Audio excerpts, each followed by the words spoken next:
All right, we're good to go. We're there on YouTube now. So, anyways, Cool. GameCube 2001. What was your Hello. question initially? What was your question? Okay. So we're in agreement, or are we not, that Jesus was a person? Like Did he exist physically, like as a naturally? historical figure? No, that's what I'm saying. Okay. I'm saying that even the So, natural Jesus and Paul, as presented by the New Testament, did not exist. okay. Yeah, And did you ever watch that documentary a long time ago, Zeitgeist? Is that sort I of where, remember. I remember yeah. seeing it. It's mostly horse shit, but okay.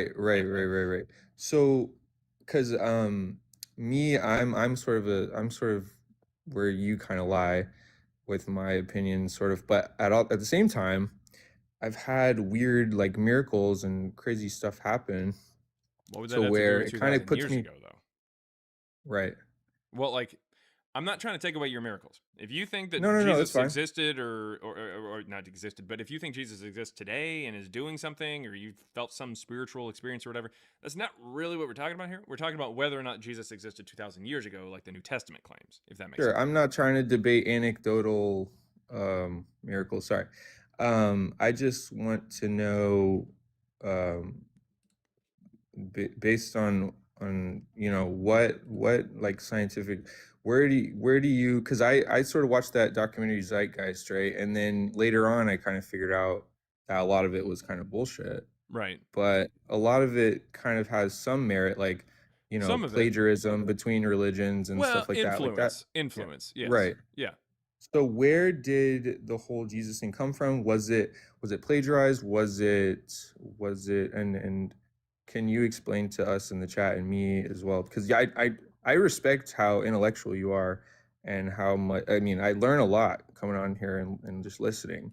Thanks. Thanks. So So, I'm the sort of in character, the you mean? middle. Like, where did the character come from? Like, Yeah, this where did the idea? character come? Why do people take it so irreverently? Why did it come here to America, and why is it so prominent? Why is that the main religion of most countries? Most, I mean, you know, Well, a lot of that has to do with colonialism. I mean, you have right. colonizing of most of the world, if not just about all of it, at some point in time, Yeah. from countries that used to be part of the Roman Empire that was Mhm. officially Christian starting in the end of the fourth century. I mean, so that's part of the problem. So The Roman basically, they Empire, just the killed Roman Empire everyone became and Christian. said, Well, the Roman okay. Empire became Christian in 380, and so Hmm. after a while, it kind of deteriorated. It just kind of fell apart. But the countries that remained in its stead, like England, Netherlands, and France, and Spain, and Portugal, these places colonized all over the globe, and so Right. they're going to bring with them the religion that they had. Um, Sure. so I mean, But that's why? kind of how that works.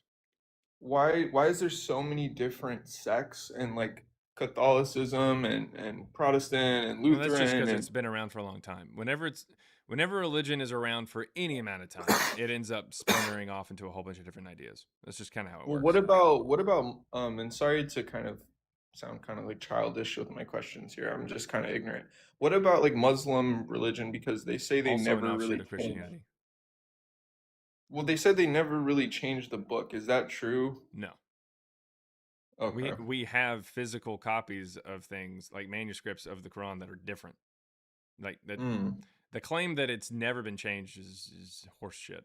At okay. best, what they're trying to say is the version I have is the original, but that's what all Christians Right. say about their stuff too. So it's silly. Mm. And Not do to you mention, think we that don't have anything that really goes back that far. Whenever we take a right? look at the Quran there in Arabic, as far back as we can really go would be like the century after. Well, for like the complete version or the version that people have today and stuff like that, the Mm, furthest back that we can go is like the century after Muhammad or whatever. So I mean, it's we have like some fragments of the Quran that go back even further than further than Muhammad's lifetime. So we do see that things oh were wow. apparently around before him, but nevertheless, the Quran as we have it today probably shows up about 100 or so years after Muhammad. Okay. And the first religious text that we have is like Sumerian. Is that correct? Oh, I don't know off the top of my head. Okay. No, Maybe no it worries. sounds fine. Akkadian, Sumerian, something like that. Right. And then was that like a story, because I remember watching Zeitgeist. I don't know if this part's bullshit or not, but they had said that, um, one of the first religions had somebody that was crucified. He was born of a virgin. One of the He first was, religions? No, definitely no. not. That wouldn't really make Okay. a lot of sense.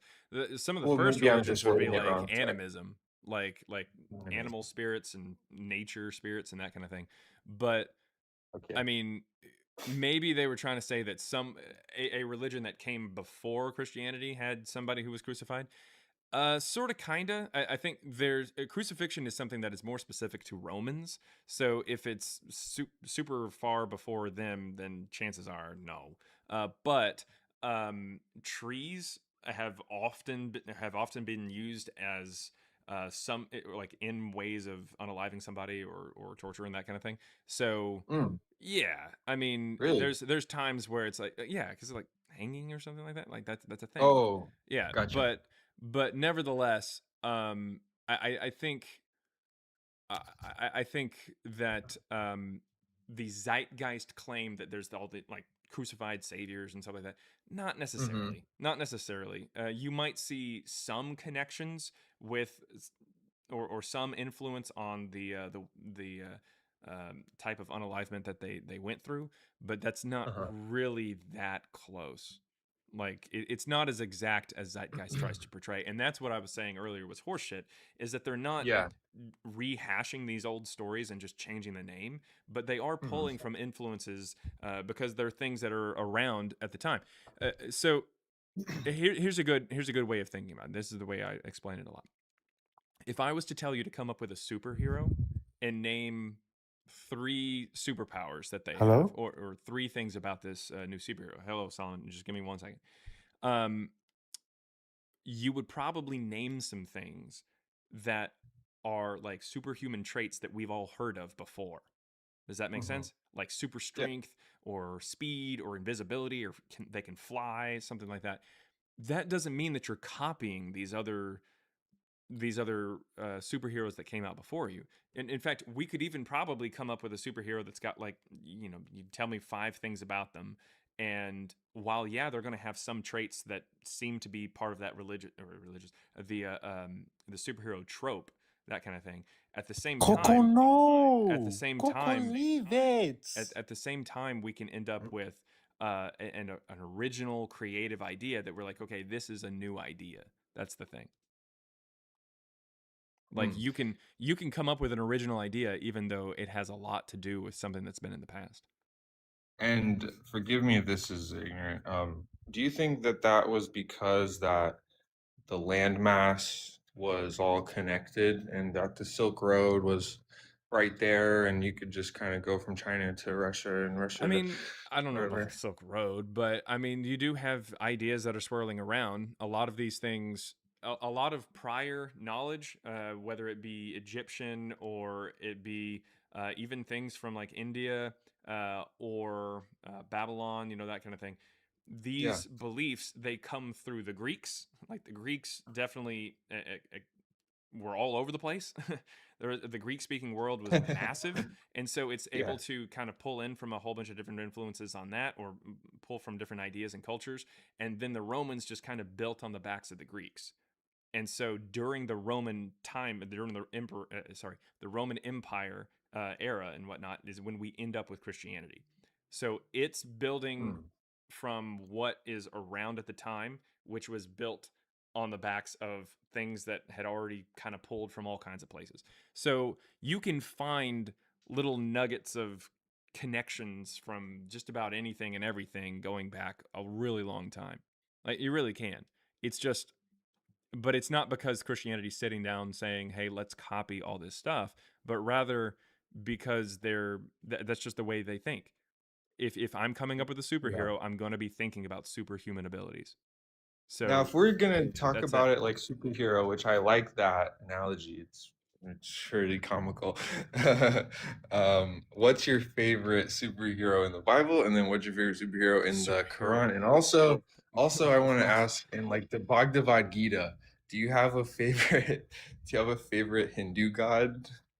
Because I Whatever. do. Which one is the fucking elephant or whatever? The elephant looks kind of cool. Oh yeah, But I don't. I it mean, just looks kind of yeah, cool. yeah, yeah. I gotcha. So you never. What's your ethnicity, if you don't mind me asking? My ethnicity? Yes, like your racial background. Oh, black and white. Oh, okay. I kind of assumed something else. Uh huh. Forgive me. Um, yeah, sorry. Um, well, the Just a bit cowboy hat outside. throws me. The cowboy hat throws me. Are you from Texas? Mm-hmm. Oh, nice. Same. I'm from Houston. I'm in LA right now. Well, I'm in like San Pedro. Um, but I'm from Houston. Gotcha. Gotcha. Um, so where did your kind of thought process, like, where did you get raised religious? Like, what religion did you get raised, if you did? I was a And missionary, then when? Southern Baptist Oh missionary. wow. Wow, that's incredible. That's a cool it's a cool, yeah. So my mom, this is my testimony. This is my mom. It's kind of a trauma dump a little bit. Just bear with me. My mom shot my dad and killed him. She was on drugs. She was on like meth and crack and stuff. All right, can't talk about that on the live. I sounds terrible, but you're gonna have to check that out somewhere else. Take that stuff. Okay, gonna go ahead and go to Mike there. What you got, Mike? Hello. Oh, well, Mike was on here first. I just want to make sure that Mike is Mike. You Oh, there? I'm here. Yep. Okay. Sorry, Yeah. I What's didn't going realize on? I was muted. Yeah. No worries. No worries. So, What you got? are you saying that these people never existed historically speaking? Like they just never existed? Yes. I mean, what about just historical writings like Tacitus, Flavius Josephus? People that recorded their life. The recording of the crucifixion, Pontius Pilate. There's record of all of that for Jesus specifically. Okay. What about for Paul? For Paul, I mean, he wrote letters that are verified. I mean, even Ehrman, who's an atheist biblical scholar, it believes that Paul was a person that wrote letters in 50 AD. All right. Cool. Where's the evidence that Paul was writing any kind of letters in 50? They've studied it, and they have So what did they find? accurate recordings of these letters that he's written. Okay. So what they find that dates them to 50? Just based on the time period, before the Yeah, I know. destruction of the 50s is a temple. time period. So So what's the if it was evidence written within the after text? that, they have letters after that from him as well. He lived We to have see the letters destruction. after Paul did. Paul had continuous letters. He had letters about Paul supposedly dies in the early 60s, according to Christian tradition. The temple is he destroyed in the dies. 70s. So The temple's destroyed in 66 AD, so he No. dies just before the temple. No, the temple is destroyed in 70. The first Jewish-Roman war is between 68 and 70, and it ends with the siege of Jerusalem in 70. So no. At And best, then you're talking about the fire in Rome in 64, which is what they say he was caught up in. Like, as for the unaliving of Christians, that's what they say. so then with that record, why would you say that they don't exist? We don't have any evidence of Paul's existence, let alone him actually writing anything in the first century. I mean, they have the letters. They have Sweet. So what in the letters dates them to the first century? I would say other people's verification of Paul. Okay. You have Tacitus. Name me one. Tacitus doesn't mention Paul. I believe Josephus mentions Paul. He does not. I would have to look into that. You can. They don't mention Paul. Paul is not mentioned by any non-Christian within the first or second century. What about Ehrman? Ehrman is a person who is alive today. I know that. Okay. What about Carrier? I don't care. How many people are we going to name? What about Obama? I know people too. What does that have to do with anything? Well, Obama's not a biblical scholar. Ehrman's Sweet. an Well, he's atheist biblical just as scholar. much proof for Paul in the first century as Ehrman is, because unless you can say, hey, Ehrman has this bit of information that you haven't presented yet, then I don't know what to tell you, man. So, but with everything being attributed to him, and the attributions of these letters Which to ones? him. I mean, Ehrman himself would tell you that only maybe 6 or 7 of the letters are even from Paul, which means 6 or 7 of them are not from Paul. So things attributed to Paul doesn't automatically mean that he wrote them. Even Christian scholars acknowledge that. The pastorals, 1st and 2nd Timothy, Titus, definitely not written by Paul. Yeah, but then to say that he just doesn't exist would. Yep. I So mean, you're just pulling from the church. That's all you're doing. The church tradition is that he existed. In fact, the church tradition is that he existed, and they're writing about him about 80 years after he supposedly died. Supposedly he dies in the early 60s, but the first time we get anything from anybody, obviously not non-Christians, but Christians, is in about 144, published by a man named Marcion from Asia Minor. And when he publishes these Pauline letters, he publishes 9 or 10 of them, which means even by Christian scholar standards, up to 4 of them are already fake.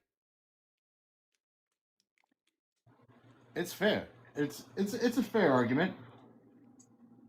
I would say I ascribe to more of an eschatological view to things. So I believe that. What would that have to do with whether or not Paul and Jesus existed? I firmly believe Jesus existed. I don't think that's a question. Okay. Well, where's your evidence for that? I've already thrown it out there. You have the historical record. You have the record of the Roman crucifixion. You have. Where do we have that record? There's record that he was crucified under Pontius Pilate.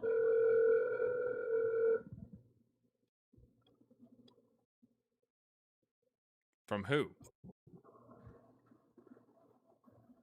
I believe there's Roman record of that. From who? Like what record? He's phoning a friend.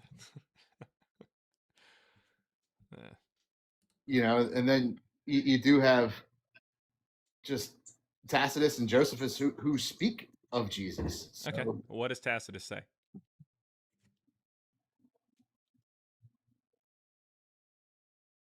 I'd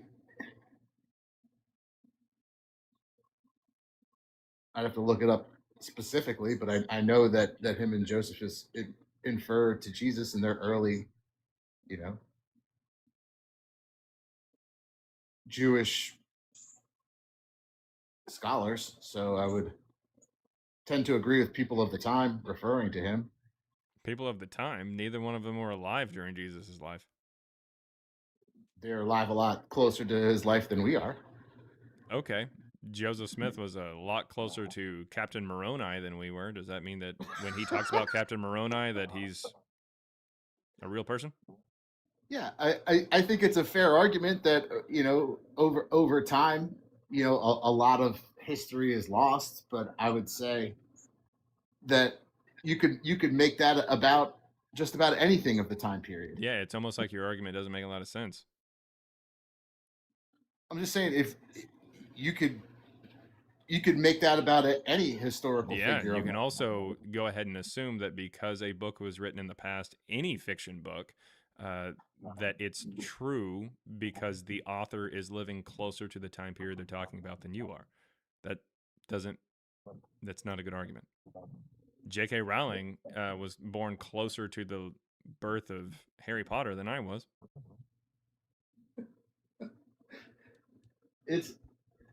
It's a fair argument, and there is no way to prove either side, in all honesty. No, it's pretty easy to show that the Jesus of the New Testament did not exist. You can't be born 10 years before you're born, and that's what Matthew tries to say about the birth of Jesus. Because Luke says he's born 10 years later than Matthew does. So the way that the New Testament presents Jesus is just impossible, so therefore not real.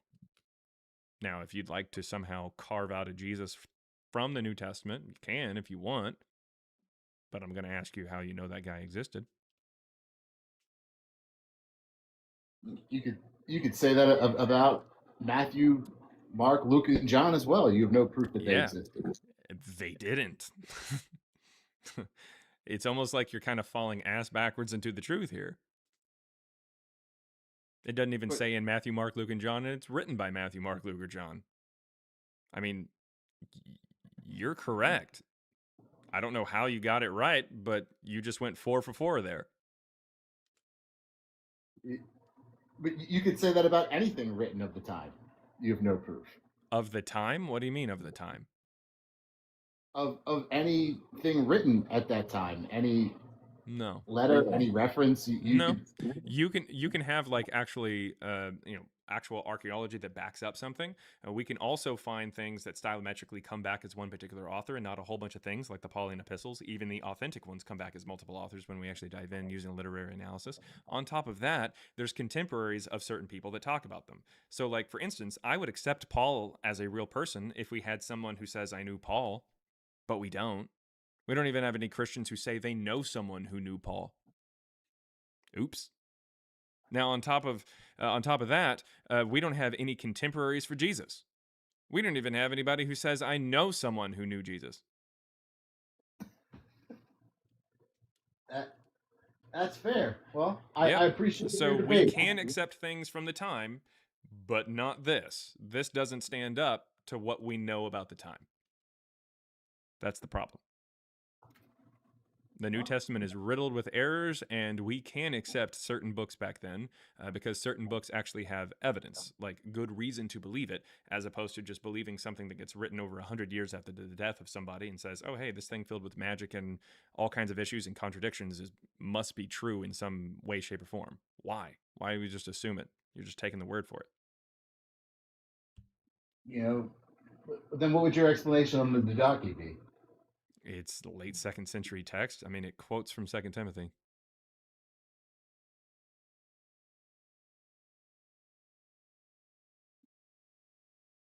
Next So you question. think it's just a retelling of the same? Not necessarily. It's just quoting from later texts. It's not really that big of a deal. It's just a book, the Didache.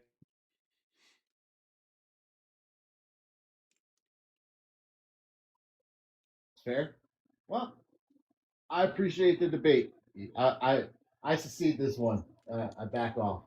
Not a problem. Not a problem. But thank you for coming up here. I guess it's just Mike, but you got the a fire inside logo there. So Yeah. All right. Thanks, that's bud. good. All right, take it easy. All right. Let's see here. Samuel's been waiting patiently for about 11 minutes. Samuel, you there? Yeah, Hey, what you yeah. got, man? I wanted to ask. So in Tacitus, it does say that there are a group of people who are persecuted because they Does it say believed. persecuted? Maybe not. And also, But it doesn't say that they're persecuted because they believe. It doesn't say that at all. It says that they are tortured because of the fact and punished because they admitted guilt to burning down Rome and then ratted each other right. out like little bitches. So they were Yeah, domestic yeah. terrorists and they were being dealt with What is accordingly. that? Yeah. So the point I'm trying to make is that Mhm. there are a group of people, right? And those group of people are the ones who believed in Christ, who suffered No, under the severe Christians. punishment of the They're called Romans. Christians. And that's what it says in the original text. The 11th century manuscript of Annals, which was written in 116 by Tacitus, Book 15, Section 44, we can actually see that the original word was the word Christians when talking about that group. Christians is a word that appears in an inscription in Rome in Latin. It is called CILVI 24944, and it dates between 16 BCE and 37 CE, which wouldn't make a lot of sense because if it's talking about the Christians, which I feel like it is, unfortunately, the Bible says that they were first called Christians in Antioch in the 50s. So, no. Obviously, 16 BCE would be before the supposed birth of Jesus, which means the word Christians, which is this particular group's name that is talked about in Tacitus, blamed for the fire in Romans 64, was around prior to the supposed birth of Jesus, potentially. That's not good. Yeah, yeah, but the final part of that is that they believe that Christ was tortured under the severe punishment of the Romans. Really? You think so? You think that it says that the Christians with an E got their name from Christus with an I? You think that's Well, what Tacitus Tacitus would have written? says. Well, Tacitus says that, yeah, that they follow a guy who Are you was sure? tortured. Yeah, Also, is Christ a name or a title? there's a title. Yeah. So do you think if Tacitus was looking at any kind of arrest record, crucifixion record of Jesus, or even just Roman archive of the Christians and what they believe, that suddenly he would call them Christians with an E, but say that they worshiped Christ with an I and not say the name Jesus?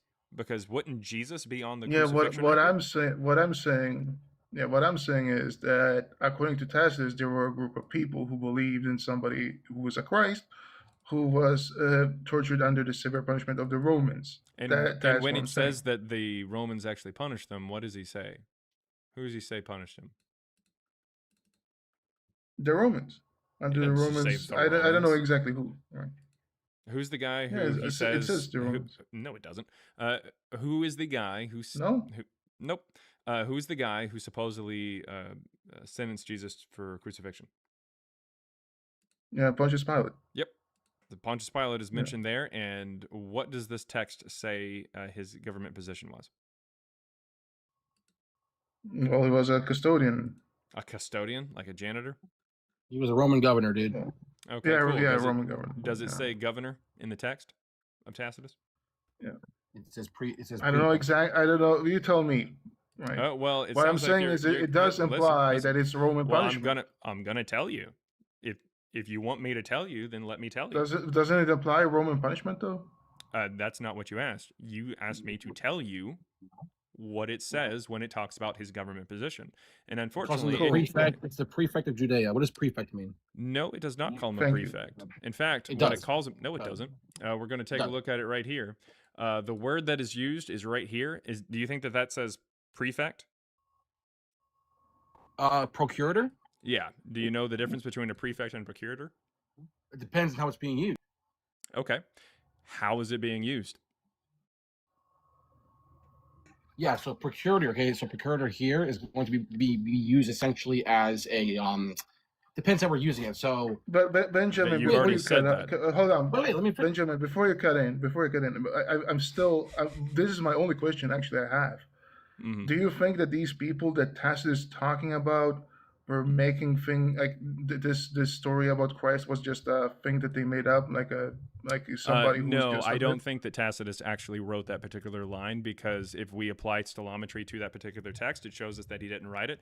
On top of that, when Tacitus is alluded to by Tertullian in 200, which is the first Christian that we know of who talks in Latin or writes, not talks in Latin, but writes or reads Latin, we end up with no mention of the Christ line, but mention of the other parts of the text that appeals to the Christians being blamed for the fire in Rome, and then the tortures that get applied to them after they admit that they actually did burn down Rome or set fire to it. That's not a problem. I still think that the Christians and the Christians are the same group, as evidenced by the fact that I pointed out that they actually date all the way back to potentially 16 BCE and an inscription over in Rome, which would be before Jesus, which means they're not connected to Jesus.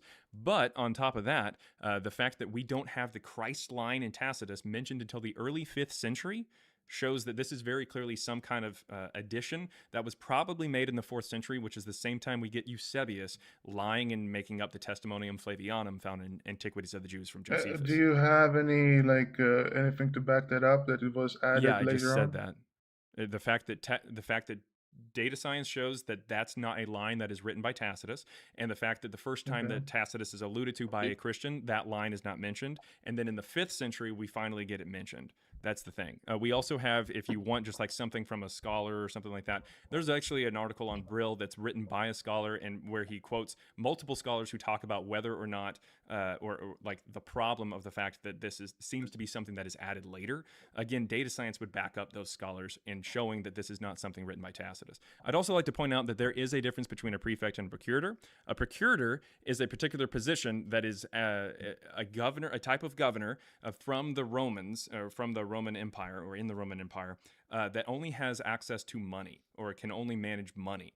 They are only part they are only used whenever a region or a province is part of the Roman Empire, and therefore the Roman military is there. A prefect is different. They have to have a military backing themselves, and Pilate was a prefect. We can actually find this on the Pilate stone that dates to the time of Tiberius, and it mentions him as a prefect because he had a military backing. Judea didn't even have a procurator until the decade after Pilate was dismissed in 36. And in fact, Nah, Tacitus nah, Yeah, doesn't. that's wrong. that's Tacitus, not That's true. wrong. yes, That's not true. Yes, the That's first not true. procurator. The That's first not true at procurator all. of Judea. The first procurator of Judea was Cuspius Fadus. It is true. Also, on top of that, I'd like to point out that Tacitus points out Yeah. exactly what the difference between a prefect and a procurator is earlier in the text, and uses it correctly elsewhere. So this is very clearly something from a later Christian who was just I mean, fucking up. this is really odd. I gotta say, you Yep, know, sweet. there's a So lot of please things. disprove Yeah. anything that I just said. Okay, well, you said that Pilate wasn't there until I did not say the that. 050. I did not say that. Okay, what did you say exactly? I Because said you speak French, Judea did so not it's, have it's a. very hard to keep Yeah, track. not a problem. Well, then just try to keep Hmm. up. Judea did not have a I'm trying. procurator until after Pilate was dismissed. They had a procurator starting in the 40s. Pilate was dismissed in 36. Cuspius Fadus is the first procurator of Judea. So you're saying that if somebody would attack in I'm pretty Jerusalem, sure it's then Cuspius Fadus, either Rome him or just right before him. Rome ahead. would not come to help? Is that what you're saying? I did not say that. I didn't say that at all. I don't know where Like, you think I said okay. that. Well, you said okay. Didn't you say something of that they didn't have military backing A procurator does in not have a Judea? military backing like themselves. Yeah, and this is what I say is false. I mean, of course he did. He had the Roman backing. I didn't say anything about what you're trying to say here. You're fighting a straw man here. Then maybe I misunderstood you. I understand you did. Yeah. Okay. So let me ask this: Mhm. Did Pontius Pilate had military backing from the Romans? Yes, he was a prefect. Okay. So what is the He himself has. so He what is the himself has a argument about military it? back because of the fact that Tacitus, in this particular line, if you think that it's written by him, calls him a procurator when he wasn't a procurator, and Judea didn't even have a procurator until after Pilate is dismissed. He was a You know how prefect, not a procurator procurator. was used differently in the first century AD. Man, it was used differently. It was wrong. You are correct. It is different from prefect. Congratulations, you're proving my point. Isn't this just semantics though? Like No, it's isn't it not. just like In fact, Tacitus explicitly tells you what the difference is earlier in the book, and it sounds like you guys haven't read the book. No, I haven't. He doesn't. I haven't He does read not it. give a So difference. what exactly what would be like the difference here? He's lying. The to you, difference so between he's lying. procurator and prefect: a prefect has a military backing, but a procurator is only in charge of money because he's a governor that is in charge of the money because the military itself is supplied by Rome. That's the point. Can you tell us where in the analysis he actually gives a distinction between a procurator, and a prefect, please? All right, and whenever I do, will you shut the fuck up and admit that you're wrong? So you're saying basically that Pontius Pilate had no right to basically crucify Jesus? That's if not he what I'm existed? saying. You're Is that really missing the point here. What I'm saying here is that the issue between the issue that I'm talking about is that he's calling up a procurator when the prefect is what Pilate was. Pilate was a prefect, not a procurator. That's the issue there. and a prefect has no right to issue judgment? No, a prefect would. A procurator Okay. wouldn't. But he's calling him Okay, a so procurator. well, Just okay. show us where it says that a procurator only handles money. Yes, a procurator handles money.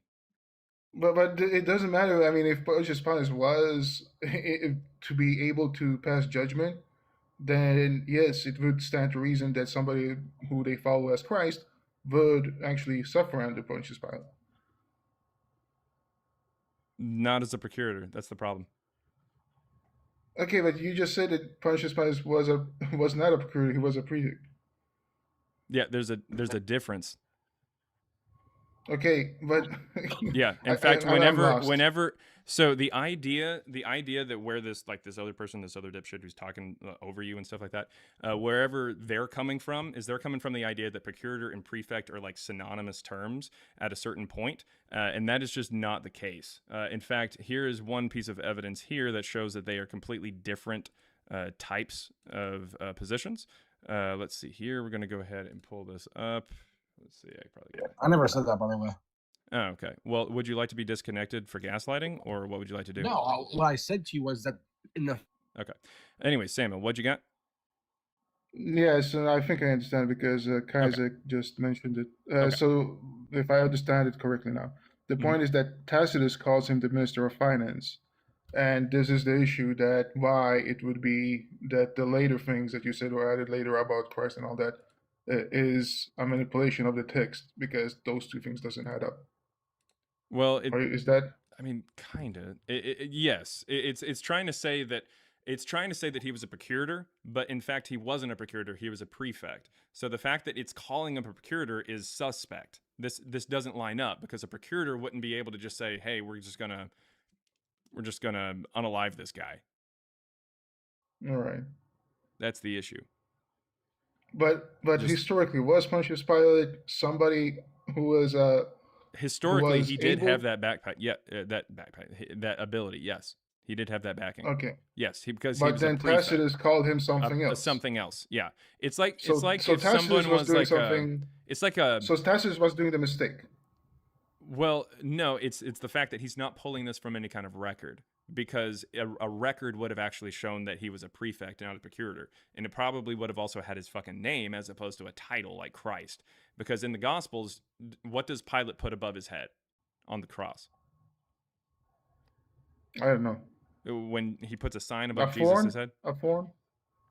King of the Jews? Yeah, King of the Jews. Yeah, but that's not Yeah. Christ.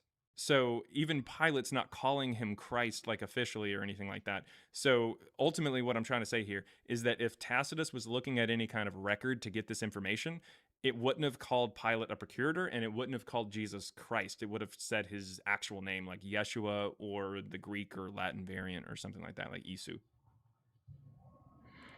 That's the Okay. problem.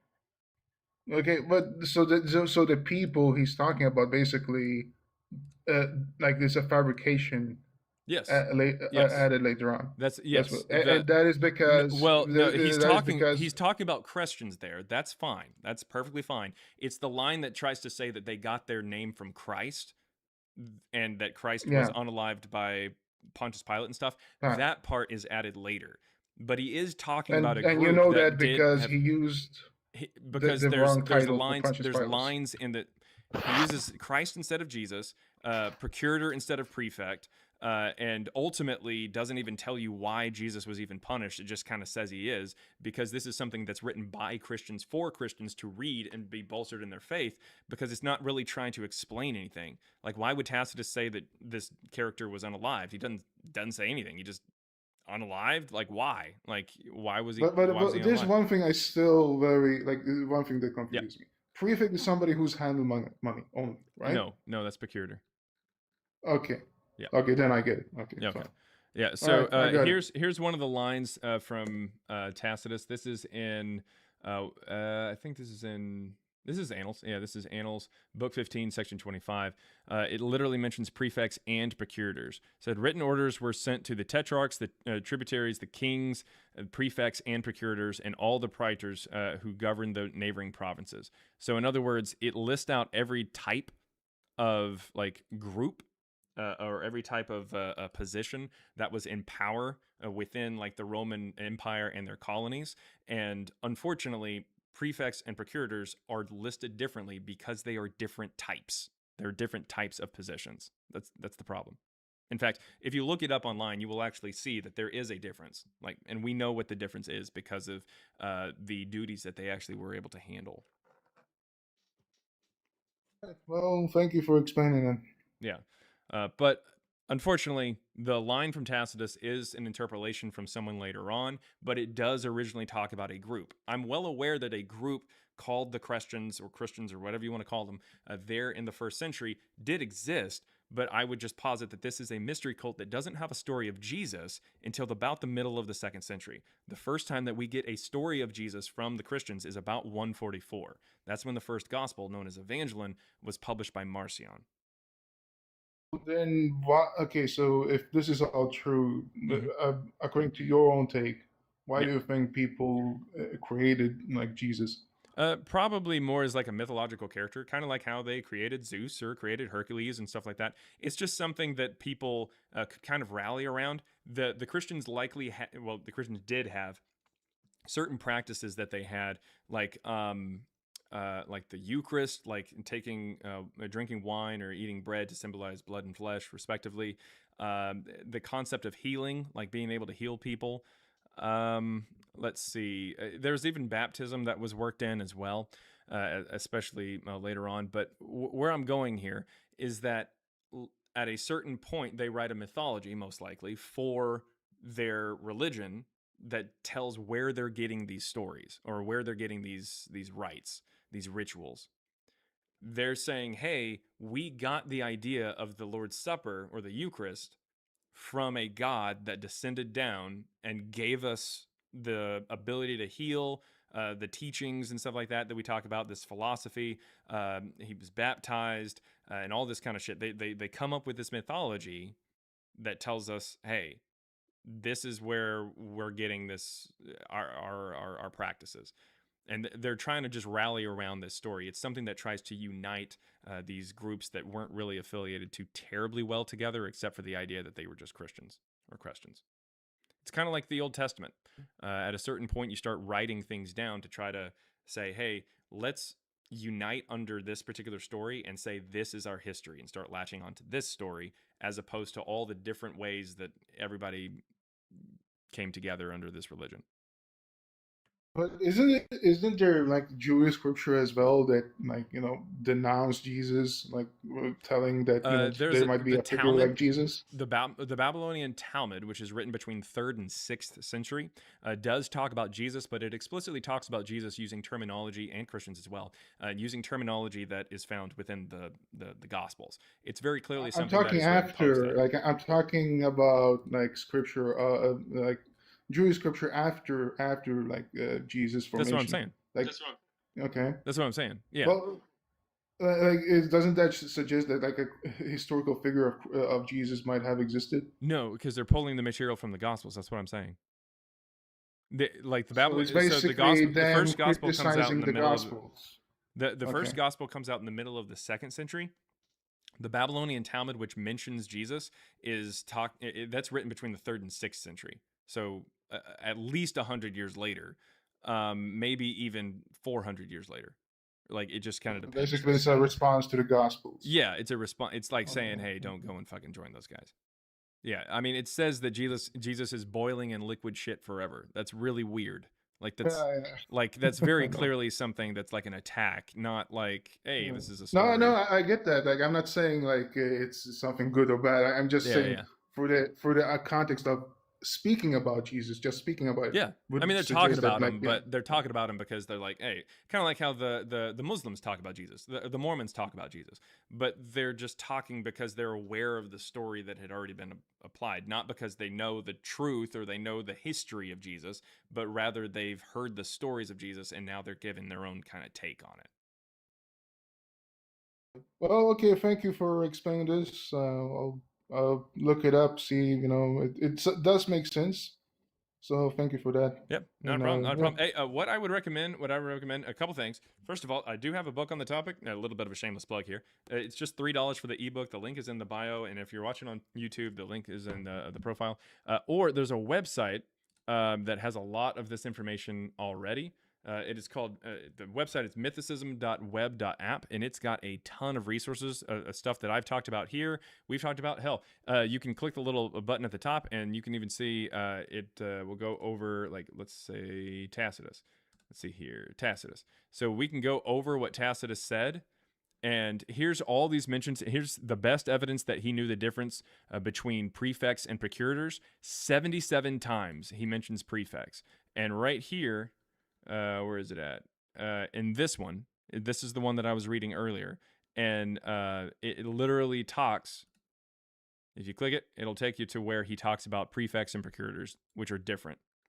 He tells you all these different times that he's able to differentiate between procurators and prefects and whatnot. So it's got receipts. This is mythicism.web.app. It goes over this information. My friend Gray Eyes in the chat, he made it. Awesome dude and awesome website that's got a ton of resources on this topic. Check it out. Thanks. Okay, I'm not gonna take much of your time. Let other people come up. Oh yeah. Thank you very much, Samuel, for coming up. Thanks. All right. Thank you for waiting patiently. Viz, I guess is that how your name said there? Viz, I think maybe. And while you're looking for the microphone button to unmute, want to check out the super chats over there on YouTube. Again, if you're watching on YouTube, you can click the link to come up here on TikTok. That's how I take guests. Or you can send a super chat, and I will read it online out loud and everything like that, and respond to it. We got $5 from a Lope Nope. Says, we start early. Have you checked Reddit about you? Yeah, I have before. Can you clarify your best critics gotchas? And the first for today, Jesus Christ, creeping for Christ. To get the ball rolling. Jesus. Oh, well, I could have. Anyways. All right. So as far as clarify the best critics gotchas, oh man, I don't know if there's anything in there that's like really that good. What's funny is the fact that like most critics haven't pointed out really anything that we admit is like there's times where it's like, oh yeah, we got that wrong. Like there's one time that Matthew put in a Bible verse and he quoted it wrong or something, or he something was weird. He put like the wrong verse or something, like he tried to say that it was in the wrong spot. I think that was the thing. He gave the wrong reference to a verse. It was just kind of weird. How you doing, brother? But he sensed. I think it's still in there. I or maybe he changed. I can't remember if he changed it or not. But like only one person that we know of even like mentions that we got that wrong. But every other Bible verse was fucking fine, so it's okay. The other thing was like Proto-Mark, because and we do talk about that every once in a while. We were wrong about Proto-Mark. There isn't an early version of Mark that Marcion had. Mark was written just all together, with the exception of the longer ending there in chapter 16. But we would still say that that shows up much later. So we're actually wrong in our favor, but we're still wrong. So yeah, there's that. But no one really talks much about that for the gotchas. They're always dumb shit like, oh, hey, you need more stuff for your stoichiometry. Your stoichiometry's broken. Or I don't know, stupid. And then $5 from a Lote Note says, you can preach by going to dumb cowboy link to preach to him. He needs some Jesus loves and snugs. Fulfill your earthly dues. Christians, Christ, oh my God.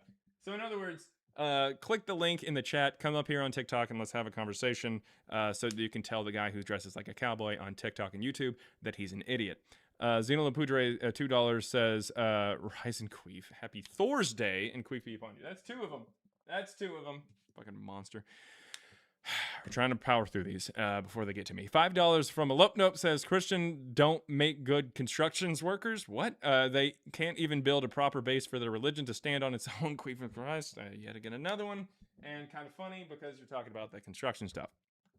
And then the prototype 1619, $1.99. Queef, that's all. That's what I call black queef. That's all. I don't even think I was supposed to say that out loud. That's awful. All right. Thank you very much for the super chat. Again, if you're on YouTube and you want to send a super chat telling me that I'm an idiot or telling me the evidence for Jesus, go ahead. I will read it out loud and respond. Now, Viz. Yes, sir. What you got? Yes, sir. I got two really quick, simple questions for you. Yeah. By the way, I'm a fan. I'm on your side, but I have two questions. Thank you. One question, number one, is earlier you said something about how we don't have anyone that actually can prove that they knew Jesus. Yeah. You said something like that earlier. Like that said that they knew Jesus, like personally. Right. Can you expand on that? Yeah. Like we don't have any testimony from anybody who said like I knew Jesus, like I met him. Huh. Yeah. Like even the Gospels don't say that they're from anybody who saw this. So, like, I'm kind of an idiot with this stuff. You're 10 times smarter than I am. But like when you look at something like that painting that they have with the fucking final, like the Lord's dinner. Supper thing. Yeah. The final Like, dinner, the Last Supper, the final dinner. The Last Supper. Yeah, Sorry about that. Well, I But, like that. The final dinner. That's just the Last Supper. Like I know it's the same thing, but like it kind of sounds kind of weak because we've heard it so much. But the final dinner sounds pretty epic. All right, but what you got? All right. So my second question. So I have a I'm super atheist, but I have a shit ton of family members that are from the South, and they're all very, very strict Christian, and they're just every day just Bible beating on Facebook and everything else. And it's like, how do I approach someone in my family who's a super crazy Christian and sort of like bring them to like open their mind to think differently, think like you think, and think like how I think, Well, the first question. without being disrespectful. Right. Well, the first thing I would do, and this is my advice to anybody who wants to talk about religion or anything from any side. What you want to do is you want to ask the person straight up at the very beginning of the conversation, like if they're willing to have that kind of conversation with you and stuff like that. The first question that needs to come out of your mouth is really fast. Do you care? No offense, but do you care about whether or not you believe something true or false? Does that matter to you? Like, does Right. it? Like, if I'm not saying I will, but if I was to show you proof that you were wrong, would you update your stance, or would you just say I'm going to believe it anyways? Like, Yeah. if does that matter to you? And there are some people who will say, um, there are some people who will say yes, like that will matter to me, and then they end up going back on it. But you've at least established it. You've at least established it up front, and you can kind of reference and be like, well, you had said that you would Right. care, that kind Right. of thing. Then there's going to be some people who say yes, that does matter to me, and they're going to be sincere. They're going to listen to what you have, and once you show them that Jesus and Paul didn't exist, or you get into this kind of conversation about religion or this or that or the other, they'll update their stance because now they know something, which is what we're supposed to do. Whenever we learn something new that is better Sure. than the information we had before, we're supposed to update our stance. Exactly. But then you're even going to find some people who are honest and say, no, Yeah. I don't care about Yeah. whether or not Yeah. you prove it wrong. I'm still going to believe it. And in Yeah. that particular case, you can just go ahead and say, I I can't have a conversation with you. And Yeah. but at that time, I would just walk away respectfully Yeah. and Yeah. peacefully, but at least make a comment and say, hey, well, I'd love to have this conversation with you, but I'd like for us to both approach it from the stance of An open mind. an open mind. And and not just an open mind and open ears, but also an open willingness to change our stance. It's Right. not about just your ears or your mind. It's about your feet. Where are you Yeah. standing? Like, where are you going to go if I actually do provide evidence or proof Right. that what Right. you believe is wrong? Are you going to Right.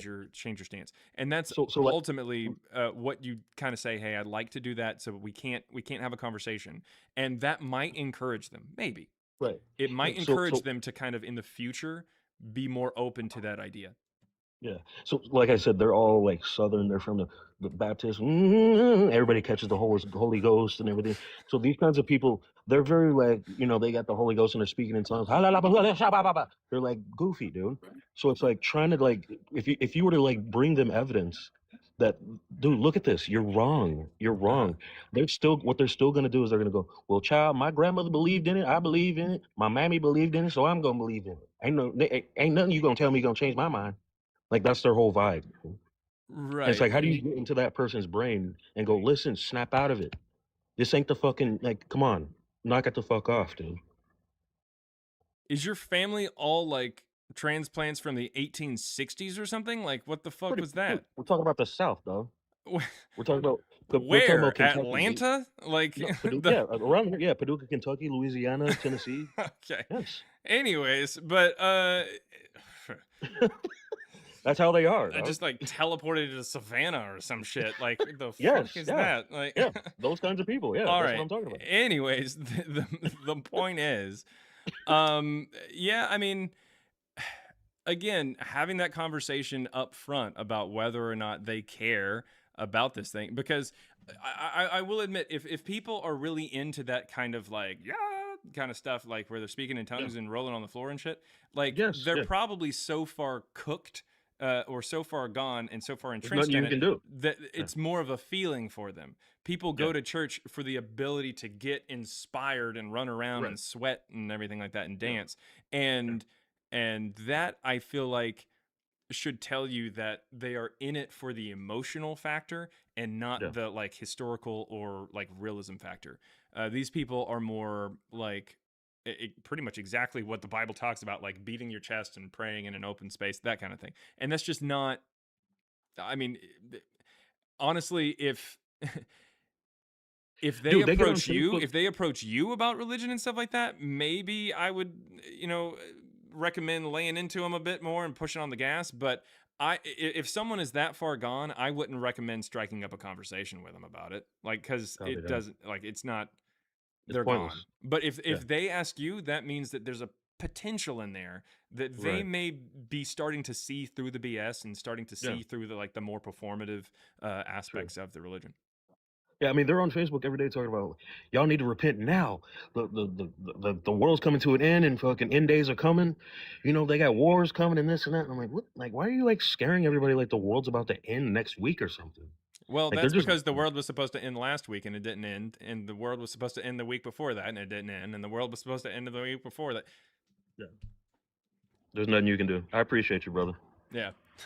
But anyways, Have a thank you good very day, much. bud. That was Viz1. All right, homie. Have a good one.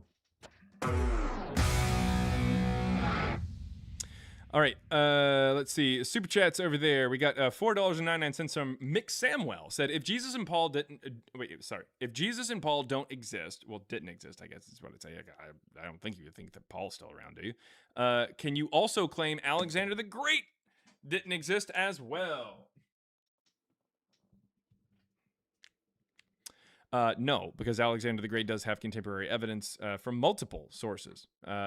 Jesus does not. We all haven't met anyone from history practically, so like, it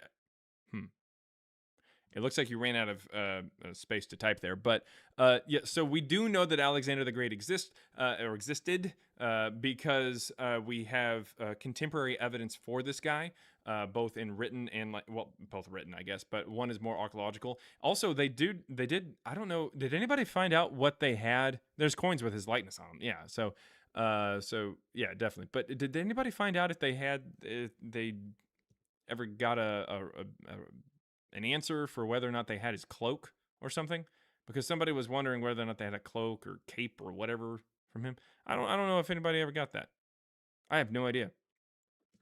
Miss Casey 1, yes, the cult is great at spreading their rhetoric. Yeah, the whole idea of like Alexander the Great not existing, it is 100% based on the idea that like that we don't have stories of Alexander the Great, like a biography of him, until later on. So therefore there's more evidence of Jesus.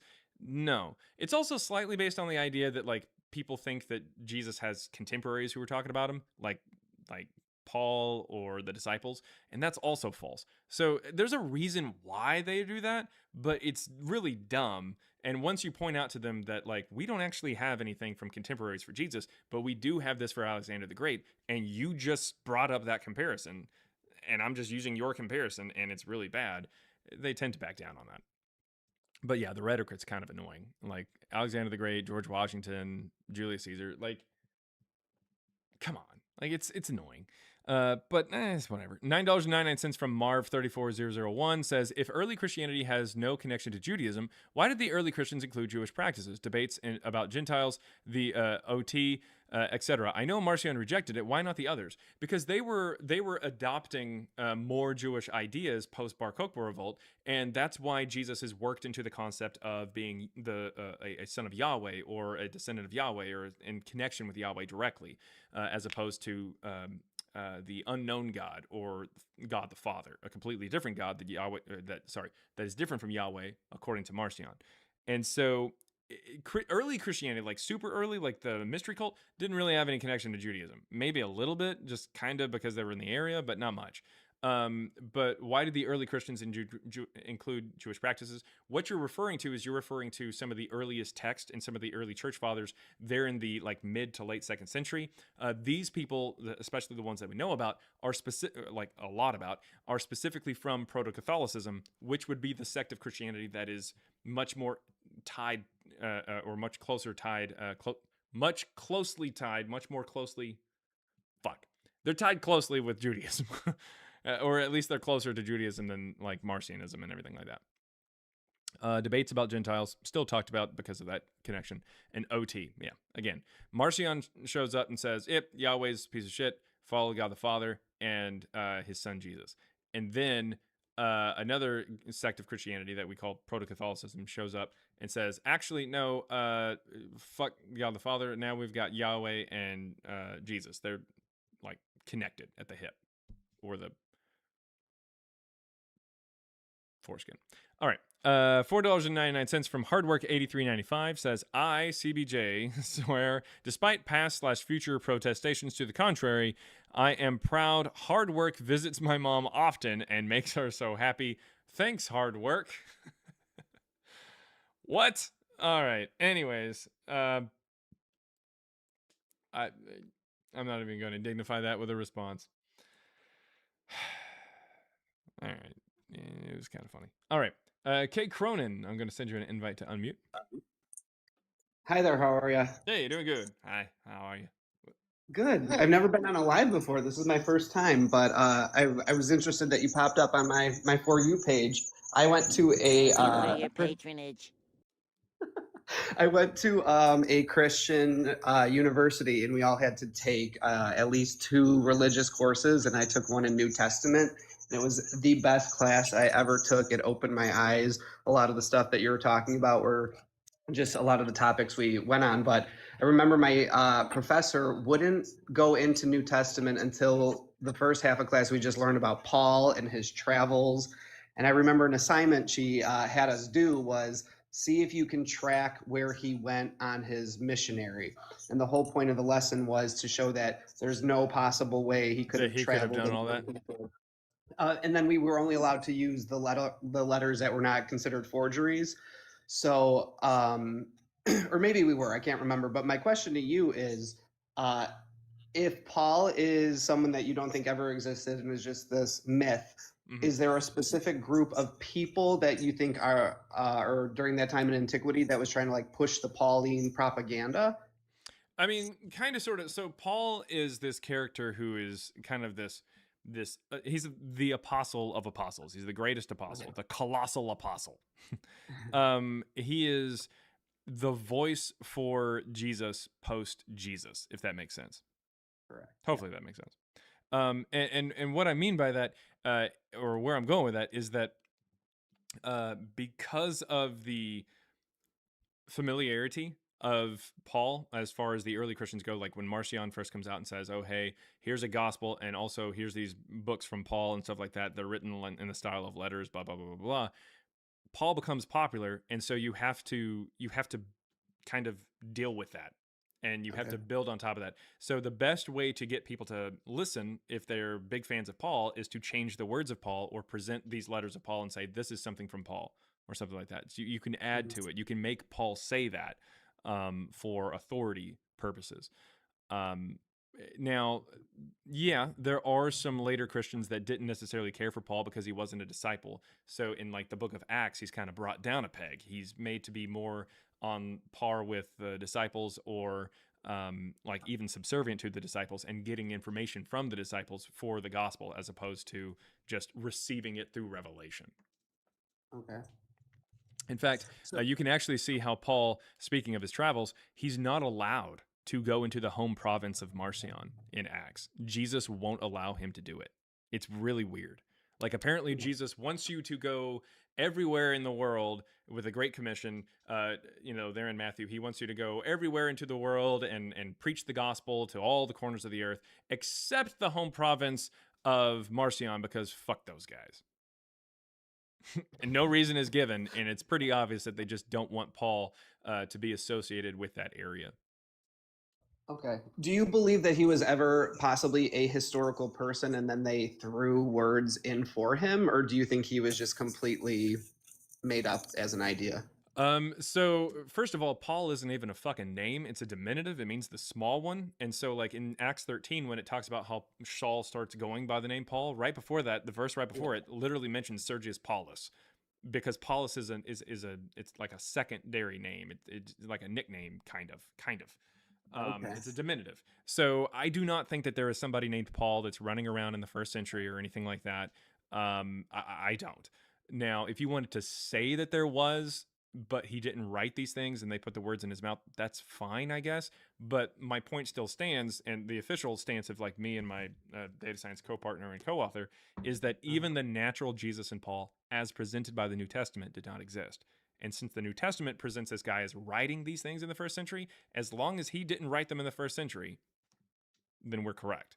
So I'd be fine with the idea of you saying Paul was a guy in the first century that they just kind of maybe later on said he wrote this shit, I guess. But yeah, as you know, writing all this stuff would be ridiculous, especially since these aren't even the size of letters. These are the size of like textbooks. It's fucking crazy.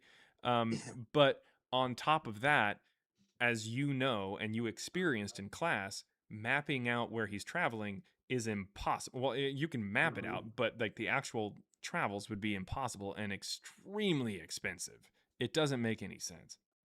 Yeah, I remember that. Well, thank you. Yeah, no, not a problem at all. Thanks for coming up, man. Let's see here. Oh, I tried to bring up. Hey, good morning, brother. How are you? Yeah, what's going on? I love people. Oh, we got an echo. Listen, I was listening. Okay, can you hear me now? Oh, wait, it's not an echo for you. It's an echo for me. Take me off of Bluetooth. We can talk, but you're going to have to take me off Bluetooth there. And once you turn... Oh, well, and he disconnected. I don't know how that happened.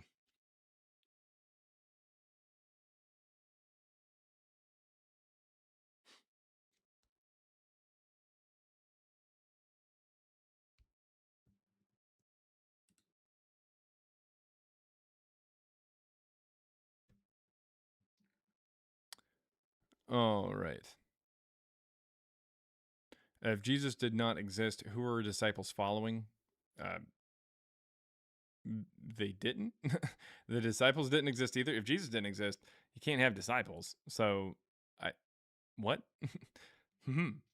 I mean, maybe the greater question or the bigger question that you're trying to ask there, in the TikTok chat, somebody asked that was, or maybe your question is like who were the Christians following? And I would say that a Christ figure or a Christ deity, like Serapis or maybe even Isis, who's worshipped alongside Serapis there in Alexandria.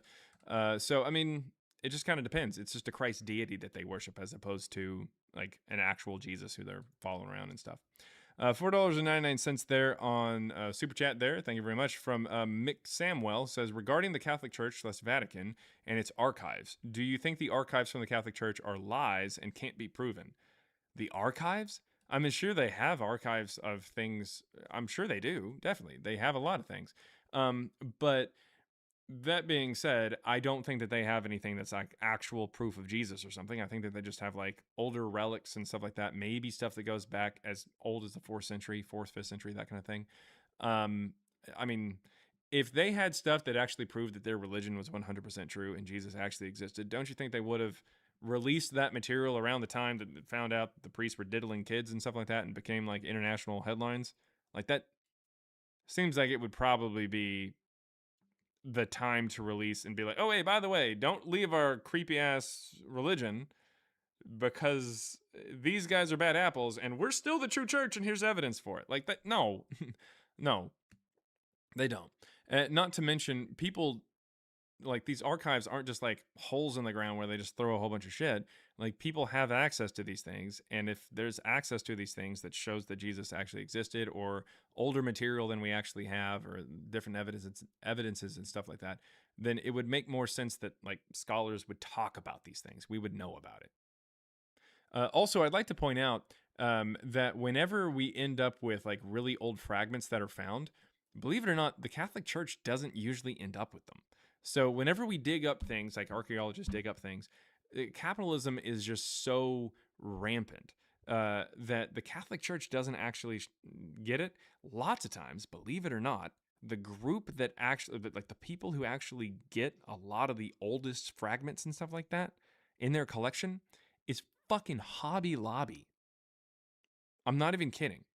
Like, when you drive down the road and you see like the fucking store that sells yarn and dishes and like tchotchkes of chickens. Yeah. And like crosses. Hobby Lobby. That's the group that gets the majority of, of not the majority, but a lot of artifacts and stuff like that. they just have these crazy collections and stuff. So whenever you hear people ranting and raving about the archives under the Vatican and stuff and what they have and stuff, it's nonsense. Usually, it's there, like they have collections, but nah, it's nothing that impressive.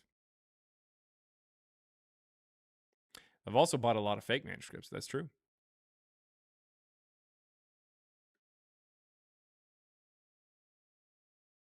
I put it in the Kentucky Ark.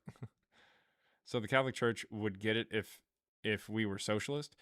No, it's just the fact that if we were socialist, Hobby Lobby probably wouldn't end up with a ton of money to be able to buy all these particular things. Like the owners wouldn't have this crazy ass collection of fucking like artifacts from Christianity.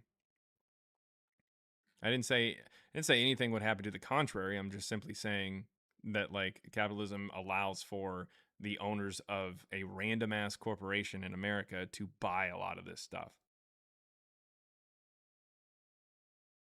Yeah, Hobby Lobby doesn't care about Catholicism. Yeah, it's owned by Protestants. So, no. Hello. W socialism, yeah. Well, I mean, yeah. Under socialism, all workers, all employees of Hobby Lobby would be able to buy fragments. Probably not. Being honest, it'd be so spread out that I don't think any individual would be able to. And realistically, we shouldn't.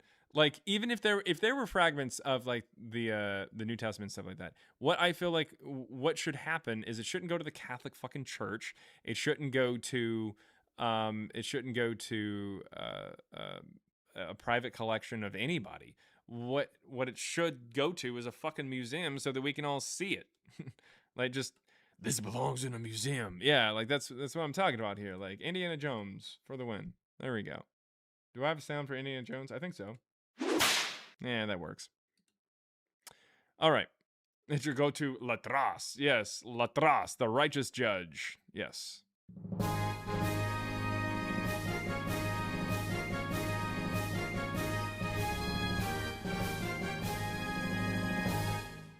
Yeah, there we go. Indiana Carson. Oh, yes. Well, of course, I didn't want to bring him up because he's so fucking cool.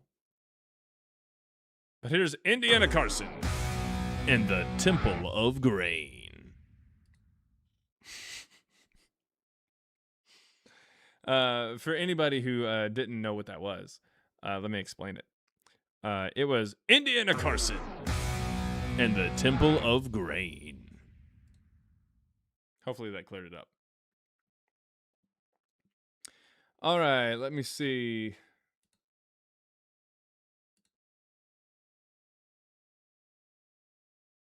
Speaking of the Temple of Grain, aka where Joseph put his stuff.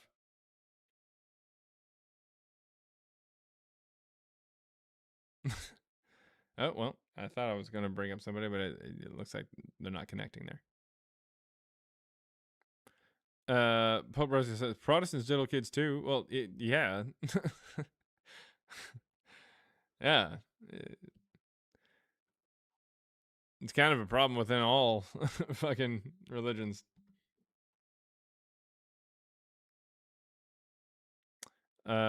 Infamous neurosturgeon. The neurosturgeon. All right. If you've got any evidence for Jesus or Paul, come on up. On TikTok, the request button should be right about there or there, somewhere in there, or down there, somewhere in that area, I guess, somewhere in there. If you're on YouTube, I take guests on TikTok, but you can click the link that's in the chat. I'll actually put the link in the chat really fast here. Let's see. Yeah, you can click the link that's in the chat and you can come on up. If you don't want to click the link that's in the chat that takes you over to TikTok, or if you don't have a TikTok or something, you can send a super chat and I'll respond to it. Either way. The Curious Guru says, if you want to be Christ-like, be Buddhist. I can kind of see where you're going there. Finally, it connected there. Mateo. Did you invite me? What's up? You requested up. You said you invited me. What are you talking about? No, it said you're invited to join as a guest. I think it was something weird from TikTok. It told me that you were sitting in the guest request. Did you request up earlier? No, it didn't work. I don't know. Well, You were in the guest request and I accepted, but it took forever.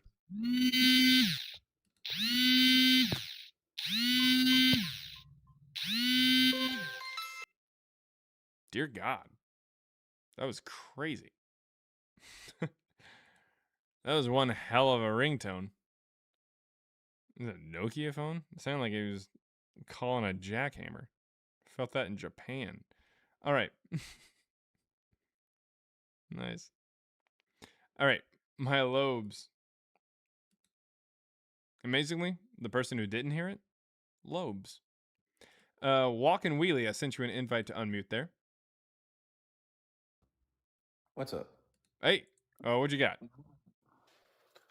I want you to prove I don't exist and I'm not Jesus. I want you to prove that.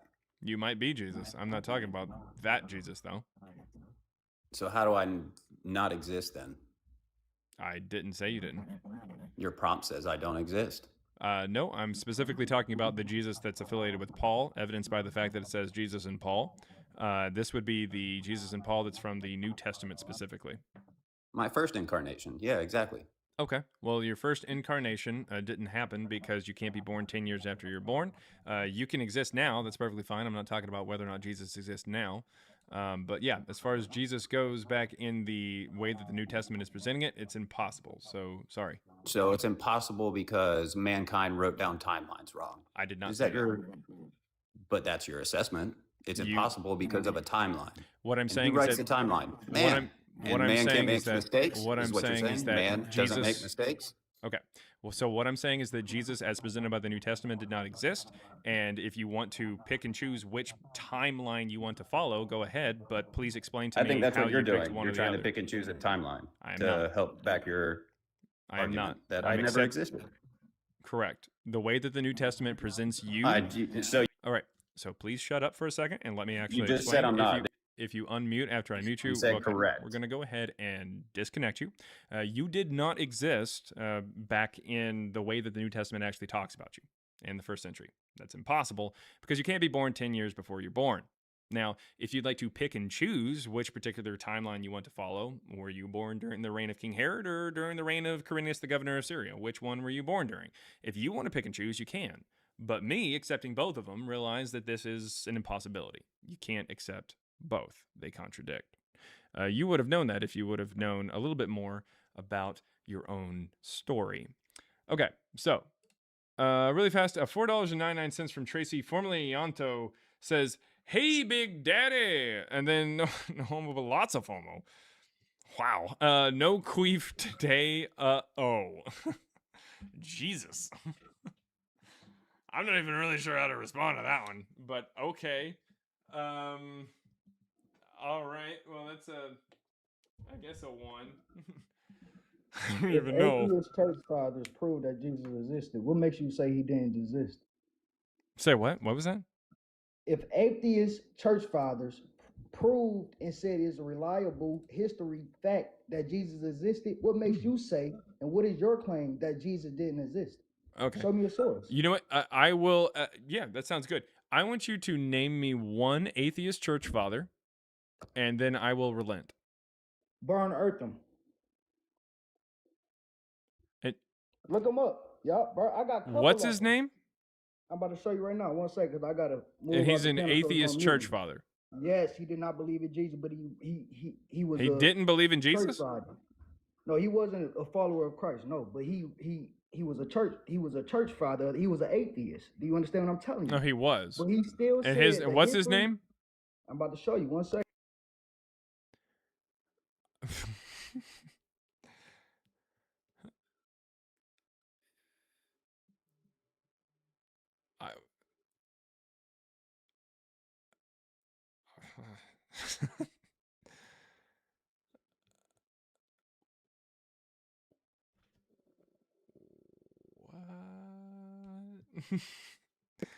What? You could do Gary Habermas.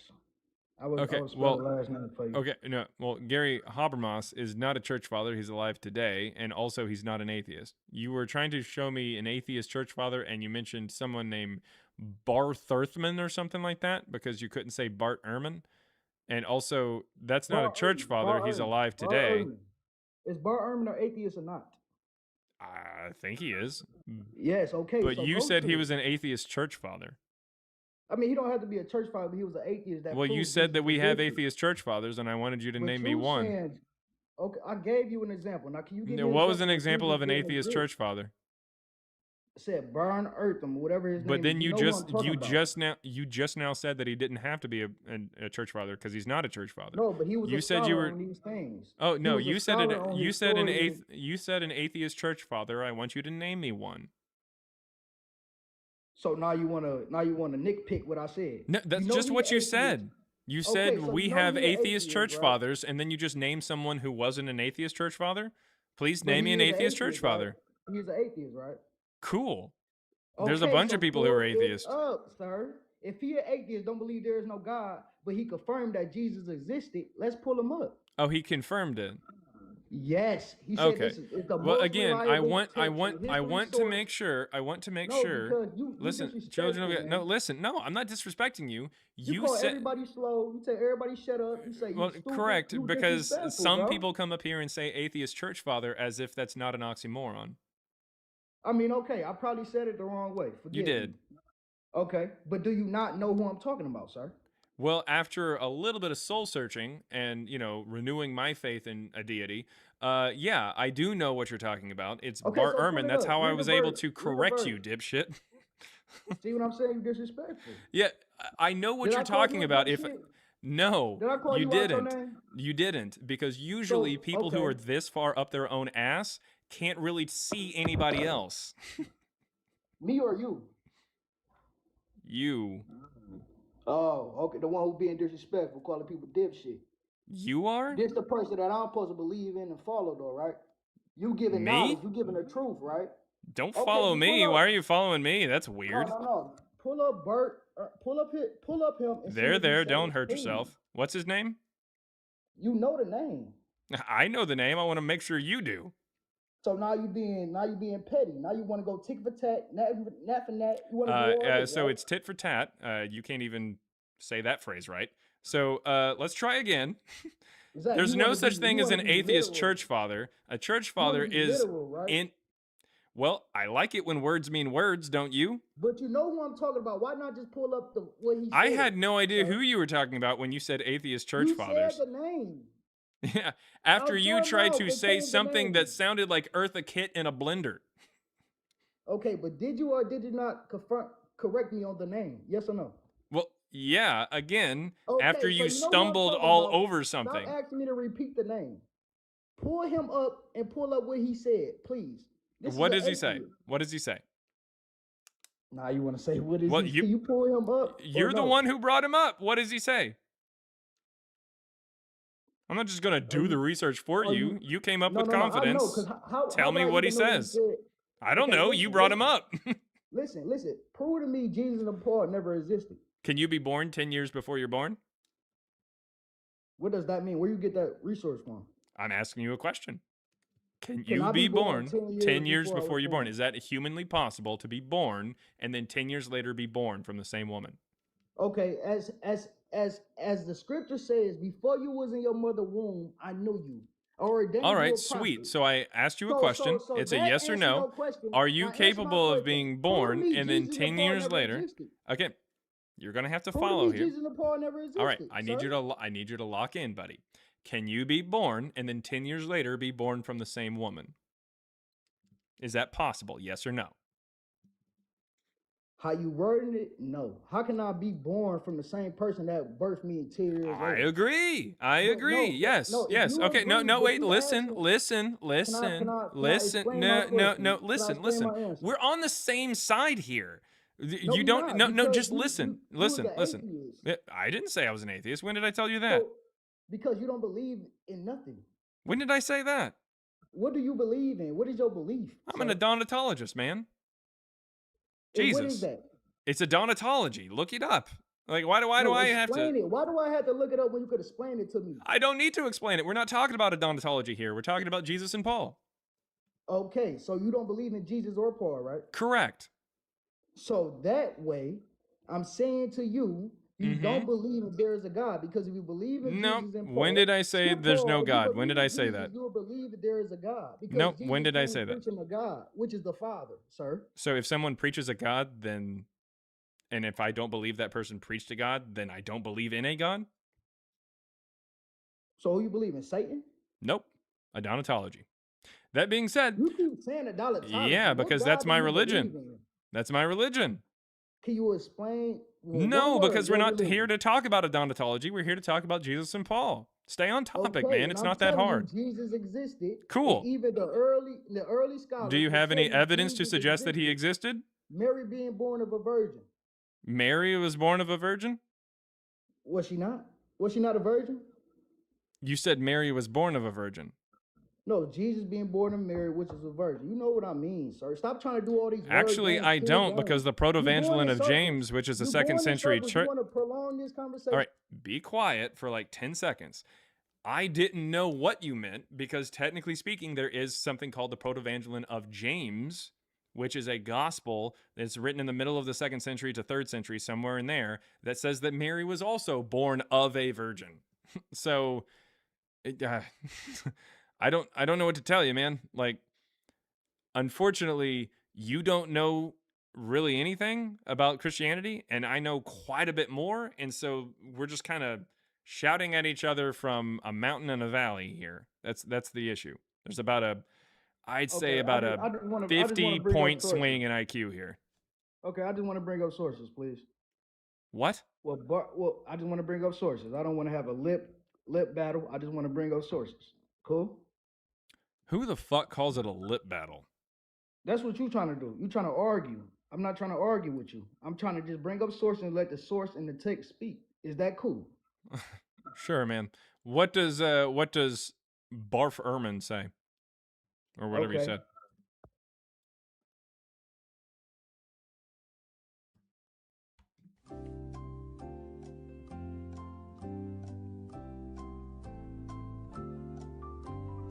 Okay, go to the independent sources of Bart Ehrman.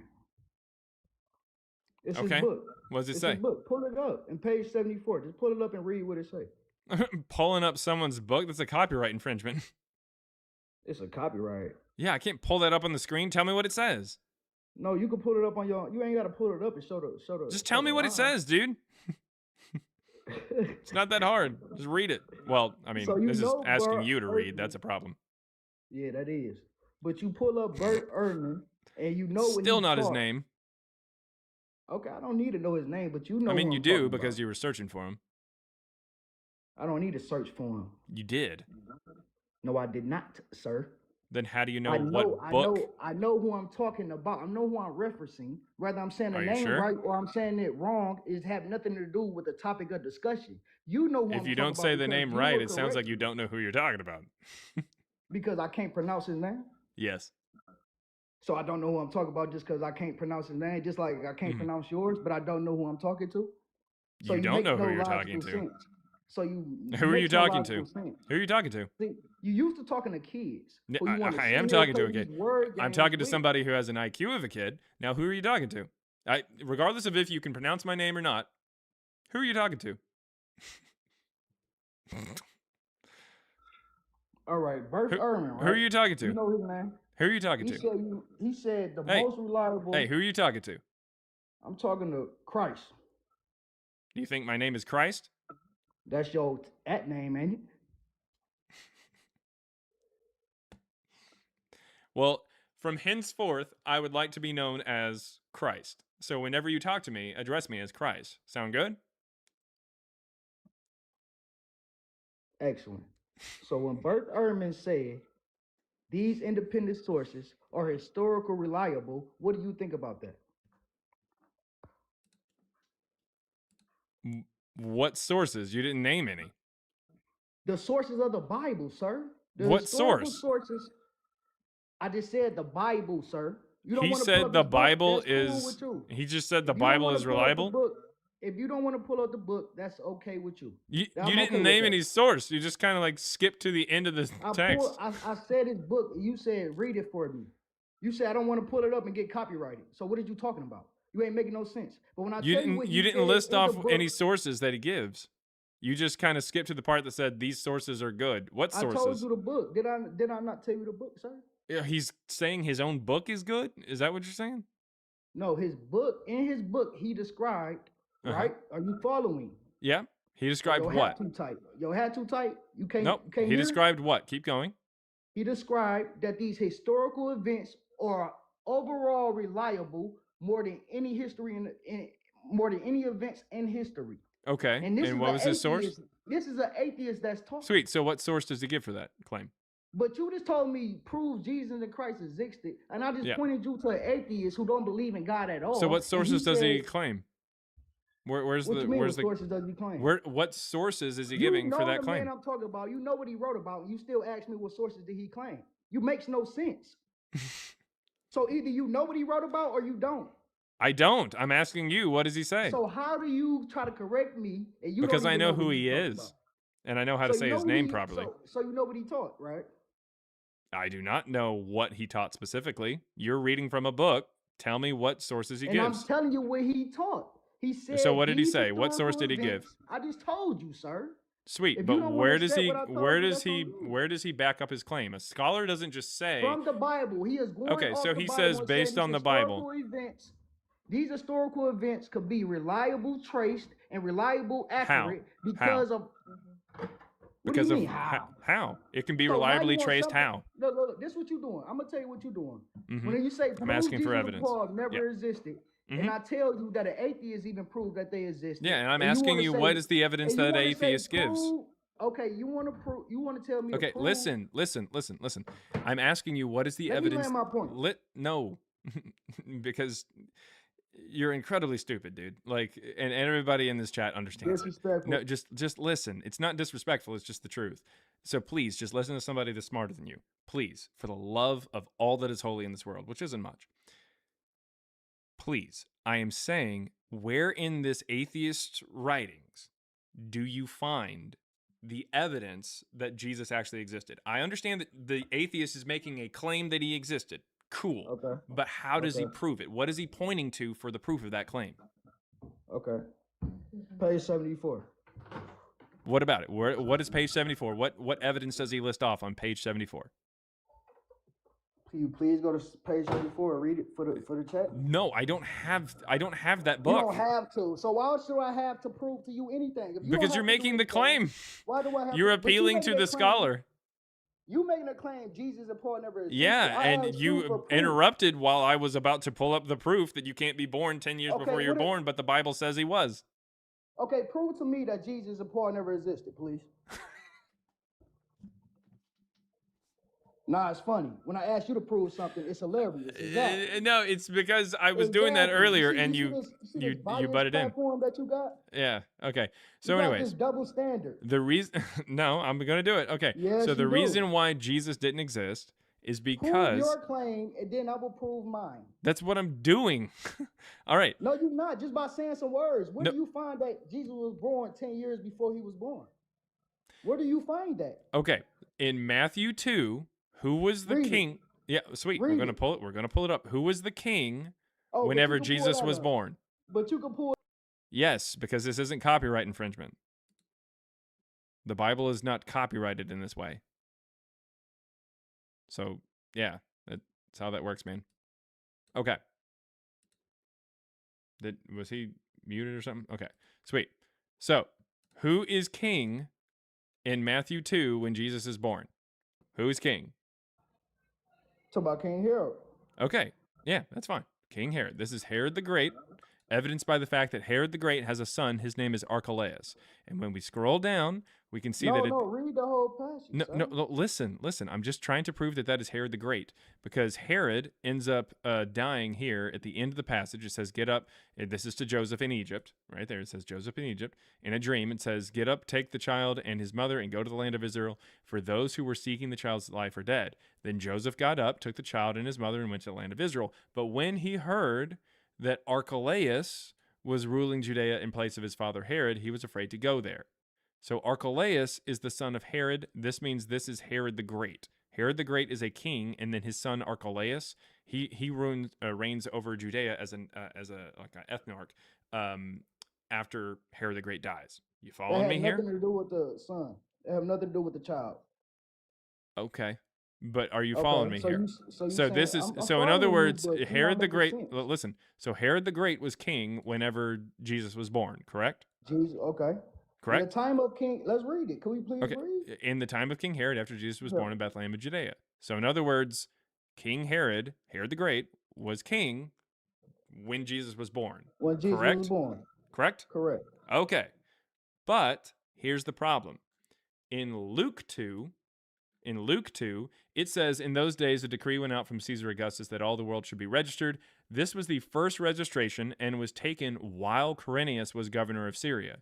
This guy, he becomes governor of Syria and does a census, and then Joseph and Mary, they take part in that census. That's why they go to Bethlehem. No, They right, leave. they They leave Judea to go, they leave Nazareth in Galilee to go to Right. Judea to Okay. Bethlehem. Stop skipping verses. Okay. Okay, but 'Cause you anyways, making it he fit goes your with narrative. Don't sweet. don't make He it fit goes your with narrative. he Let's goes read with the text. Mary. He goes with Mary, and she is expecting a child. Right. Like Correct. okay, so while they were there for the census in Bethlehem, the time came for her to deliver the child. So she gives birth right here, and she gave birth right there. Hold on. Hold on. 1 second, please. So if you're reading these verses and you know the son is who? Jesus, right? Yeah. So you saying Jesus was never born, even though you say the son is Jesus? No, listen to what the You story is. saying Jesus never existed, but you still say the son is Jesus. Yeah. So the And same in the text that you Harry reading Potter from is the stories, same there's a text, but boy you who's born and contradicting. his name is Harry Potter. That doesn't make Harry Potter real. I'm just trying to tell you that this is a fictional story. That's what we're Say trying it to again. do. I'm So sorry. please, just listen. Just listen, dude. No, Just I'm listen. sorry. Just Say it listen. one more time. I didn't hear you. Just listen. Okay. So No, she gives say birth. what you said one more time so I She could hear what gives you said. birth to Jesus Okay, while but he was never born though. in the Right? story, in this fictional story, he is. Oh, okay, but you still point to a scripture that you say is false and want to say your claim is right, but at the same time you making a claim from a scripture that you say is false. But keep going.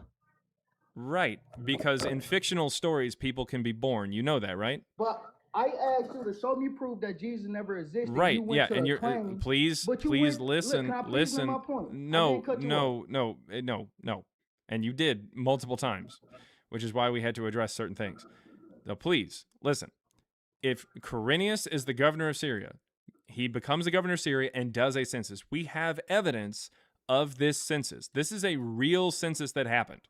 What it's talking about this here. part is true. What this part about the census? Yes, this is a real census So here. everything else is false, but this point is Here's true. because we have evidence for it. Yes, Quirinius becomes the my governor of God. Syria in 6 AD. He becomes the governor of Syria. Herod Okay. the Great, that Matthew says that Jesus was born during the time of Herod the Great, and you already admitted to Okay. that. But Herod the Great dies in 4 BC. Okay. So how does someone who was king and he dies in 4 BC, how does that line up with this guy, Quirinius, the governor of Syria, and his census that happened in 6 AD? How does that happen?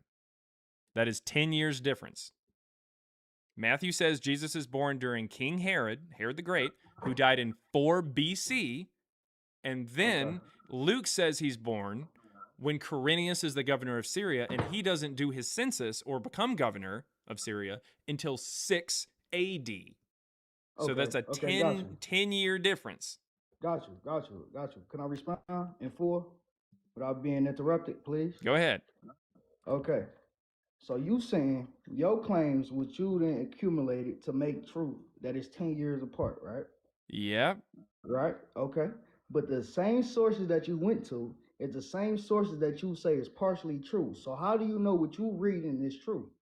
Because we have coins that actually have his. Okay, so we also have coins that Jesus existed, sir. It's that same passage that say that We Mary have will have a coins son. from Jesus? I'm repeating what you said.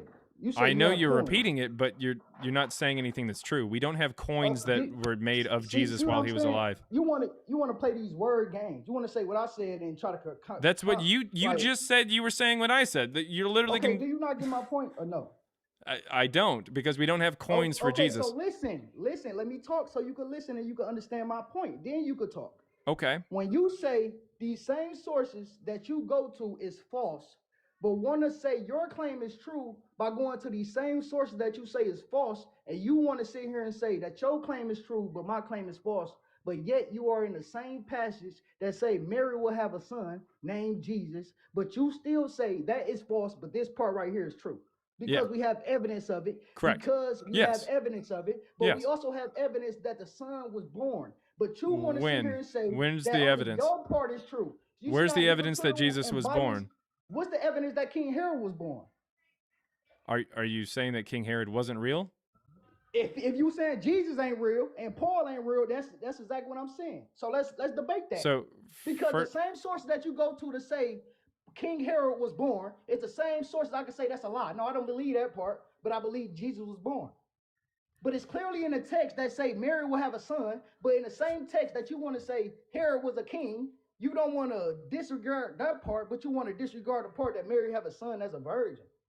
That's the part that you want to disregard. So I'm going to tell you, sir, stop spreading these lies. Stop sitting here lying to your followers. No, don't mute him. Don't mute him. That was beautiful.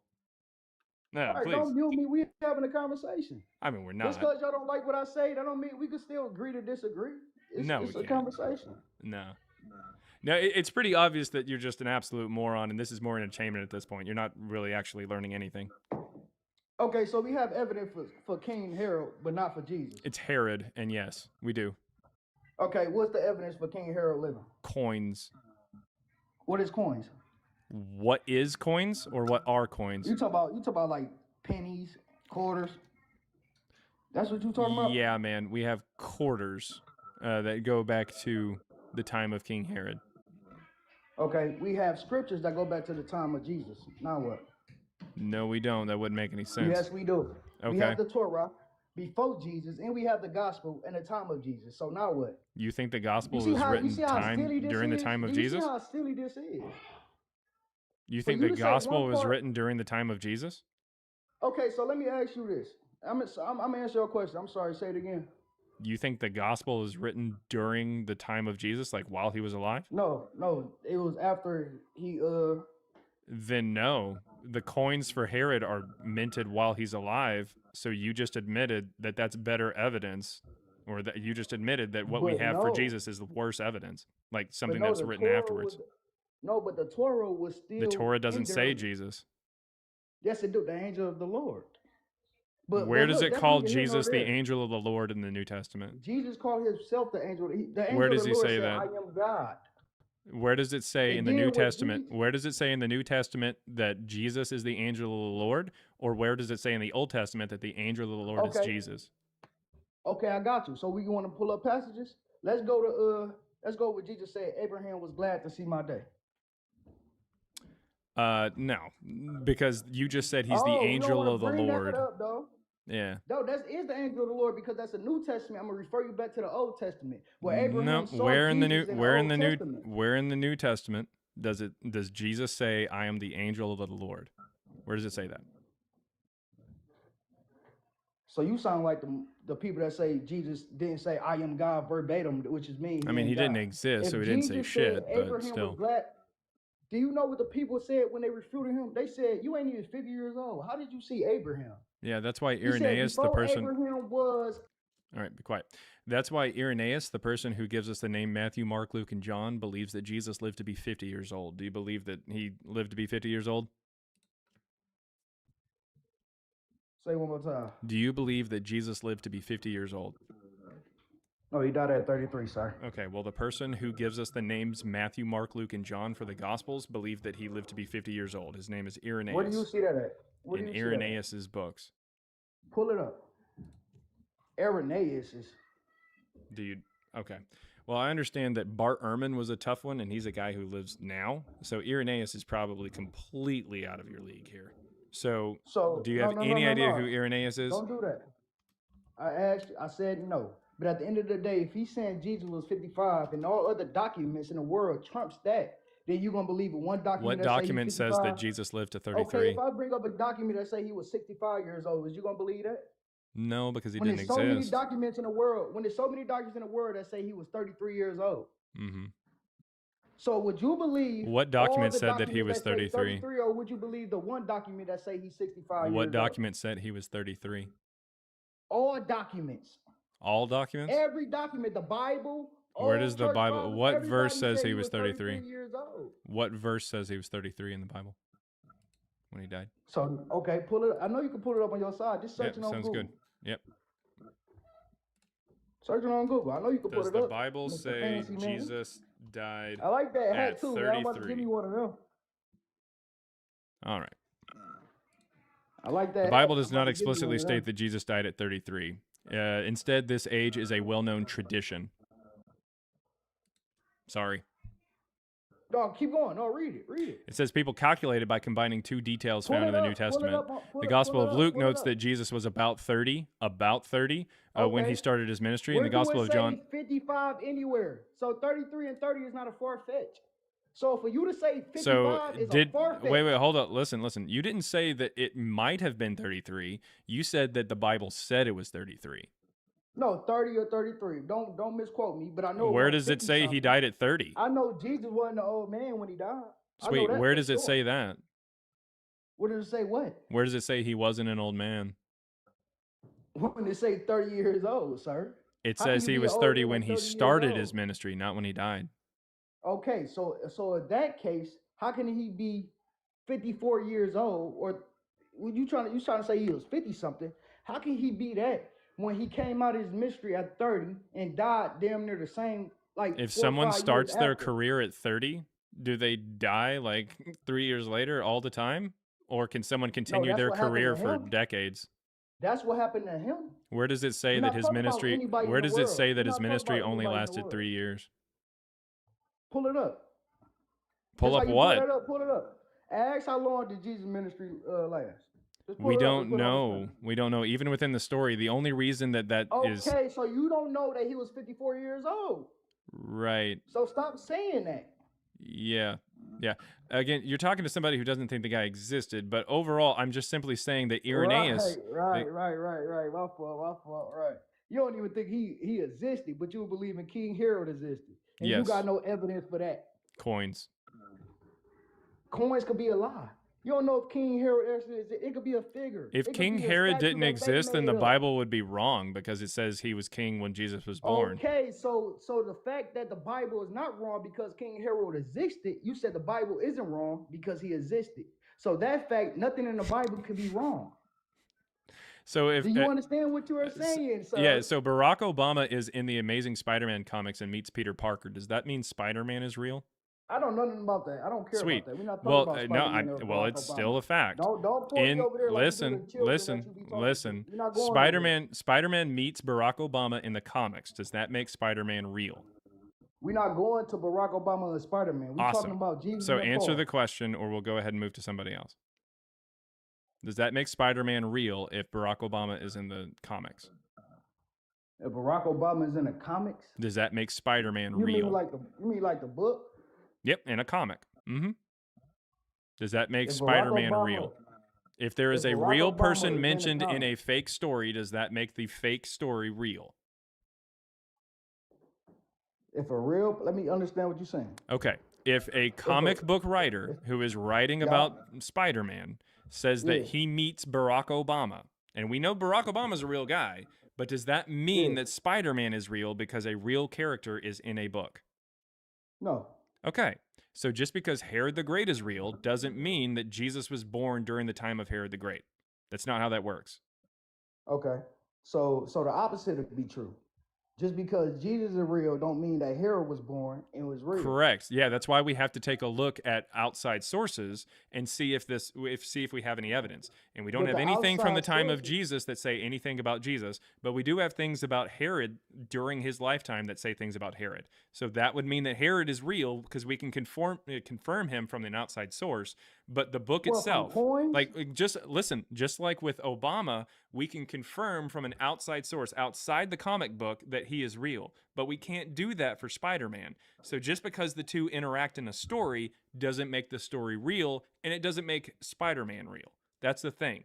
Okay. Herod the Great, we have don't- evidence for him outside the Bible. Jesus, we don't. That doesn't make Jesus real because they interact in the book. Okay, got you. So what doesn't make Spider-Man real? If you can answer that, please. What doesn't make Spider-Man real? Because of his superpowers, or what? What doesn't make him real? Is it Peter Parker? What is it that don't make Spider-Man real? Just his abilities? What is it? What you just said is one of the most insanely idiotic things I have ever heard. At no point in your rambling, incoherent response were you even close to anything that could be considered a rational thought. Everyone in this room is now dumber for having listened to it. I award you no points, and may God have mercy on your soul. All right, we're moving on to somebody else.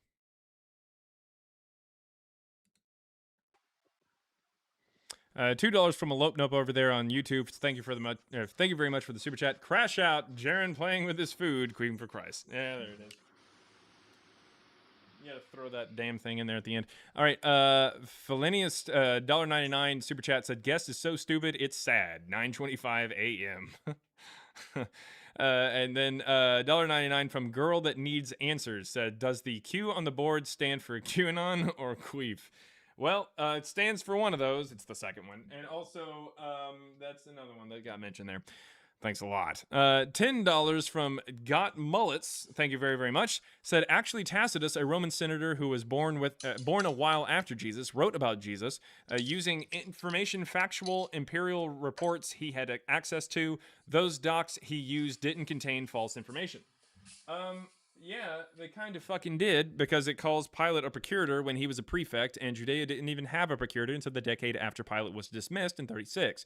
He also says Christus, which is really weird because they wouldn't have put Christ on a crucifixion record like you're trying to appeal to and try to say that he had access to. They would have put Yeshua or the Greek or Latin variant of the name, like Isu. So no, they would not put Christ. They wouldn't say, oh, hey, we crucified 2 rebels or thieves and also the savior of mankind. That is stupid. Pilate doesn't even put Christ above his head. He puts King of the Jews, according to the story. So no, the factual information that he's pulling from is very clearly stupid. He also, by the way, says Christians. He says that Christians were blamed for the fire in Rome in 64, which is the overall story there. And this is just massive red flags for the next line that says Christus, which doesn't really make a lot of sense. That's a title, not a name. So it's very weird. So the point is,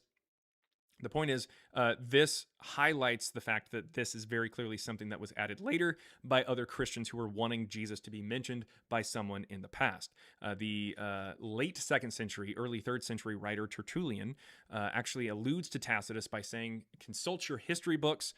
We were blamed, because he was a Christian, we were blamed for the fire in Rome, and he talks about all the tortures and everything that Tacitus goes over, but he does not mention anything about how Tacitus talks about Christ or Jesus. That's because that line was added later. The first time that it's mentioned is by Cephalus Severus in the early 5th century. So yeah, it is added sometime probably in the 4th century, which is when Eusebius, an admitted liar, and he's paid to give a history of the church, comes up with the Testimonium Flavianum, which is the paragraph that a lot of people know of there in Josephus. So around the 4th century is when Christianity really started to rise to power, including becoming the official religion of the Roman Empire in 380, so the end of the 4th century. And it's around that time that Christians really started getting very bold in their certain claims about Jesus and stuff like that, and tried to make Jesus real by faking and literally faking documents and lying on behalf of Jesus. This is a very, very common thing. Around that same time, we also get things like the letters of Pilate, like the Pilate cycle starts showing up around that time. These are fake letters from Pilate to Caesar to try to make it sound like Jesus was real. We also get the letters from Paul to Seneca. These are letters that are faked, going back and forth between a Roman writer, Seneca, in the middle of the 1st century, and Paul, who didn't know each other but should have. And so as a result, they're kind of talking back and forth there later on. So we can definitely see that Christians were actively trying to lie to make Jesus sound more historical, and so adding things to already existing historical text isn't too terribly far fetched there. So so thank you very much for your point, but no, Tacitus does not say that. $5 from Tech787 says, "Hey bro, do you have any evidence that your great grandparents existed? Just curious. You at least know their names. I do. For them, great. I don't think so. I only know. I think going back 4.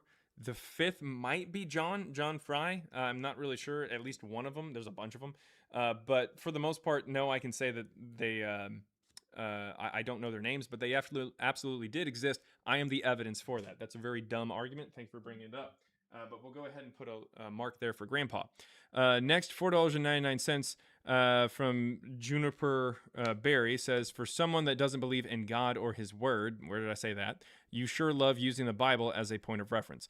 Correct. And if I'm going to argue that Harry Potter didn't exist, I'm going to need to use Harry Potter and the Philosopher's Stone at some point, or the subsequent books, for reference. That's how textual criticism works, or internal critique works. That's a really stupid point. Like, I need you to realize that that's really stupid. Like, that doesn't make any sense. Of course I'm going to use the I'm Bible. sorry. Can I Anyways. jump in on that? Oh yeah, not a problem. That was the last of the super chats. Thank you very much for the super chats, but that point was really bad. You should have thought of that before sending that super chat. All right, Nick Kelly, what you got?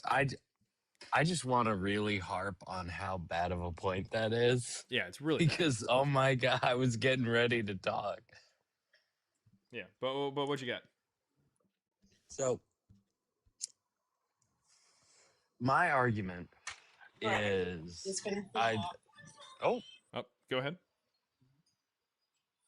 So I generally stand in what I'm an American, and so I'll refer to American culture, but I generally exist in Jesus was probably a guy.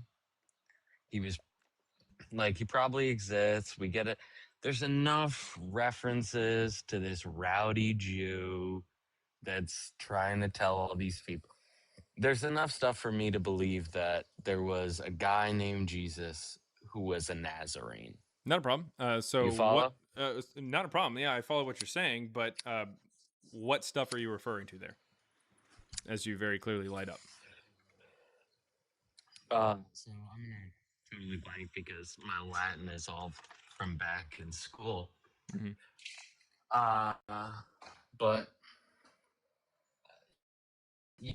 you're a very skilled debater, so I assume you'll know what I'm talking to when I refer to the Romans who reference Jesus. Like who? Like there's 4 Latin references. There's the rebel in Judea, there's the problem in Judea, and a lot of Christians will extrapolate that out into, and they're talking about Jesus. That's not a thing. Okay, so I guess that's the point that I was trying to get to is, do you think there was a Jew from Nazarene who started a problem? No. Okay, so I fall into have you ever read the book Zealot? I know of it. I may have read it. I know of it at least. Yeah, by Resum. It's a good book. I'll be honest, and I think a lot of people won't be, where I go I haven't read all the sources, you know? If a guy says Tacitus says this, I tend to believe him. Tacitus is actually a very bad example because I will read up on that stuff. But you get what I mean. I am of the opinion of there was a guy, right? So I guess what I want to figure out is, are you claiming that there was no Jesus and he was fully mythologically formed? Yes. Okay. Fascinating. Okay. Because I love this. I get into Christians all the time with the crucifixion. I don't believe in that. So you just believe that there was never a Nazarene who was preaching that he was the final answer? Yes. I think a rabbi got crazy, and you just think that guy didn't exist. Correct. Or rather, you believe that there might have been some guy out there preaching all this shit, but it wasn't the Jesus that we're all talking about. No. Okay. I don't believe that either. There was no one guy. You think that all of these individual references could be to different people? Like the trouble in Judea. This what Nazarene. Trouble in Judea? Yeah, what are you talking about there? What are we referring to? I believe that is from Flanetoficate. I'm very, again, my Latin is very bad. Do you know what I'm talking about if I say there was a Roman who referenced to another Roman, like in a history book, not Tacitus, not Seneca, but there was a Roman who referenced trouble in Judea? Are you talking about the one who wrote about the Jewish-Roman War? Well, there's a couple of those, so you got to be careful. But the trouble in Judea around the turn of the century.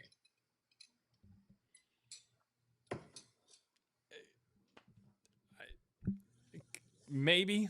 I think I know who you're talking about. Okay, and I'm not trying to trap you. This is genuinely me asking. Like, what was the name of him? Was it? It wasn't Seneca, was it? No. Okay. There's some things about like, there's blah, blah, blah, and the Christians expound on it. I'm very fascinated by your Christ differentiation. Okay. Like, your problem is with Jesus, Yeshua. Like, do you believe that there is or will ever be a Christ? What does that have to do with whether or not Jesus and Paul existed? Oh, no, it's just a personal question about your opinion. I just want to know, like, do you think let me pose a hypothetical to you. I'm assuming you're American? Concha?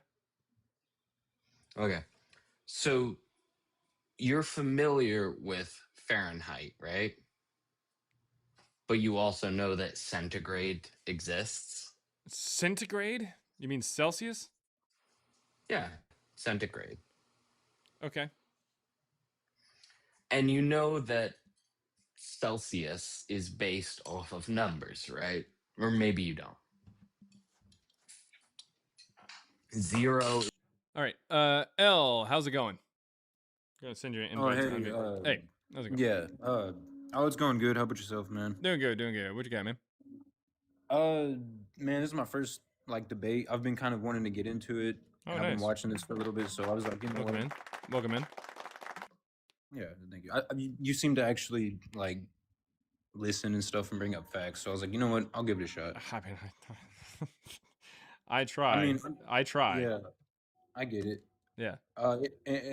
So I guess my first question would be like, so you how do I word this? Basically, like, okay, so your belief on your perspective on the Bible as far as who do you think wrote it? Like, do you understand what I'm trying, like, I mean, yeah. I mean, like, I'm basically trying to understand your belief system. Like, what's your belief system on the Bible? Like, how do you view... The vast majority of it is mythology when talking about, like, anything historical. Well, just about all of it's mythology of some kind or religious propaganda. You do have a lot of poetry, which, again, is soaked in religious propaganda, but still, like, there's some interesting poetry. There's only realistically, there's only one book that is kind of good. and that's Esther. Other than that, all of it's trash. Okay, and by so good, I don't mean historical, because that's not historical. You mean like enjoyable? Probably. Yeah. Esther's enjoyable to some extent. Ruth is fairly enjoyable. Song of Solomon. Oh man, if you like smut. Yeah, that one is a that's like a more romantic kind of thing, from what I understood. Yeah, but I don't know. I'm not really well versed in that one particular, but and so that makes sense from what you were saying. I heard some of the other things you were saying, like because I know you were trying to ask for outside sources outside of the Bible because you don't believe that the Bible is a credible source in and of itself. I mean, show that it is, and we'll talk about it. That's perfectly fine. I mean, No. I mean, really... I'm just trying to gauge where yeah, you're at. But anyways, as far as Jesus and Paul, let's skip ahead. Okay. Yeah. So I heard earlier you were saying that how can someone be born 10 years before they were born? Where do you get that from? From the fact that Matthew says that Jesus is born during the days of King Herod, which would be Herod the Great, because his son is Herod Archelaus, mentioned at the end of Matthew 2. And that means that he's born during the time of somebody who died in 4 BCE. Then Luke chapter 2 comes around and says that Jesus is born in the census of Quirinius, the governor of Syria, which we know about, and Josephus talks about, and even Acts continues to talk about, which is a census that happens in 6 CE. That is when Quirinius becomes the governor of Syria, and Judea is added to Syria for the purpose of said census. That means that the birth of Jesus would be a minimum of 10 years apart from each other. Okay. That's a problem, right? No. Yeah, I agree. I understand your perspective on that. So the only real way that you'd be able to get out of that is by choosing one or the other. And I would have to ask, why did you choose one more than the other? And what, I get that. What the Jesus that you did pick, the timeline that you did pick, why did you pick that one, and why did you not pick the other one? Well, because we don't really have evidence. I didn't necessarily pick a timeline, and I'm not gonna lie, I haven't done a whole bunch of research on that specific topic, so I don't have like exact data on it. But what I can say is that I do know that it doesn't specifically say a year that Jesus was born in the Bible itself. I'm aware. Like it says who was the ruler, and we know the rulers lived different times. That's no, the problem. I get what you're saying. It was during that time period, but okay, so I'm trying to figure out how to word this, but it's like, so okay, how do you determine when the century ended? What the fuck are you talking about, man? Okay, so look, as a Christian, they say they believe in BC and AD, before Christ and after death. As someone who doesn't believe in that belief, no, I know they before century end and after or whatever the heck it stands for. My bad. But I'm saying, like, so where do you get that reference? So what made them decide to switch the century? What the fuck are you talking about? This has nothing to do with what we just talked about. Yeah, it does, because if no, you're it doesn't. Before century end, 6 years before century end, so how can you get a reference point to decide what 6 years before the century end is? I'm using the calendar that we have today, the Gregorian one. What are you talking about? And so therefore, it's still going to be, regardless of if I use the Julian calendar or not, it's still going to be different. I'm talking about. It's still going to be 10 years apart. The thing that made, where do you get the 10 years from, though? It doesn't. It doesn't matter if I use It doesn't matter if I use the Julian calendar, the Gregorian calendar, the fucking Mayan calendar. It doesn't matter. Whenever we calculate when this person, like Quirinius, the governor of Syria, was reigning, and when King Herod was reigning, they are separate. They don't overlap. The reign of Quirinius, the governor of Syria, starts 10 years after Herod fucking dies. Okay. So it's not. He was born. What year was Herod born? What year was Herod born? Yeah. I don't know off the top of my head. It was like somewhere around maybe 60 BCE or something. Okay. What does that have to do with anything? No, I'm just thinking 60. So how old do you think he was when he died? I'm just learning. Literally doesn't matter. Shit like that, but no, it's good. I get your perspective. Like, I understand from your perspective that it doesn't make sense, and it's kind of hard to reason when I don't have the facts that I have. It's not that it just, like, you know what I mean? I don't have the facts that I need to have this debate. You know what I mean? I will. It's not just that it doesn't make sense. It's that it's impossible. Well, I mean, that's the same concepts. If something doesn't make sense, like, logically, then it's like, because it's not possible. You know what I mean? If that makes sense. I mean, I guess, but nevertheless, yeah, it's an impossibility. For Jesus to be born 10 years before he's born. So you're going to, at best, have to choose which one you want to go with. One of the dates must be wrong then. Yeah, so you're going to have to pick which one you like and give me the evidence as to why this one's the one. It's about which one is historically accurate. Okay, well, which one is more historically accurate? I don't know off the top of my head. I would have to research that. Yeah, that's the problem.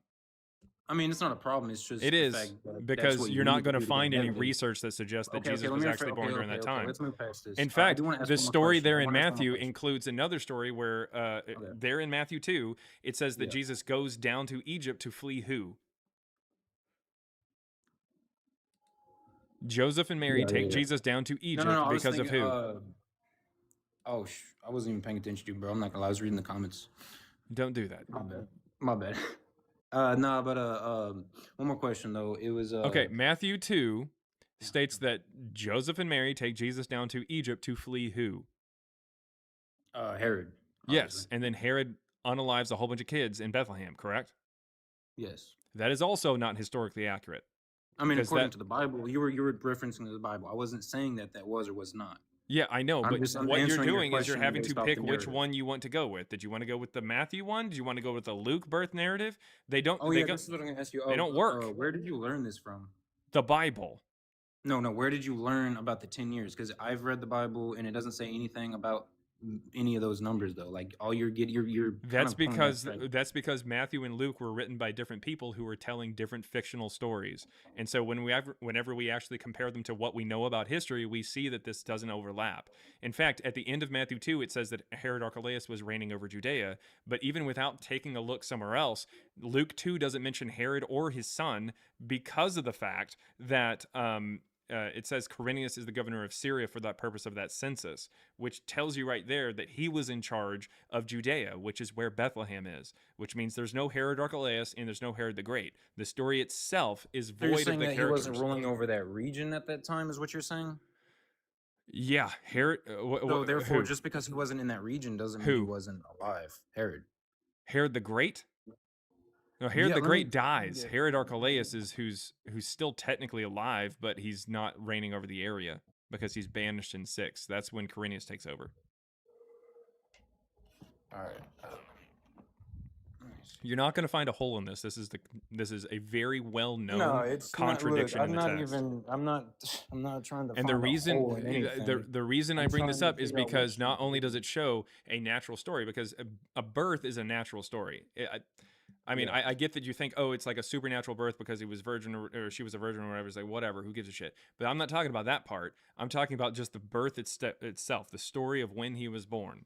Matthew is telling a natural story that contradicts the natural story of Luke, which means the New Testament in its natural presentation of Jesus is impossible. That did not happen. So what you're going to have to do is you're going to have to pick which one you want to go with, or neither of them. So what is the fallacy in Luke compared to Matthew? Because you said Matthew was more of a natural birth. Like what specifically in Luke points out that that's wrong, that Matthew's wrong, that contradicts Matthew? What? You said Matthew and Luke contradict each other, right? In the time of when he's born. Yes. Where are the scriptures that point that out? Luke 2, Matthew 2:1 and Luke 2, I think 3. Okay, you said Matthew 2:1? No, Luke 2:2 and Matthew 2:1. I can pull it up on the screen. Here's Matthew 2:1. In the time of King Herod, this is Herod the Great. Yeah. All right. The days of Herod. And then right here in Luke 2:2, it says this was the first registration and was taken while Quirinius is governor of Syria. Okay, but what is it? It's talking about the what is it called? The birth registration, the what is that called? The census? The census, yep. I'm trying to think. No, I'm not even gonna lie to you, bro. I don't got the reference points to argue against you on this one. I do not agree with you necessarily. I mean, you don't agree that these people. I mean, I don't agree with your perspective. I mean, on my perspective on what time? On the Bible and on time. On time. Okay, so what do you disagree with? What did I say that you disagree with? No, I'm just on your perspective because I'm a Christian. I was just giving you like my perspective on what? I was trying to give you compliments. Say, hey, this was good. My perspective on what? I don't agree. But you're saying you disagree with my perspective on something. I believe in Jesus and I believe in Paul. Sweet. Right? Do you have any evidence to suggest it, or are you just admitting that you believe in stuff without any evidence? No, I'm just saying I'm done having an argument, and that I'm being respectful and saying, hey, I don't agree with you, but it was a good debate. I mean, it wasn't. You kind of said some stuff, and then you tried to argue against time. Like you argued against a calendar. So. No, I don't agree with it because there's also a lot of. You don't agree with what? To be honest, bro. Like I'm not, dude. You don't even want to like get me started on that, dude. There's so much lies. Go ahead, man. I mean, Well, okay, like this is off subject completely, but like the Rockefeller Foundation about the schools and the education system and that they're Okay, dude, do you you? don't understand. I You don't thought you were talking understand. about lies in the Bible or something like that. No, I'm talking about lies in history. Like there are lies that we have been taught. Cool, dude. Well, About you just fell like for a stuff. pretty So big one. It's the idea that no, Jesus existed. You're the one who's been lied to. No, I just pointed out a contradiction. You don't know anything about it, which is why you kind of I just babbled don't back have and the forth evidence about to a prove you wrong at calendar, the and then moment. That I'm doesn't the mean I'm idiot, wrong. I guess.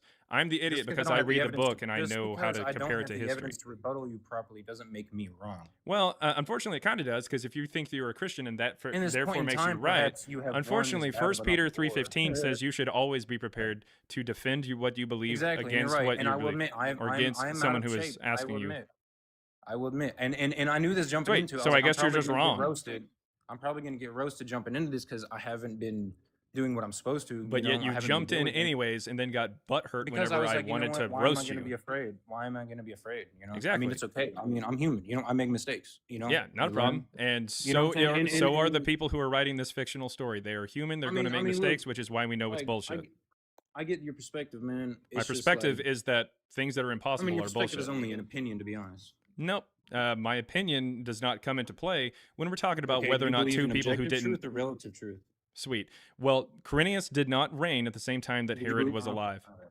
Don't answer my question. That was like a complete sidestep. I was just asking you a question. I mean, the debate doesn't necessarily have to be focused, like, because then you're just trying to. It does have control to be focused on the the topic, and subject. the topic is that Jesus and Paul never existed, and you I don't mean, I have get any that, and evidence now for I'm it. just trying to understand you. Like, do you believe Sweet. in Well, I relative gave you truth the or absolute reason. I truth? gave you the reason that I'd say that Jesus and Paul, or at least Jesus, didn't exist. Do you have Okay, any but evidence this that he leads did? Back to the subject. But this Do you leads back have to the any subject. evidence that he I'm did? trying to make a point. Sweet. Do Do you you have believe in any relative evidence that truth he or did? absolute?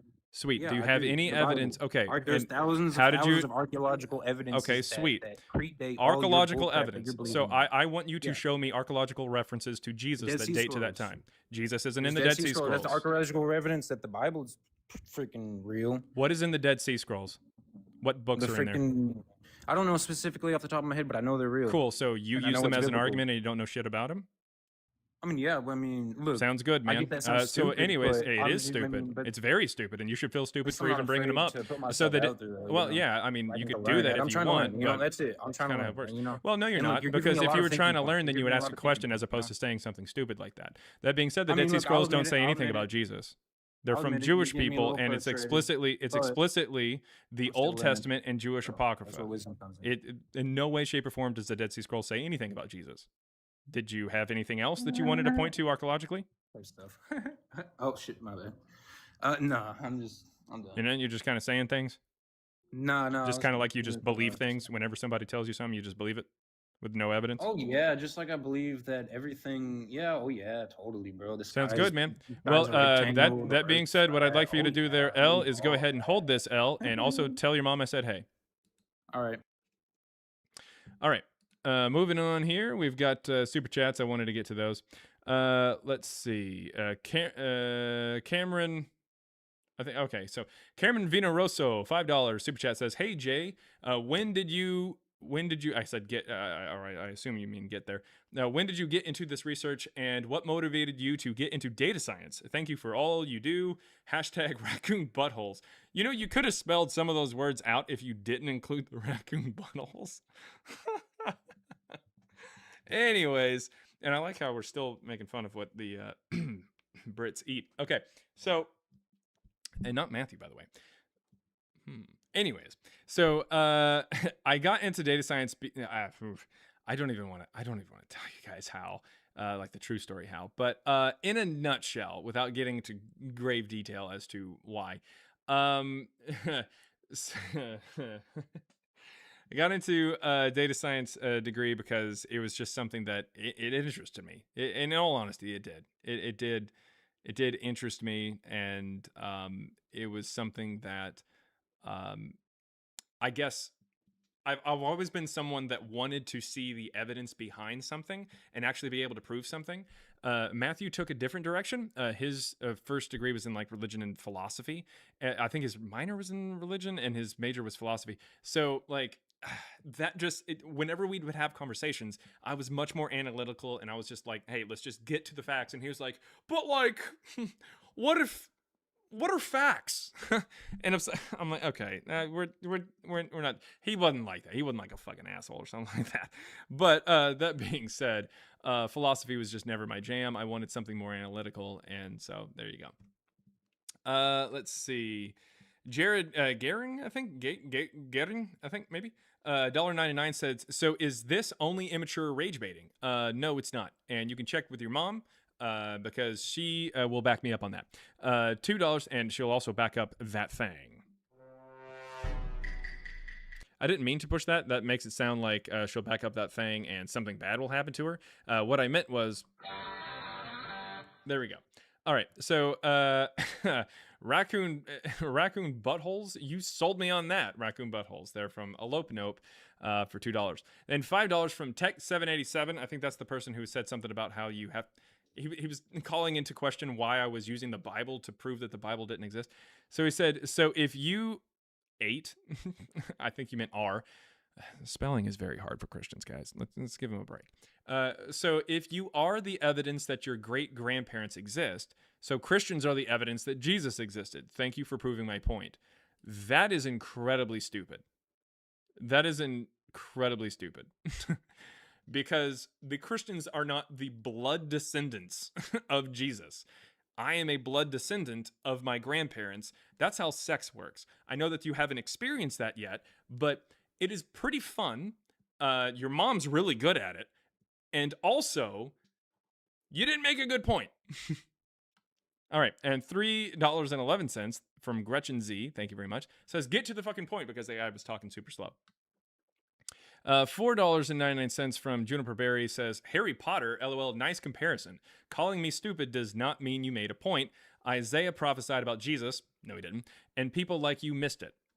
Nope, we didn't. If you'd like to give me the verse that you think Isaiah was talking about Jesus in, I'd gladly pull it up and show you that you're stupid. But anyways, $9.99 from Juniper Berry says, you have yet to prove anything, let alone your poor case against the existence of Jesus. All right. Well, unfortunately, Juniper, again, Isaiah doesn't say shit about Jesus. Give me a verse that he says anything about Jesus, and I will gladly pull it up and discuss all you want about it. That is fine. That is perfectly fine.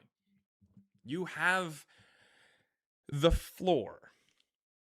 Or as the French say, you have le fleur. Anyways. Let's see. If there's any evidence for Jesus or Paul, come on up and give it. The request button is right about here or down here if you're on TikTok. If you're on YouTube, you can click the link that's in the chat there on TikTok. Even if you're Juniper Berry, you can click the link that's in the chat and request up on TikTok. If you don't have a TikTok or don't want to come up, you can send a super chat. I will read it like I just did, and I will respond to it. But if you want to just have a conversation, that's fine too. Just click the link. Come on up. And remember, guys, just like I told the last guest, 1 Peter 3:15 says you should always be prepared to give a defense of why you believe what you believe when questioned or demanded of you, and do so respectfully. Not that one, but here is a particular translation of that verse. Again, it's 1 Peter 3:15. 1 Peter 3:15. Always be prepared to give an answer to everyone who asks you to give the reason for the hope that you have, but do this with gentleness and respect. 1 Peter 3:15. Remember, guys, if you are a Bible-believing Christian and you do not come up here and tell me that Jesus and Paul existed 2,000 years ago and give me evidence for it, you're letting God down. And when God gets sad, he unalives a puppy. The same puppy. Twice. Look it up. Go ahead. Look it up. Look it up. Look it up. It's in the book of Zechariah. I don't make the rules. I don't break the rules. Sorry.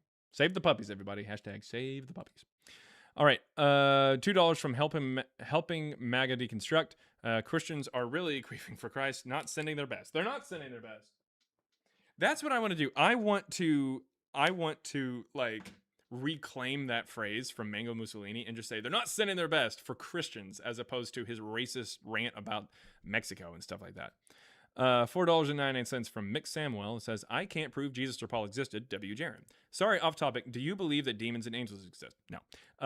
X Broncos X 2003, $2. My favorite stream. Thank you very, very much. Thank you.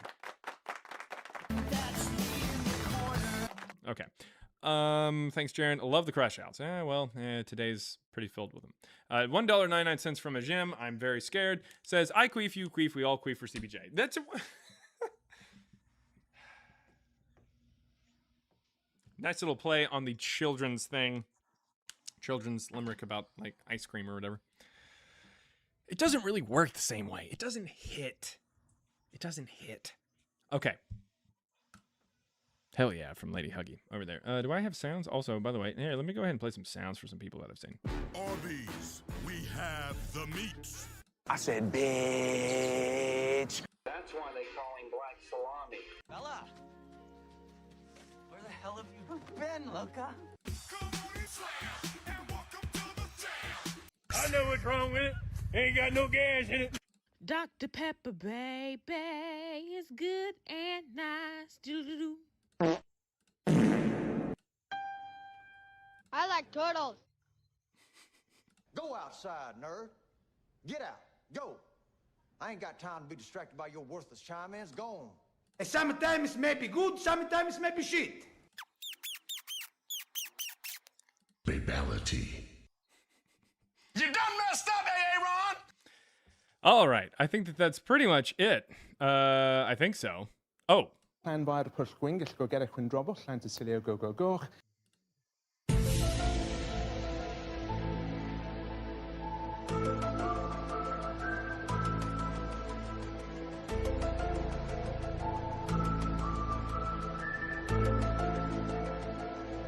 All right. John Jacob. I believe you're affiliated with Jingleheimer Schmidt. Yeah, that's my name too. That name is my name too. All right, hold up.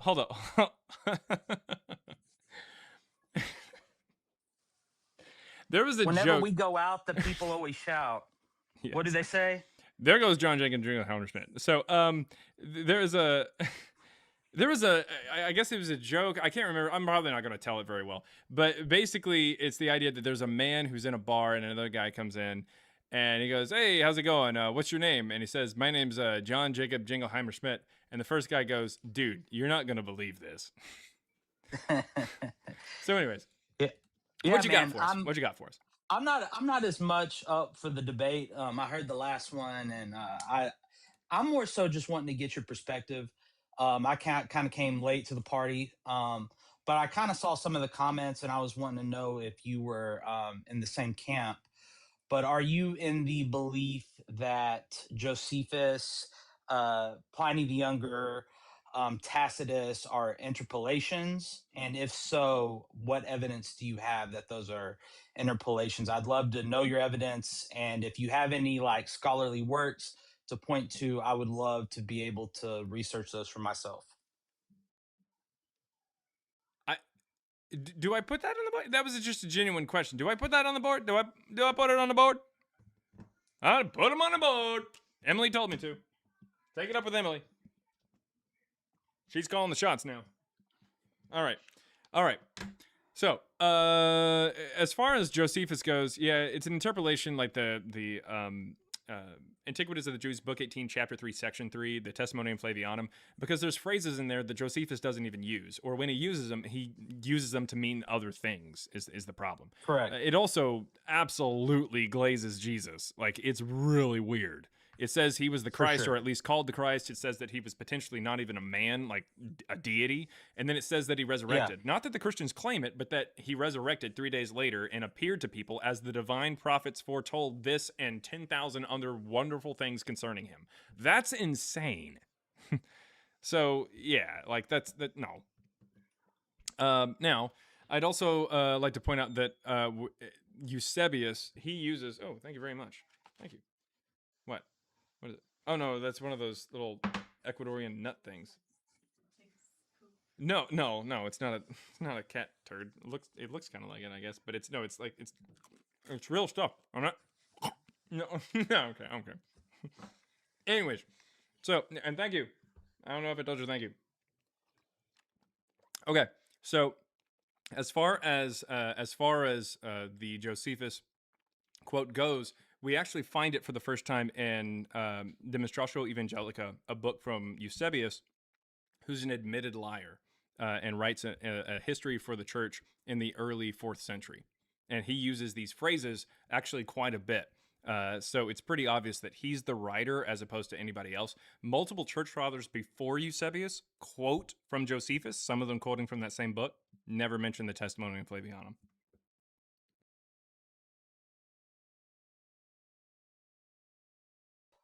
Okay, cool. So I definitely believe that there's some. I agree that Christians later definitely did add some things. I would also ask, so like for example, in the when would you? So since you don't believe Jesus of Nazareth or Paul of Tarsus existed, when do you think this? We'll call it the Jesus myth was come up with. Are you thinking Constantine? No, that's way too late. It'd be Marcion, 144. Okay, 144. So like if you're looking at like let me see P50 2. I believe it's P50 P49. No, P52. P52. You're correct. That's the one from John, right? Yep. Yeah, John 18. So would you say that that was around the time of Marcion? No. So would you say that's after? Yes. Right there on your screen is P52, also known as P457, depending on the particular reference number there. It's the same thing. It's about the size of a credit card front and back of the Gospel of John. Yeah, John 18. Damn, you can zoom in a lot on this. God damn. Look at that. Look at that. Anyways, so sorry. Got a little nut that went down my mouth there.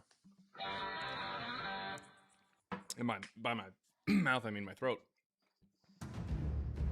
All right. So, so anyways, back to this. So this is actually from the university. Oh my God. Having a hard time over here. Give me a second. All right. Alrighty. Need to lay off those nuts. So the University of, oh Jesus Christ.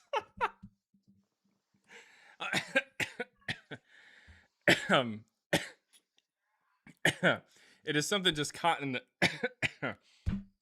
it's caught right there in the spot. Right in the spot. All right. Sorry. Usually I handle my nuts a lot better than that. All right.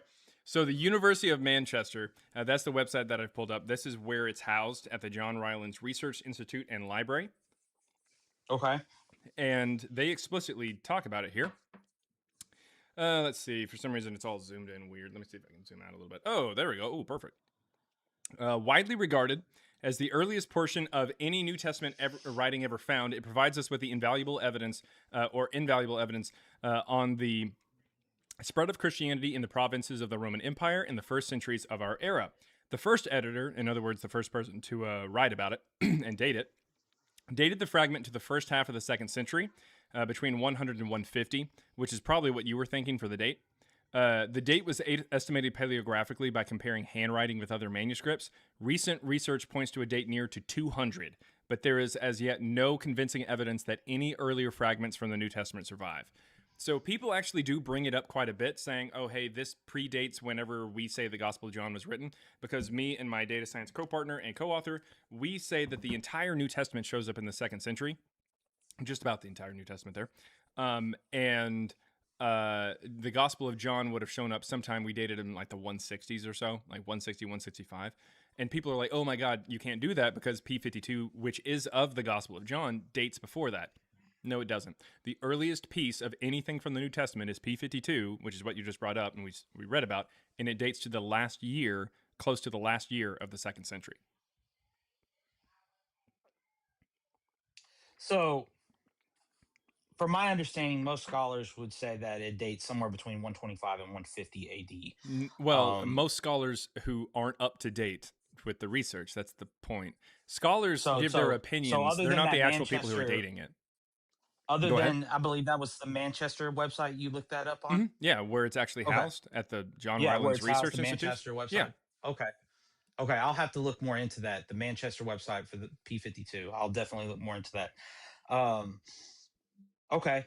Now, as far as so with the overwhelming evidence, and again, if you are going to say Josephus is an interpolation, which, like, again, I would have to look more into that. I haven't read the histories of Eusebius in quite some time, and I'd have to look at the original Greek to see how much it matches up. Well, I guess Eusebius is the original Eusebius in Greek, or is it in Latin? Greek. I'd have to look at that. It is Greek. Okay. Yeah. So the oldest manuscript we have of Josephus goes to the 10th century, and it has the parts that even Christian scholars say are problematic, that the interpolated parts. Sure. We don't have. So scholars will go in and they'll say, "Oh, hey, this part glazes Jesus, so this part wasn't something Josephus said. This part wasn't." They'll go through and they'll take a little knife to it or whatever and say, or a penknife to it and say, "Oh, hey, this wasn't in there. This wasn't in there. But they don't have any evidence that like it looked like that. What I'm saying is that the paragraph itself was added later because we don't have any version of that paragraph that is the version that the scholars think was actually in there. Even the slightly updated one isn't what scholars say is really in there. Like later on, we do end up, like, for instance, in the 10th, 11th century, somewhere in there, we have an Arabic version of the Testimonium Flavianum, which it tones down the Jesus stuff quite a bit, or it tones down the glazing a little bit, but it still has a little bit of glazing in there. We don't have the version that is completely void of the glazing. That's the problem. Yeah. Yeah. No, I think one place that we could definitely agree would be that the glazing is not original to the text.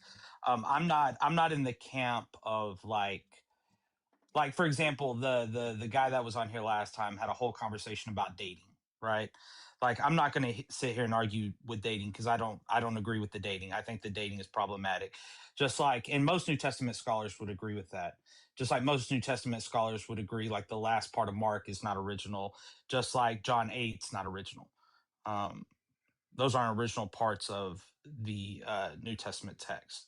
Right. Those don't show up till much later. But as far as historically,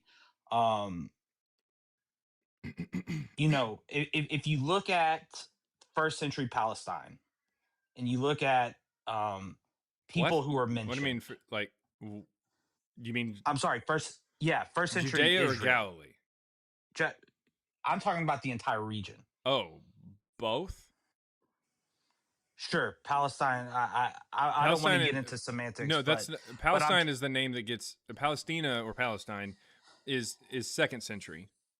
Before that, it's Judea or Galilee. So I'm not really sure which. If you look at first century, if you look at the first century area of Judea, Galilee. Okay, that just region in general. Okay. Yeah, that if you look at that region, there is not a figure that you're going to see other than Octavian that has as much written about him than Jesus. And again, that's yeah. No. What the fuck are you talking about? Like as far as Caesar, what other first century Jew do you have that much writing about? What? Which Caesar? What? What? I'm rephrase about your question. In the first. Yeah. Sorry. That was a word salad. Let me unphrase that. So, as a historian, I'm not a historian, but I'm saying if you're looking at history, right, and you're trying to find evidence, right? Yeah. You have primary sources, you have secondary sources, right? Obviously, primary sources are better than secondary sources. Okay. And if you could get as close to the time period as possible, the better you're off. Now, if you're talking about Jesus of Nazareth and his crucifixion if you believe he existed and his crucifixion existed. Most scholars would put that somewhere between 30 and 30. You could even go as early as 28 AD to 35 AD. Okay. Okay. And if the earliest references of P52, okay, is, let's say we go with the Manchester date, that is the most recent scholarship. And again, I want to look at that first. Yeah. Then that would be decent 170 evidence. years It's not later. 170 years later. That would be decent evidence for 2,000 years. Now, I agree with you for that time period. What evidence do we have that any of these people existed? Who is any of these people? Name. What do you mean? Anybody? Like in general? Yes. Philo of Alexandria, we have not only writings from him that stylometrically come back as him, but we have Josephus who mentions him. Pilate, and you don't think those are interpolations? No, because they stylometrically come back as the majority of the authorship.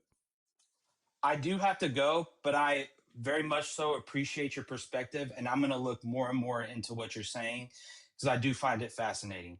Thank you for the respectful conversation. All right. Thank you very much. That was John Jacob, everybody. John Jacob.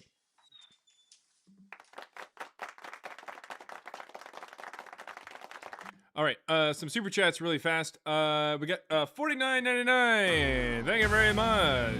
Thank you very, very much. That is from Juniper Berry, who was arguing with me about something about. Wait, hold up.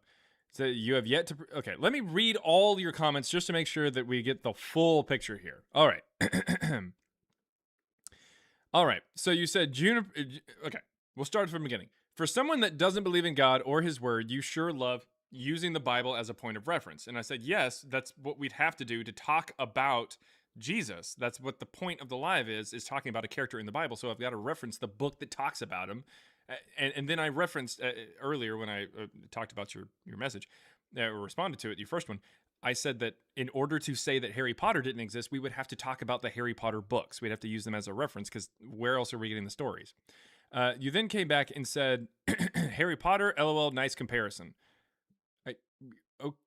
I mean, I don't think you understand what I was trying to say there. I'm saying that any character, even a real one, even a real one, if we were talking about, say, Shakespeare, I would have to reference works that talk about Shakespeare in order to talk about Shakespeare. Otherwise, what are we talking about? Like, what character are we trying to determine lived or didn't? That's how that works. It doesn't have to be even fictional. I'm not really in that regard. I'm not necessarily comparing Jesus to Harry Potter per se. I'm saying the methodology, the way that you would actually critique the character or get into the argument, would have to include their books or the books about them. Let's see. And then you said calling me stupid does not mean you made a point. Well, the point was stupid, and I think you are as well. Isaiah prophesied about Jesus, and people like you missed it. No, he didn't, and I'd like to get evidence for that. Juniper Berry then said, this one was because I have a feeling you will do better and have a Paul/Saul testimony.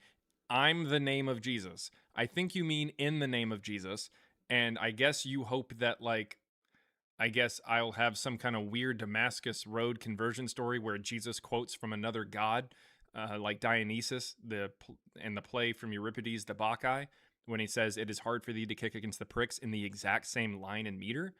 That's weird. That's really strange. Anyways, and then you hope that later on I will tell conflicting stories that contradict themselves about, my conversion story. It's kind of stupid. All right. Moving on, we got $2 from Surf Murph, who says, I like frogs and lizards, and sometimes turtles. This is a load of barnacles. Anyways, thank you. Sometimes turtles, sometimes. I like turtles. Yeah, whatever. Okay, $2 from Michael Stewart, that says, Jay and Paul, Jesus and Paul, are widely accepted by historians as real. Sure. Most historians will refer to you to scholars, and most scholars religious scholars are personally religious. Some of them are not. And non-religious religion scholars, for the most part, don't have a problem with Jesus existing. Will tell you that he likely existed, probably existed. There are a handful, like Bart Ehrman, who say that he definitely existed, and they're also non-religious religion scholars. But nevertheless, the information that they are relying upon is what we're talking about here, and diving into whether or not that's actually good or authentic. And I would say that it is not. $5 from a Nope. God just unalived 15 puppies every time a Bible basher leaves without talking to this dumb cowboy on YouTube. Raccoon buttholes. I'd actually prefer the raccoon buttholes over the Q word there. Ridiculous. $6.99 Canadian. From Nick Graves. Oh my God. Nick Graves. Woo! What's up, man? Jaren, the man, the myth, the last Marcionite. Actually, I'll take it. Queef, Jesus Christ. Queef of Kings, snuck that one in there. Queef of Lords, what? Queef of Gods, the queef beneath my feet. Honestly, I thought that it was just going to be like a nice little comment, just saying hi. And then he had to go and just absolutely drop the Q word 4 fucking times. Ridiculous. All right. 1, 2, 3, 4. Ridiculous. Absolutely ridiculous. $5 from Godmind that says, for the Christians, this is good as it gets. Can't expect, I guess, miracles from them. Only Jesus does covered. And you're right, Harry Potter.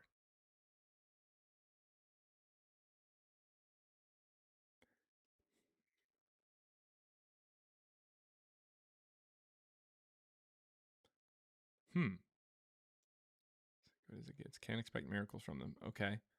Only Jesus does covered. And you're right, Harry Potter.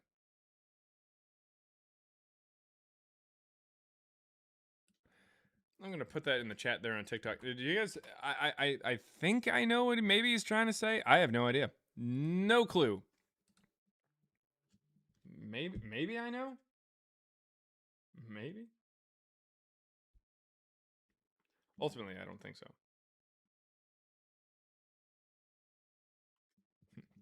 All right.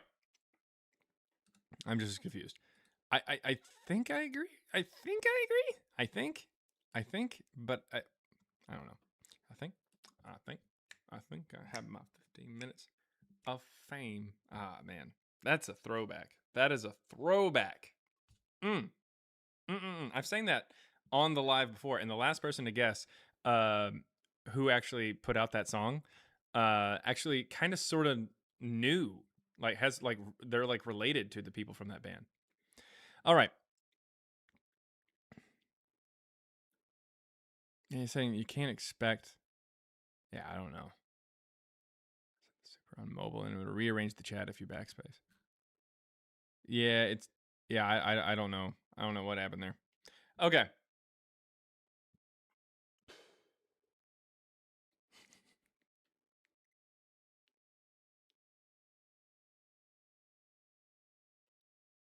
Lemonade? All right, if you've got any evidence for Jesus or Paul, come on up. Come on up. Vince over there on TikTok says, what's your thesis on what happened then? Where did the early church come from if you didn't exist? It came from a mystery cult. There were mystery cults all over the place. That's like saying if Hercules didn't exist, then why is there a cult of Hercules? And it's like, well, what? It's because there are people who believe in deities that are not actual like physical human beings, and there's obviously no evidence for them on planet. Little down to Memphis. Whoa, watch out, man. Watch out. That's called karate, man. There's only 2 kinds of people know it. The Chinese and the king. And one of them is me. God looked down, millions and millions of people, man. And he chose me. Fucking love that movie. Okay.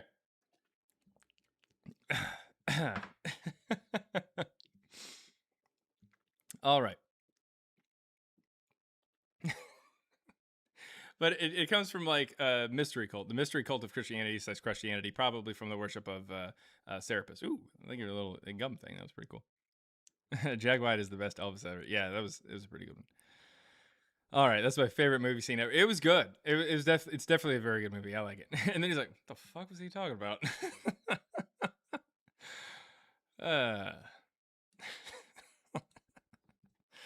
All right. Let's see. $1.99 from T Flows Productions says, "Do you think Paul was a fake apostle? Never met Jesus." I just think that he's not really a person. He's probably a placeholder for Marcion himself. He's not a real person. He didn't actually exist. Not really. Like Paul is like a pseudonym, if you will. Oh, look out, man! Watch out. All right. I love people. What you got? All right.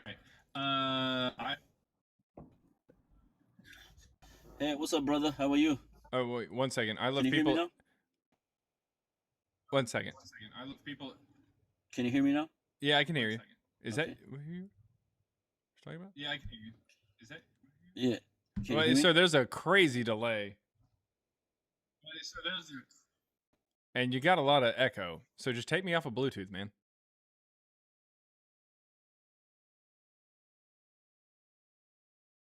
Just turn off your Bluetooth on your phone. Like it's not that hard. Just should be good. Can you hear me now?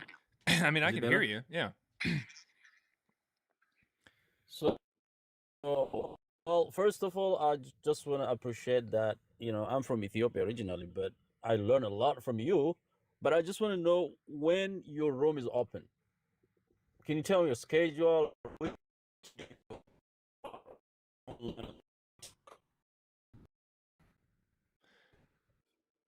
Well, either your signal is bad or you started speaking in some Ethiopian language that I don't understand. But you asked about like the room. I'm guessing like the chat. Like I go live about 9:30 or so a.m. Central every morning, every weekday morning. All right, man. Thank you. I just want to know that. Thank you so much. So I'm just telling you that I learned a lot from you, and yeah, that's it. All right. Thank you. Or as I say in Ethiopia, thank you. I'm a Saganalo. I think. I hope you didn't just teach me how to cuss because I'm a suganalo or something like that. Sounds pretty close to the word thank you, I guess. I don't know. You know what? Here. What language? What language is primarily spoken in Ethiopia? What the? I've never heard of that language. Amharic? I guess. Oh, no. It says the most widely spoken primary language in the country is Oromo. What? This is okay. Translate to. Oh, I can. Okay, so I want to translate. Thank you. It's stuck on Norwegian, so I'm gonna have to say thank you in Norwegian. Okay. All right. What the hell? All right. So apparently, it can't say it. It can't read it out loud. It doesn't have that for Google. There's no possible way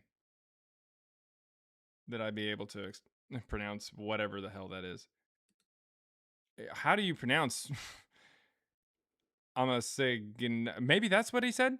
Amasegan Lehu. It's the best I got. There you go, guys.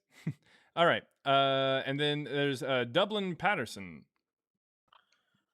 Speaking of people who don't speak English either, what's going on, Dublin?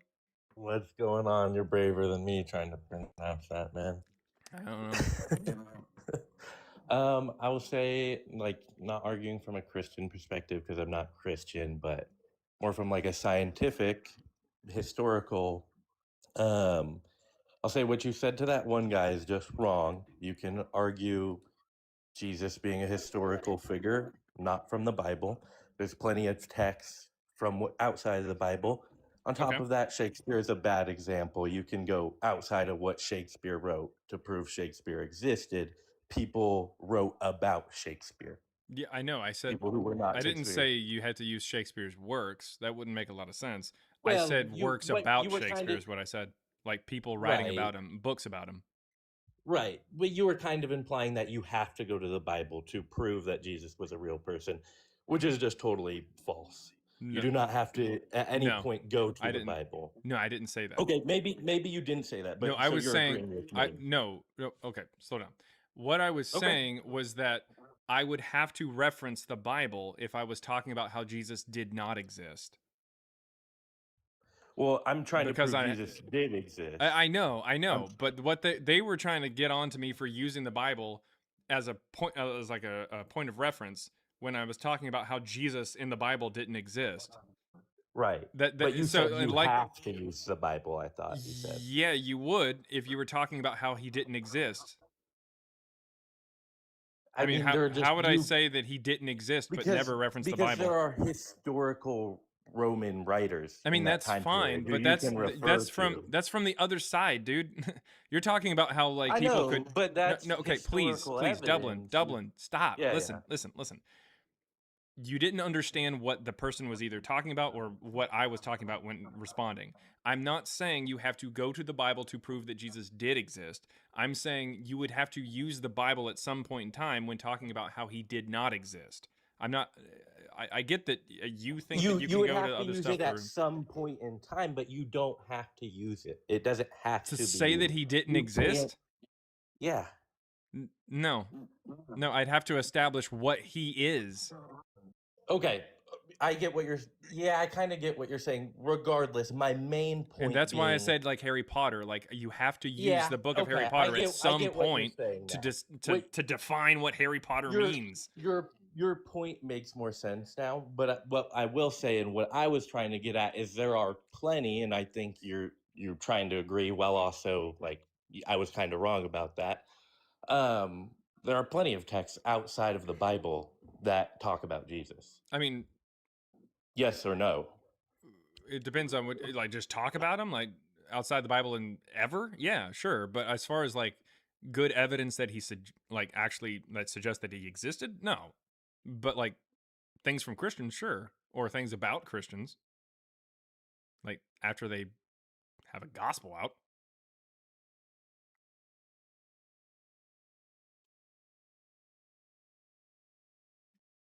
Is he still here? I don't know what happened to him. He's off the app, so I can't hear him. There we go. I'm new to TikTok, so I didn't know that was a thing. Okay, yeah, you can hear me, but I can't hear you whenever you're off the app. I But didn't that know being said, so I so was just talking to are you myself. saying that there's things outside the Bible that prove that he did exist? Is that what you're saying? Well, I'm not trying to do something as bold as just to convince you outright. What I'm just trying to get is like a groundwork for like what you think and what your knowledge is.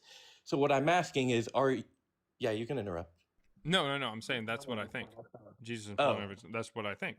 No, I understand that. And so what I'm trying to bring up is I wish I could. Put your mouth around it. I'm trying to bring up Flavius and Cornelius, like their historical works. They were Roman historians in the first century. Do you know of them?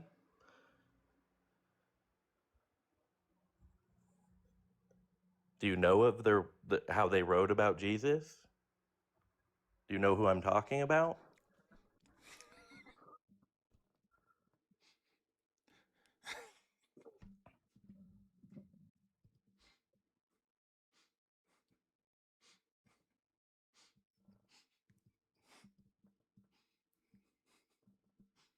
This isn't you, man. Okay, I'm just confused a little because I asked a question and you're not answering, and you're not laughing at me. What the fuck was that? What? What was that? What was that? That had to be something on TikTok. No, it was. Someone paid for it. What the fuck was that? What was that? That was the weirdest thing I think I'd ever seen. Can you answer my question? I didn't even. I honestly, I was listening to your question, and then something popped up on my screen that like it looked like one of those like Mucinex boogers or something like that was dancing. It said, "Put your I'm mouth asking around if it." you know who Cornelius is. Cornelius Tacitus. In his writings. I'm just asking if you know about that historical context. Yeah, yeah. See that board behind us? And that evidence is uncompelling. That is how many times over the last like about a week and a half that someone has brought up Tacitus. I like I said, I'm just trying to lay some groundwork and see where you're at. I'm just asking, so you think that's uncompelling evidence? Yes, correct. I think that's uncompelling evidence. And for what reason? It's unreliable, or it's too far interpolated. in the future? No, it's interpolated later. What do you mean it's interpolated later? It's interpolated by Christians later on. The first time that we get any reference to that or allusion to that particular text from Tacitus, Tertullian in 200 says. Tertullian in 200 says that the history books had talked about how they had been blamed for the fire in Rome, and that there were different tortures and whatnot that have been doled out, but nothing about how Tacitus said anything about Jesus. That doesn't show up until the 5th century as like a mention from the Christians. Okay, and then what about our other Diphilius? You didn't mark me down for him either. You got to mark me down for both of them, man. For who? Joseph, Flavius. Got to mark me down for both. I brought them both up. Yeah, there you go. Now you got your tallies right. So what about him? He's interpolated by Eusebius. In that particular case, we know exactly who interpolated.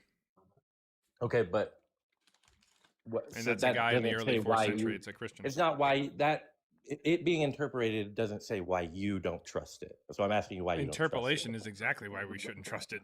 It's added so you into can't the text trust later anything that's been interpolated. And you're going to ignore my question because you have ADHD. Well, no. Well, I mean, So you can't trust anything that if this had been interpolated. Yeah. Why would we trust something that's been interpolated? Nothing that's been interpolated is a trustworthy source. Yeah. That's totally fallacious. And no. Do you know what interpolated means? Yeah, interpolated, basically changed, altered. Interpolated. It means added to later on. Yeah. Someone came in, a different author went in, and a different author came in and tried to make it sound like the first author was saying something. Yeah, that's not to be trusted. But it can still be accurate. An interpolation doesn't mean it's inaccurate. But it's not going to be something that you can present as evidence. It would be an interpolations, therefore interpolations are presented as evidence all the time they are not. Give me one instance where it is. The Bible, all the time. What we're talking about right now in history. You think the Bible is an interpolation of what? The Bible has been changed and altered throughout time, constantly. Yeah, that's why someone who's actually arguing these things, like scholars, wouldn't mention something that shows up later. I don't believe it. I'm not Christian. But historically, scientifically, if you went to college, interpolations are used. That is a credible source, period. Whether you think so or not, in history and in science. No, give me one example. Give me one example. I just told you in biblical studies. Yeah, give me one example within biblical studies. In the Quran. Give me one example within biblical studies where an interpolation is presented as a valid argument. I'm Cornelius. He is seen as one of the big ones, one of the most credible. That's why most historical scholars, whether they believe in Christ or not, believe that Christ was real. The people who present him are not saying that this is an interpolation. They don't know it's an interpolation. I think maybe what you're saying is the things I'm calling interpolations. Study this at college. No, I don't think you understand what the word was, which is evidenced by the fact that you didn't even pronounce it right for the first like 3 or 4 times that you said it. So not pronouncing a word right. Well, it shows me that you don't know what the word is. You're not very familiar with it. And it's probably because this is the first time Well, you're but ever you hearing just it. again a fallacy. If someone doesn't pronounce a word right, they don't know the word. Right. That's Now you're just kind of crashing making out because shit you're in a up. corner. So, no, the reason why Tertullian, or not Tertullian, but Tacitus is mentioned within biblical studies, even though it is an interpolation, is because the people presenting it as evidence don't know it's an interpolation. If they knew So it was, why they do wouldn't say it. Yes, they do. So you're saying you know more than biblical scholars. They don't know it's interpolation, but somehow I know. No, only very few would know that it was an interpolation. Why wouldn't the scholars studying it know it? Why wouldn't the scholars studying it every day not know it, but you know it? Because There are they people work in for school, in organizations that are college. using that as No, evidence. they're in school. They're paying to study this. They're in school. I don't think this person has any idea what they're talking about. Did you go to college? Yes. So you know religion studies? Yes. Do those people get paid? Yes. So what are you talking? Really, you get paid in college? I didn't get paid. The people in religion studies, like the people who are teaching it? No, I'm saying, just students. Are you that stupid, dude? I'm saying students studying religion. Okay. How would they not know it's an interpolation? Because the people that are telling them that it's good evidence are not saying it's an interpolation? Bro, you are so far lost. Do you think that the professors are telling students that Tacitus is interpolated into? Yes. Yes, dude. Did you go to school? I thought that was the main thing they tell the students. Seriously, dude, what are you talking about? Did you go to religious studies? Did you do religious studies? What? Name me one professor or school that says that Tacitus is interpolated into. It's just common knowledge. It doesn't take away from it being evidence. That's why non-secular scholars still use it as evidence. Keep looking around, look around. That's What's not happening? okay. That's not a thing. We're going to go ahead and disconnect him because he didn't know what interpolation is, and I think he's using it in a weird way. I think he's using it to mean like what I call an interpolation or something. I don't think he understands what an interpolation means. That was really weird. He just kind of doubled down on a dumb statement that he made. Wait, I thought we accepted that interpolations were widely accepted when we use these sources. No. Huh. Well, when I was first exposed to it, they said, well, this is an interpolation, but here's why we can trust the source. Because in religious studies, which I did, they accept it as fact and they never talk about it. Like, I want to tell that caller, I did religious studies. I was in a very conservative Christian university, and they cover it and they'll mention the interpolation, but they'll say it doesn't matter, it's still reliable. Wait, so they still do mention that it's an interpolation.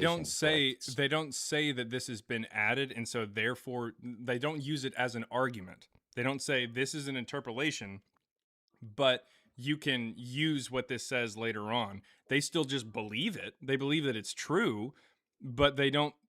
They're not saying this is an interpolation, so they're not using it as like their main argument. Is my point. Wait, if something has been added, so like okay, let me give you an example. No, what I'm getting at is Mark chapter 16. Mark chapter 16 has an interpolation. All right, has been interpolated into. All right, this is something that gets added to the end of Mark. It's Mark chapter 16 verses 9 through 20. This is added to the text after the text has already been written. All right, so a scholar who knows that this has been added later would not therefore use that for some kind of argument of Jesus's existence or what Jesus did or something like that. If they are aware that this has been added later, they're not going to use it to make their point about the content. That doesn't make any sense. They couldn't say, oh, this is historical and we know it because of this section that I know was added later. That wouldn't make any sense. The critique is that Josephus, he uses specific words that suggest that a Christian might have came into it and altered it, right? Yes, which means you couldn't say that. Which means you couldn't say that context, though. Okay, no, you accept the gist of it. You don't accept the interpolated parts. No scholar who says that this is an interpolated line where a Christian has later on said this and put it into Josephus's works, they're not going to say that because this line says this is true. That they're not going to do that. They're not going to use the known interpolation as the evidence. At best, you could maybe sort of kind of stretch the semantics of the word to say that the testimonium Flaviana, that entire paragraph, has been interpolated into, but we still use the paragraph. Because the gist of the paragraph, scholars who acknowledge the interpolations still would say holds water. The gist of it, but not they're not going to break it down and be like, oh, when it says that Jesus resurrected, that means that he actually did. Like no scholar who knows that that was added later, and Josephus wouldn't have said that, would ever use that to show that Josephus said it. All right, but I never stated we accept the alterations. I'm saying well, that's that, what I'm saying. And the alteration, the I interpolation agree with is you. the You don't- alteration. That's you what I'm don't- saying. You don't agree with the interpolation parts. Yeah, that's but what we I'm. can That's we what I was reconstruct saying what the it entire originally time. meant. No, but Right, that's we the can- problem. You can't, because when you go through and you try to say, "Oh, hey, I can pick out what parts were interpolated and weren't," all they're doing is they're saying this part I don't think Josephus would have said. They just use an opinion as opposed to finding anything that actually states the opposite, or using like actual literary analysis, which takes a look at the actual style of the writing. Otherwise, they would see the entire paragraph comes up as Eusebian and not Josephine. Right, but I thought we already like looked at it literally, like through the lens of like how the style look like, what can be different, and even when you do take out the No, parts that not are really. They different, just take a look at the they phrases. still do mention the Jesus Christ figure. Who? Josephus. No. Again, no, he doesn't. When you take a look at the style of the entire paragraph, you'll see that it's something that is written by someone else other than Josephus. But if you take a look at certain phrases that the eye just kind of naturally goes to, like the eye would naturally go to the part that says he was the Christ, or naturally go to the part that says he resurrected, or that the divine prophets foretold this and 10,000 other wonderful things concerning him, or that it might be not even be lawful to call him a man. Those particular sections that really glaze Jesus, that is where we spend a lot of attention and go, we give an opinion, which makes sense, and say Josephus wouldn't have said these things. And so we just kind of cross those things out. And so what you're left with is what a lot of scholars would say, oh, this is still talking about Jesus, so we're good. But they're not going through it and analyzing like the most frequently used words and that kind of thing to get the actual fingerprint of the author, like the style. Right, so you accept that even like scholarly sources accept that there may have been a mention of Jesus, but there was no glaze in it. Yeah, scholars claim this, yes, but there's no evidence to suggest that that's the actual case. What they've done is they've gone through and said, nope, nope, nope, nope, and that's fine. Like, you can, obviously he didn't say those things. I would agree that he didn't say those things, but I don't know where they're getting the idea that he said the other things, the things that aren't glazing. In that paragraph, where are they getting the proof that that was actually in there? That's what I'm saying, because every single iteration that we have, especially in Greek, of that phrase or of that paragraph includes the parts that they don't think was in there. So where are they getting the idea that the rest was? So from what I'm looking at it, they look at the neutral stance of that writing. So they don't look at but we don't have mentioned. I know, but we don't have a neutral version of it. There's not a neutral version that exists. But They're just kind of creating one. We can reconstruct what we based can off get of from what? Based off his writing and his styles, how he writes. It's a lie, Rom. No. It's a lie we're told in school when we're studying this, that they reconstructed it. It's a straight out lie. I learned it the way you're talking about. I was taught in Defending the Faith, a class purely, that's the only place they talk about it, is when you're defending the faith. Everywhere else, church history, things like that, they just ignore it because they know there's a problem. In your apologetics classes, they teach you, we'll just cross out this word and this word because they're a problem, but leave the rest without ever addressing the fact that the entire paragraph doesn't make sense where it is in the text. Yeah, the paragraph itself doesn't even fit or flow with the text, even if you take out the problematic parts. See, like for instance, they go through and say where it says, about this time there lived Jesus, a wise man, if indeed one ought to call him a man. So they go, okay, he wouldn't have said this, so we'll take that out. Okay, where's the evidence he did say this, though? Because the only version that we ever have includes this, all of it. So where are they getting the idea that this is bad? I mean, I know where they got the idea that this is bad, but how did they determine that this was actually what he wrote and it wasn't from the same pen that wrote all of it? How did they determine that? Do you see my point? Yeah, I see it, but I think the issue is that we just look at the style of Josephus and we But the just like if they look at the reconstruct well, not the handwriting, but if they look at the word choice, then they would actually see that's like that's what I do.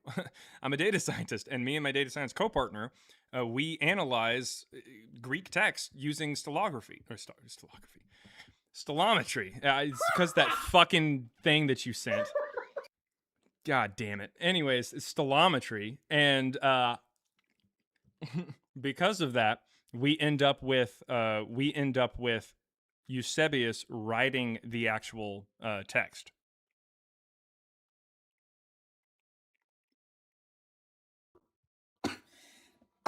Sorry, I'm sick right now. Yeah, honestly, I feel So like is we can Aaron, agree but for a to. different reason. I think we can agree to disagree. I still see it as even secular scholars can agree with me on this that it fits the surrounding narrative, the whole Jesus part, and it just doesn't seem like It fits the yeah, what? it fits the narrative, What like the narrative? surrounding narrative. Before and The after the Testonium. paragraph? Yeah, the Testonium. Am I correct in that? No, well, no. The paragraph before and after it are very different. In fact, let's see. Let me show you here. So, chapter 3, section 3. So this is the section that we're talking about here, right here. All right. So this right here, this talks about how Pilate unalived a whole bunch of people. All right. He ends up Right. he gave the soldiers that signal which had been agreed upon beforehand, who laid upon them greater blows than Pilate had commanded them, and equally punished those that were tumultuous and those that were not. Nor did they spare them in the least. And since people were unarmed and were caught by men prepared for what they were about, there were a great number of them slain by this means. It's talking about bad things that happened to them because of Pilate. And then here's the testimony of Flavianum, which again glazes Jesus. And then right here, it says, about the same time, another sad calamity put the Jews into disorder. So this is literally a continuation of this.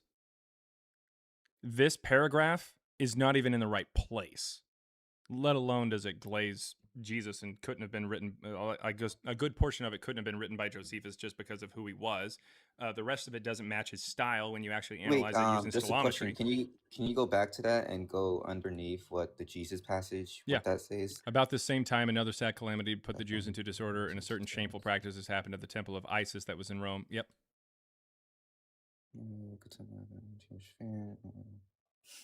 Yeah, it's just talking about like some other bad things that happened to the Jews at that time.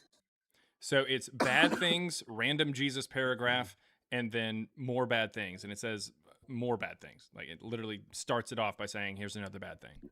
So it's just describing the events that the Jews went through around that time period. Yes, bad things, and bad exactly. problems. So how so doesn't that like fit this into paragraph? If you this doesn't nothing in here talks about how the Jews were persecuted by any way, shape, or form. In any way, shape, or form. This is not a bad thing that happened to the Jews or something like that. That's stupid. It's an interpolated. Yeah, right. But it also it's an says interpolated he drew paragraph. over to him. It also says he drew over to him the Jews. So you can see this as a negative for the Jewish population who follows Jesus. No, dude. And also, Sorry, also man. Pilate was the one who directly responsible for the okay. Well, if this Jesus. is the negative thing, which is what you just suggested, then him unaliving him would be a good thing because he put an end to it. Who, Pilate? So yeah.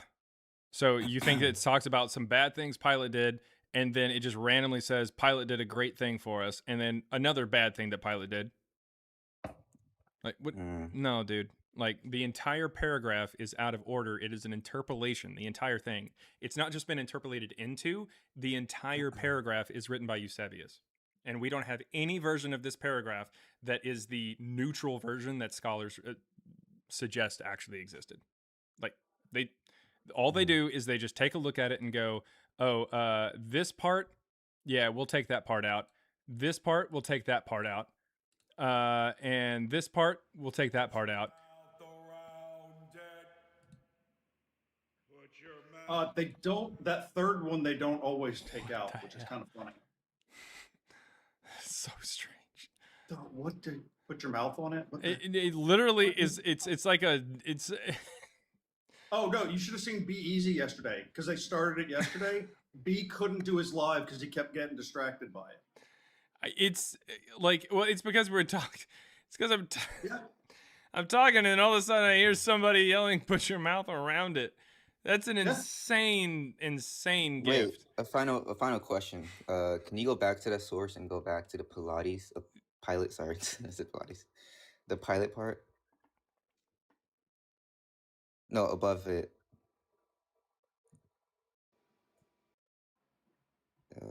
It's basically Jews were killed. Jews were killed. Jesus cock. Jews were killed. Jews were killed. He drew it to me.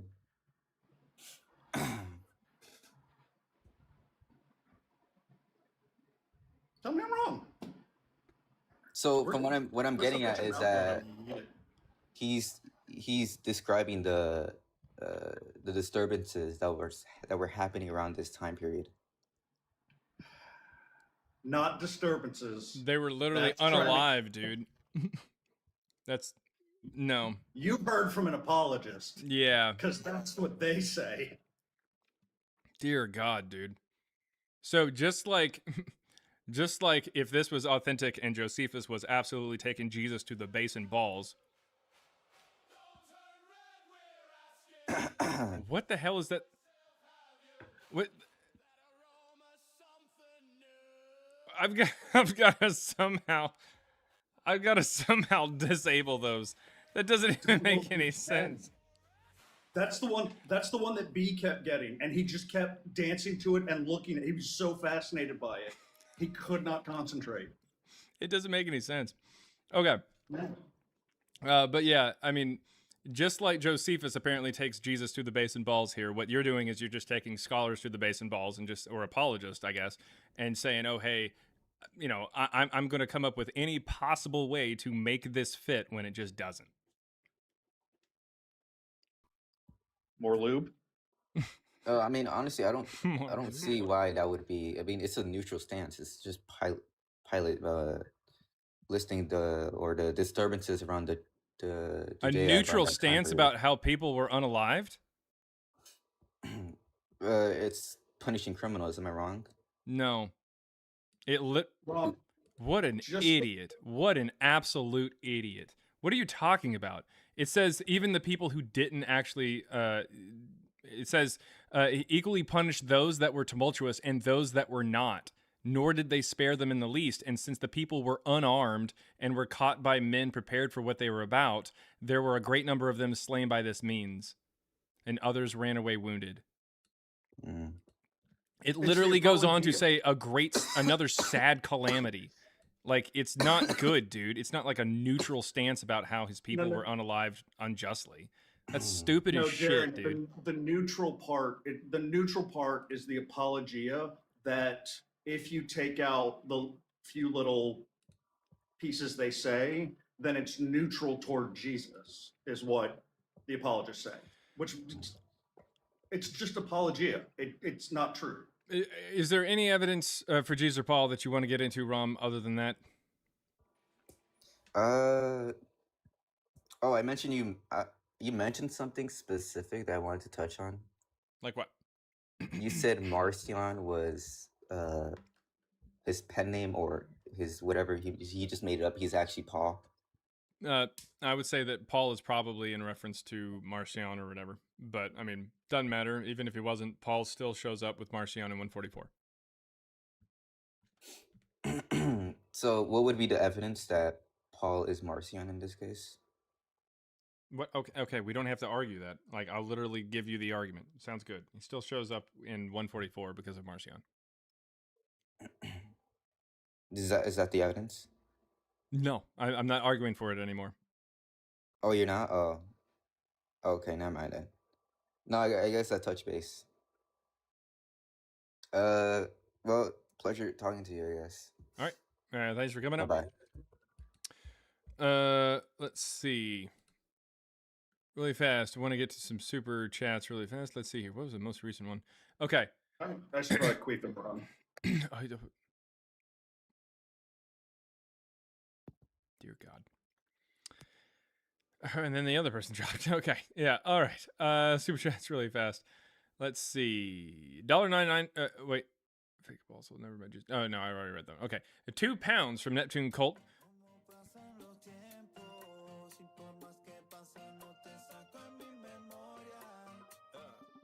What is that even? What? Okay. Okay. Anyways, let's see. We've got £2 from Neptune Cult says all the HP talk.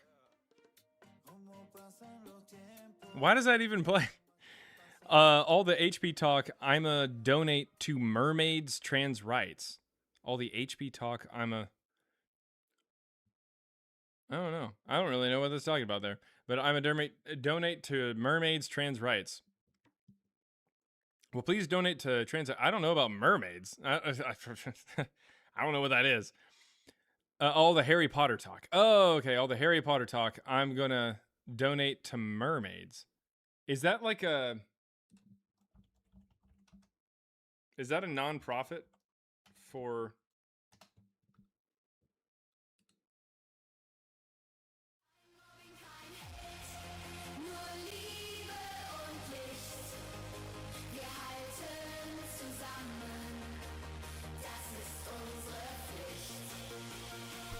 I don't even know what it says. These are the worst. Why?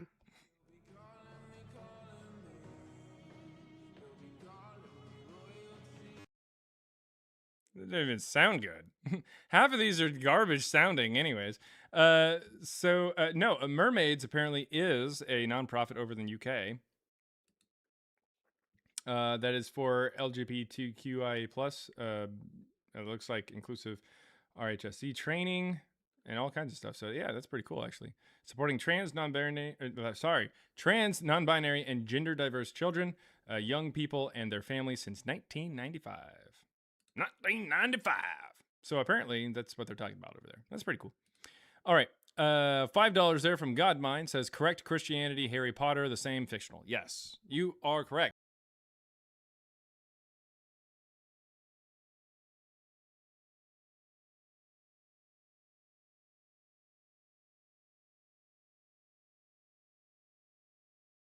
It just kind of ends randomly there. All right, the same. It's fictional. Yes, Harry Potter and Christianity. $4.99 from Alex D Plays said, started watching this week, learning a lot. Joel mentioned you. Well, that's awesome. Hopefully he mentioned me in a positive light.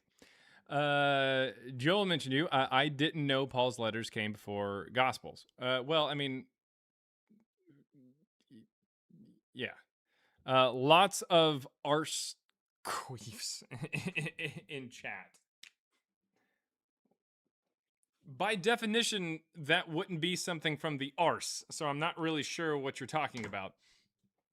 $2 from Alan says, Tribe of Christians proves it's all false. Yeah, Tribe of Christians is really weird. Like, that's a really weird phrase to use. Like, it's a really weird phrase. $2 from Zeno Laputre, W-A-A Ron, W Stellar. Yeah, Viva las Esquifis. Okay, so we're going to have to put another one over here.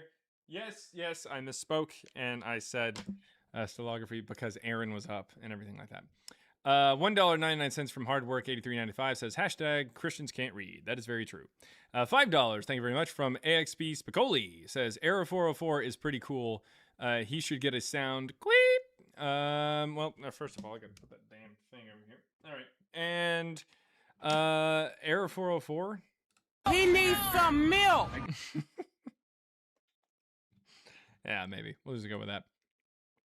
All right, if you got any evidence for Jesus or Paul, come on up. I want to hear from you.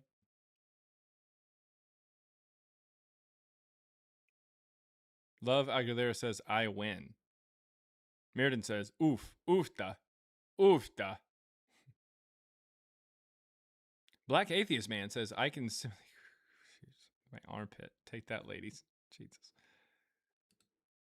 Dr. Shim, what is your sound? What is your sound? I can't remember what your sound is. Can't remember what your sound is. No one knows what it means, but it's provocative. It gets the people going. Hey, there's Virtue 2 Feral, everybody. Virtue 2 Feral is in the chat. Yes, that's Virtue 2 Feral, brought to you by Hershey's Chocolate. Yeah.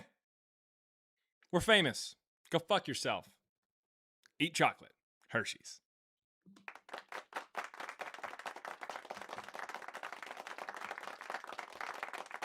All right. Let's see here. Oh, okay. Thank you. Thank you. Too kind. YouTube doesn't like my sound. Yes, YouTube does not like your sound at all, unfortunately. And I like your sound. Because you, my precious little bitch boy. Yeah. But yeah, it freaks out if I play it for more than long. All right. Let's see. I don't see any link. What? No, you can just request up. The request button is right here or down here. That's where it's at. Was that the One Direction skit? I don't even know.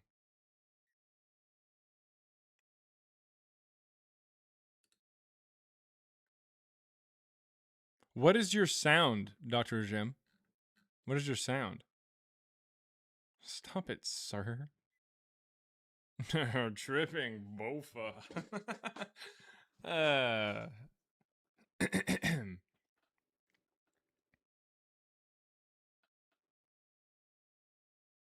Yeah, it's hell of a boss like freaks out or whatever. They're whoever owns them or the parent company or the not the publisher, but like the broadcasting company freaks out and they do like a copyright thing.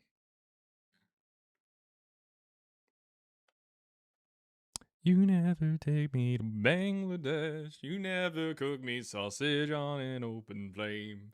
Never annoy me with oil. Never write me a novel. You never poison the mojitos of my enemies.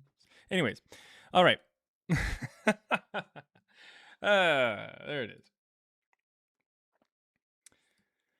You never made me a marzipan, never defend my honor in a holy war. So stupid. All right. Do I have a POD song then? Yeah, boom. All right, if you got any evidence for Jesus or Paul, request on up.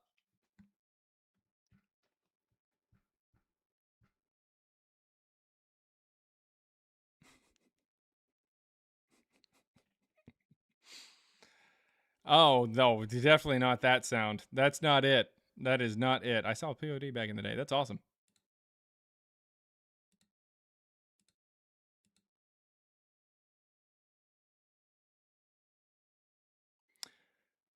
I just decided to hop onto the live chat there for YouTube. It is ridiculous. It's absolutely, it's all over the place. All right. So you're good. No, I'm not good. All right. Why are you wearing a $5 Temu Planes hat inside? Temu Planes? What? What?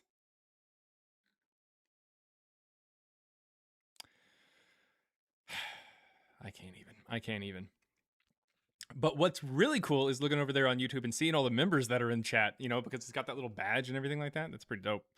So thank you very much to anybody and everybody over there on YouTube who has became a member of the 35 Second Gang. And thank you to anybody on TikTok who has became a member, or has became, yes, a member of the 35 Second Gang. That's pretty cool. Thank you very, very much for that. That is awesome. So I'm gonna be honest with you guys really quick. Matthew and I were talking the other day. We've been talking about over the last week or so about what to do for people who are members. The people who have said, oh, hey, you know what? I'll become a member there. It's like $2.99 or $5.99, depending on the level that you just love us, I guess. I don't know. But the point is, the people who do that, and it costs like that amount, like per month or something like that, to become a member. So we wanted to give some member-only content or subscriber-only content there on TikTok. And we're thinking, like, what could we do? What do people actually want to hear? Do they want to hear more in-depth stuff about like stellometry or about like what we're finding about religion and that kind of thing? Do they want more of this but like deeper? Or do they want something completely random that's just us having fun and doing something very different? And so we're actually going to be doing both, just to appease both sides. No, Jason Debateman, we are not making a shirtless calendar. However, we have come up with the idea of doing making some videos every once in a while that go super in depth into like the data science kind of point of it, part of it, and as well as the religious things, and like diving into maybe even how we're coming up with the next book and stuff like that kind of stuff. But then we're also going to be doing something that is a little off the wall, but we're just doing, basically, we're coming up with, independent of each other, so that we can kind of surprise each other to some extent and be like, oh, hey, you're coming. We are coming up with some weird news stories of the week, and we'll make a quick little video, unedited, unscripted, unedited. We're just going to talk about like weird news stories from the week and give our reactions to them. And some of these stories can get a little weird. Oh, very weird.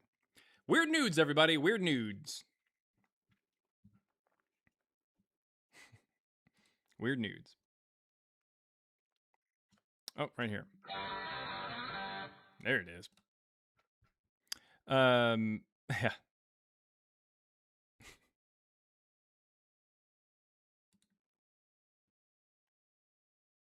Weird nudes.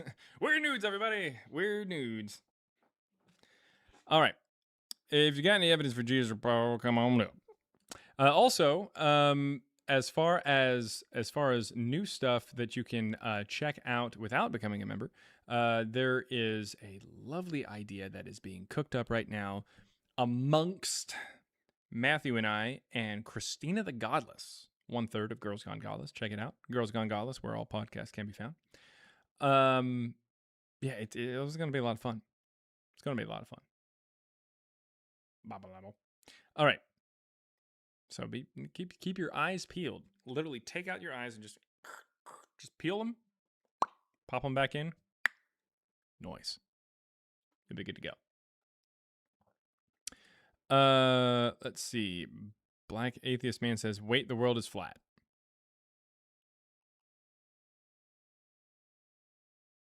What? Demetrio says, I got a fake eye so I can actually do that. Please don't. All right, I've done it, and now I'm blind. Okay, don't. Okay, then don't do it. Don't do it. Looking for ops at the moment. Looking for ops at the moment to kind of get the numbers back to where they're going there. Looking for ops. But if you want to post a quick like question or something like that there at Pixie's Place, you can. It's not a problem. I'll answer it. If you want to post a quick question. Pink eye. No. Yeah, no. Not pink eye. Not pink eye. Wait, did you think I said pink eye when I said Pixie's Place? Pinky's Place. No. Pixie's Place, very different from pink eye. Valeria is not malaria either, if that's what you're asking.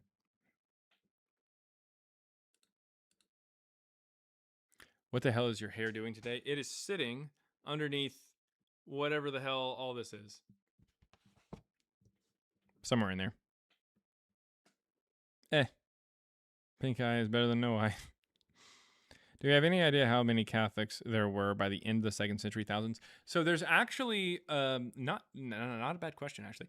There's actually a list, like some documents that try to list how many people are in an area or how many Christians were in an area. There weren't very many. There were very few.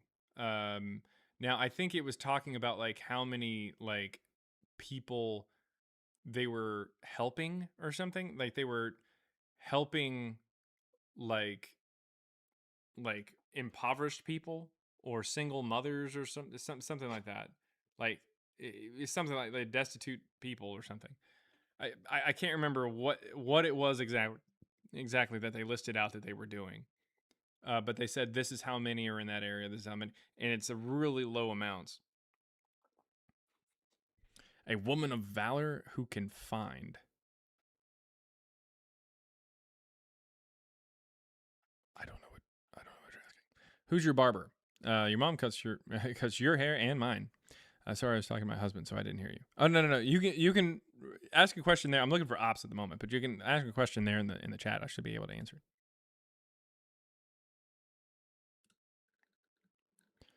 I guess you've never read about Roman historian Josephus. Well, you can come up here and tell me about him. How did the Catholics manage to overtake the Marcionites so quickly? It's not that they overtook them so quickly, it's that they just ended up winning. Not to mention, just overall. And it wasn't very quick either. There was not really an official winning, per se, of... Well, a lot of it is because of the fact that the Proto-Catholics aligned themselves with Rome, which was a much more bustling area and a hub for the entire empire. Whereas the Marcionites were more over in Asia Minor, that kind of thing. But they did stick around. Like, we do see them for quite some time.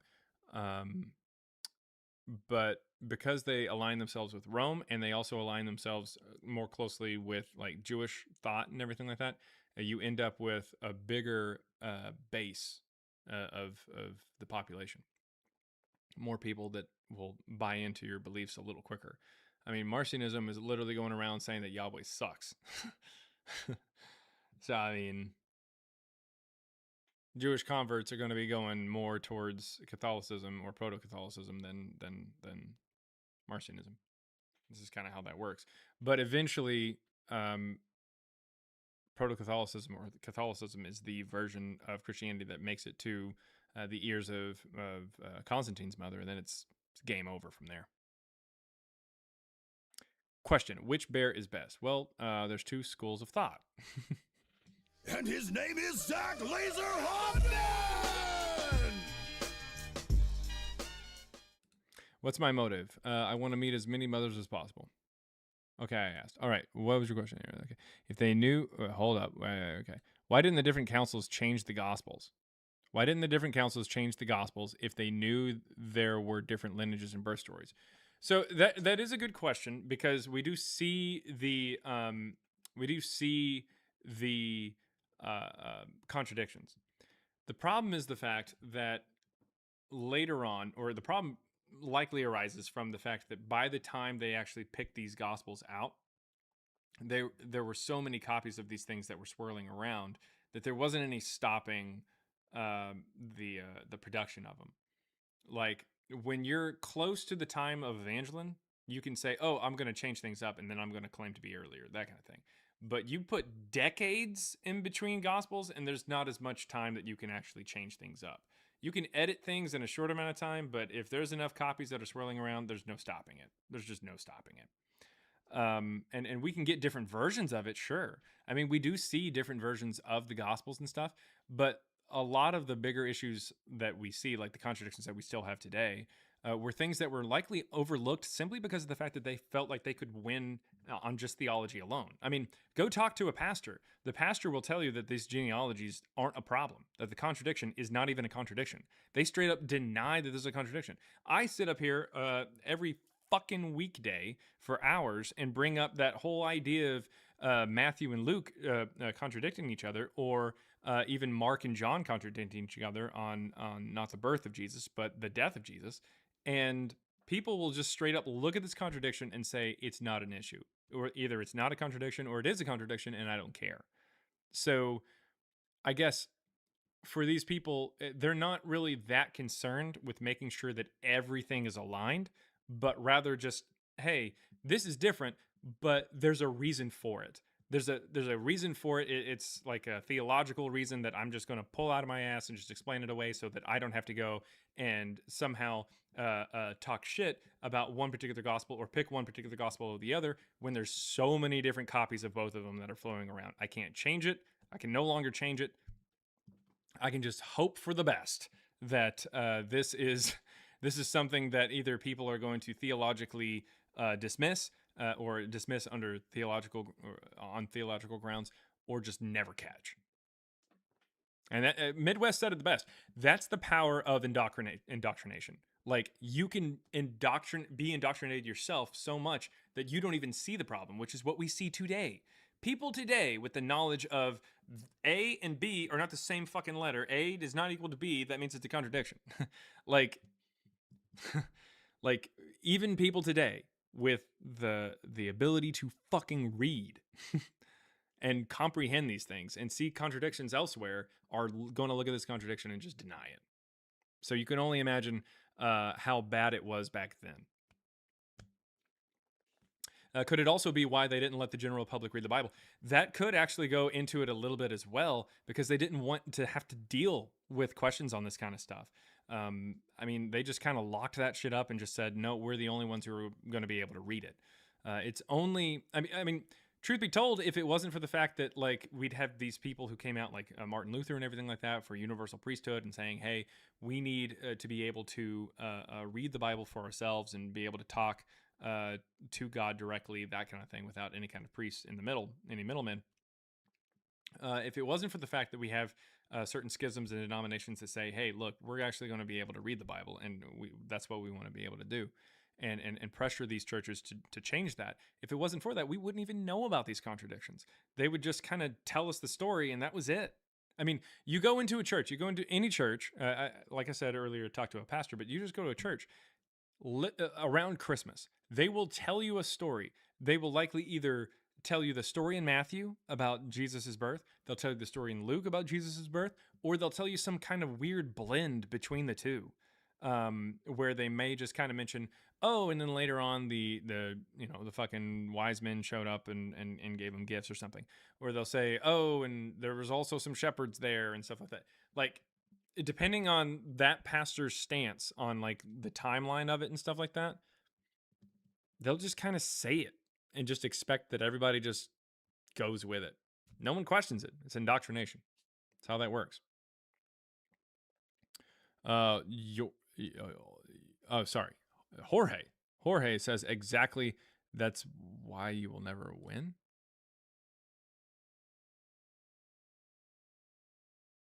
I don't really know what that means. Thank you very, very much.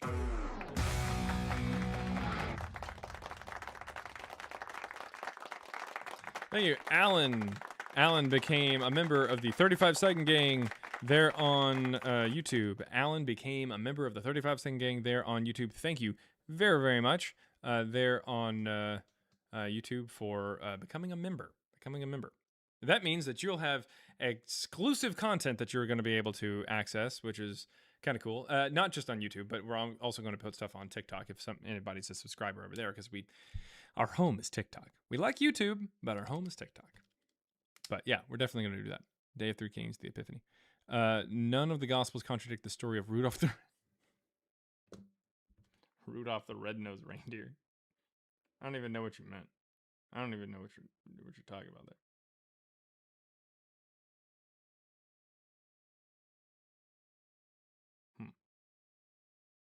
That's stupid. All right, but yes, thank you very much for becoming a member. We're going to get some member content your direction.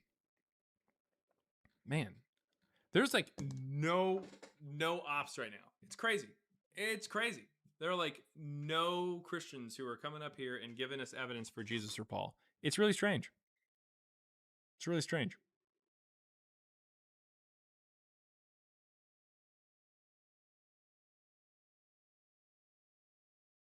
What? Froggy, no pretending. I want a true, honest to goodness, sincere, it might be a little too much to ask for, Christian. that just gives me evidence for Jesus 2,000 years ago in Judea. Naturally.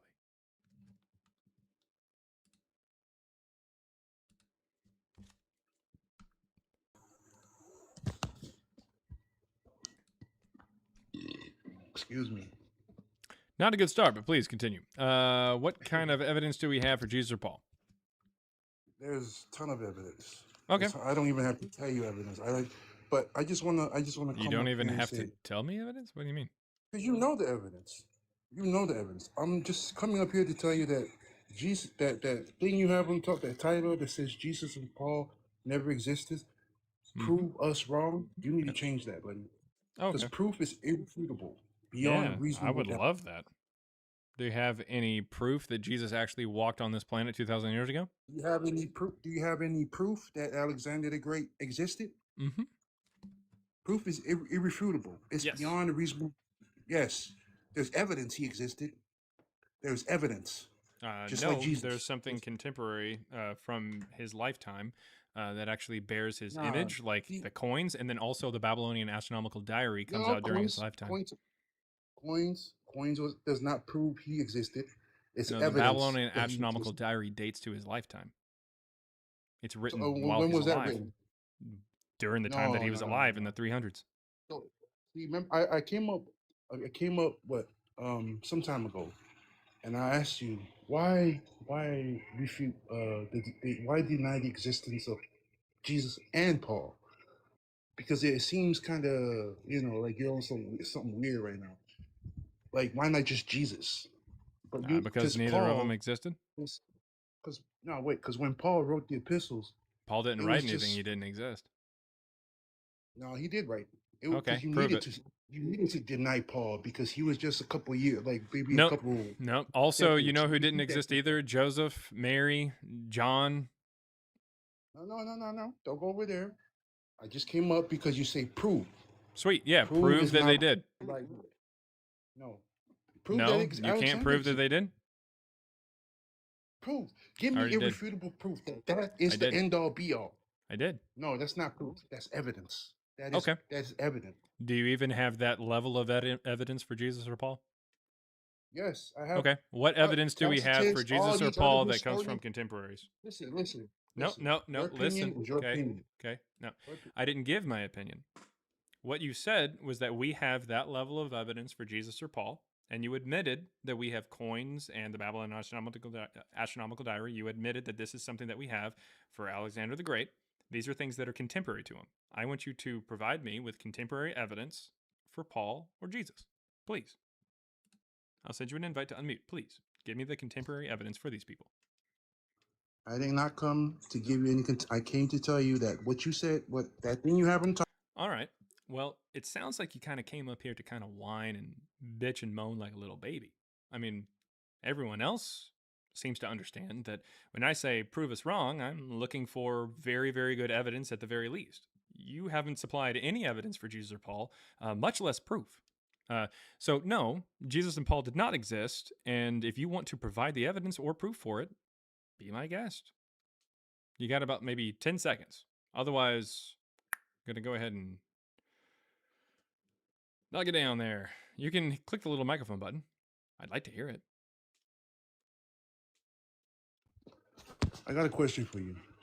Please give Why the your evidence for opinion? Jesus or Paul, or proof, Why is either one. your opinion? Listen. I know you control everything. I do. know you control. I do. That's why you're not on the panel anymore. All right. $5 super chat there from Christina the Godless says, now that we are business partners, I will no longer be paying you to say queef. You're welcome. Also, queef. Also, queef. And then a little, yeah, okay. Well, that is 4 of them. 1, 2, 3, 4. Oh, look at that. We've now, all right, that is it. That's it. We have now hit 242. We have now hit 242 times that has been said in the last, about week and, a day or a week and 2 days, maybe a week and 1 day. Jesus Christ. Ridiculous. About 8 days. That is ridiculous. Is it divisible? Not going to be perfectly divisible, but still.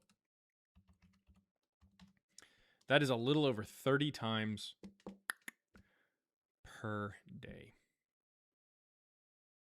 Even on the days off.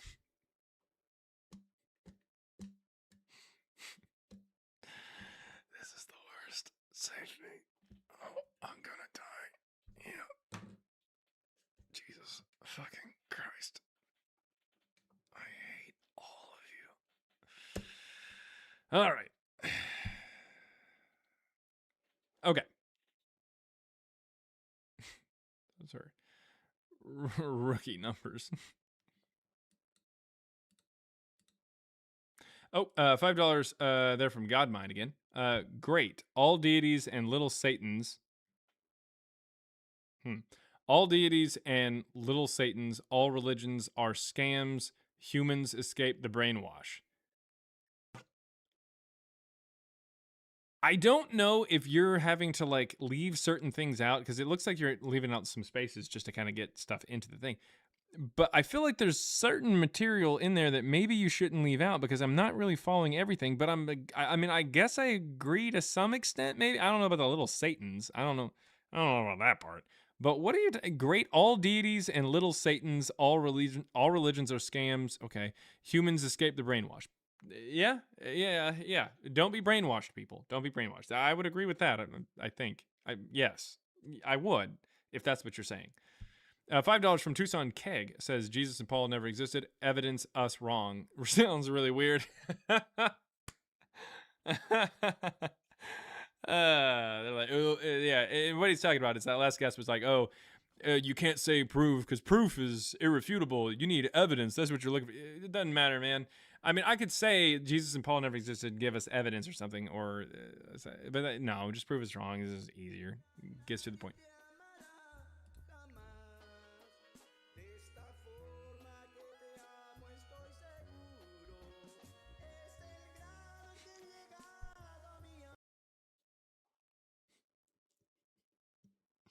Who the fuck sent that?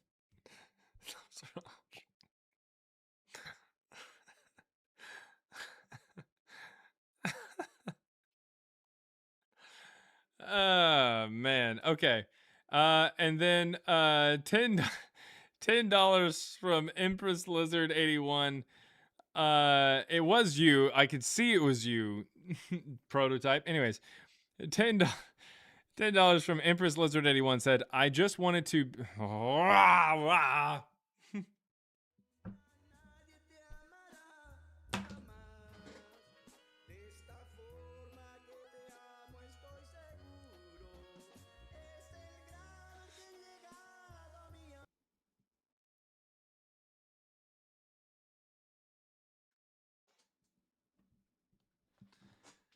I'm getting it from both ends here. All right.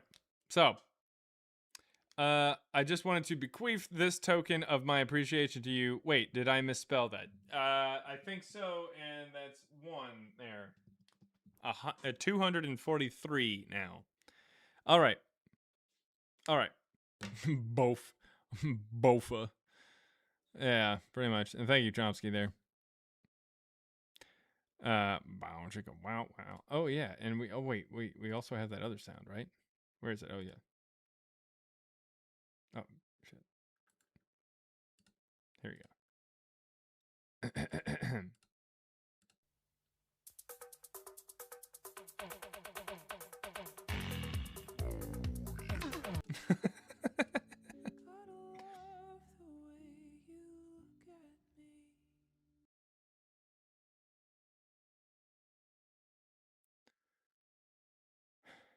$2 from Elope Nope says God has unalived 34 puppies now.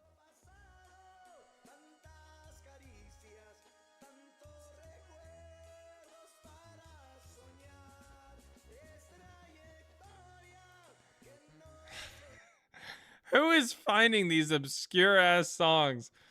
They don't even sound good. They sound terrible. Anyways, God has unalive 34 puppies now. Raccoon buttholes there from Elope Nope. And he's using a little emote, or the emojis there, that you can use on YouTube that are different from the ones on TikTok, actually, believe it or not. Yes, I'm not Hispanic. I'm not Hispanic. Stop sending these songs. I don't even know what they're saying half the time. Oh my God. All right. This is better than it's both of them are pretty bad. Both of them are pretty bad. I got a call. Someone's calling me. My Duolingo was failing me. Yeah, exactly. Pretty much. All right. He's not Latino. Yeah, I'm not Latino. I'm sorry. At least the mouth one was fun. The mouth one, I had never got one of those before, and so yeah, it was pretty bad.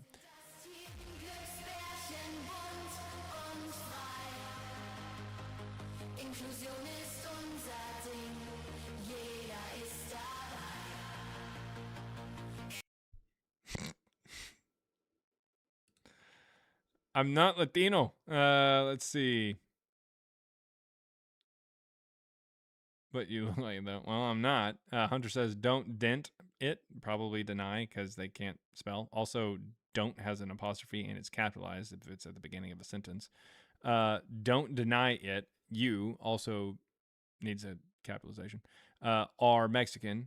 You also need a capitalization in the word Mexican and a period at the end of that complete thought. Congratulations, Hunter. You are a terrible American.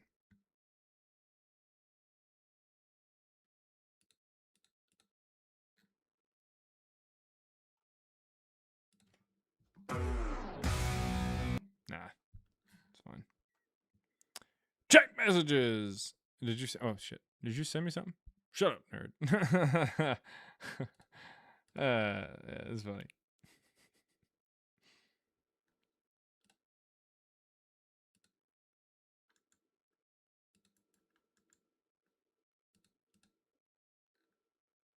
There it is. Get out. Go. I ain't got time to be distracted by your worthless chime-ins. Go on. There's 40 of them.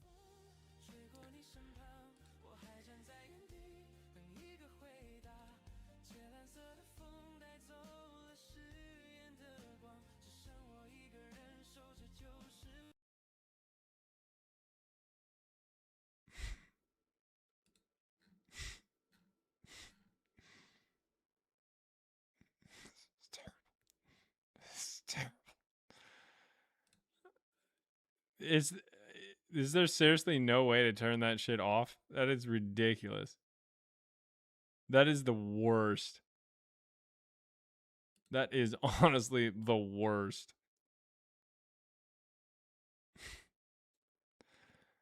Oh my God. They're awful.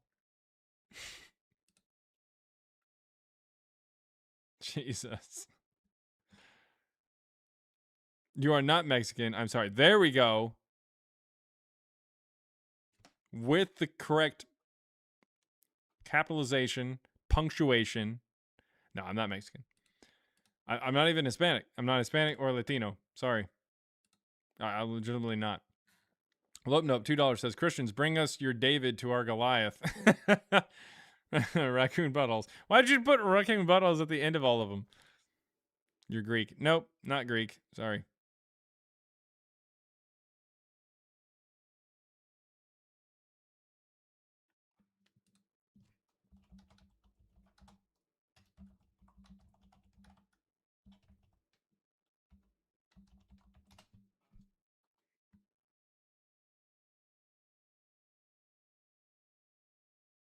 I mean, I can.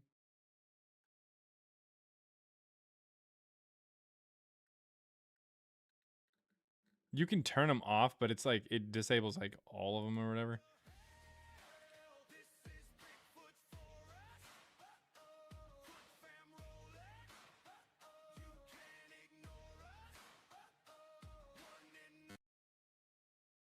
What does it even mean? This is awful. Okay.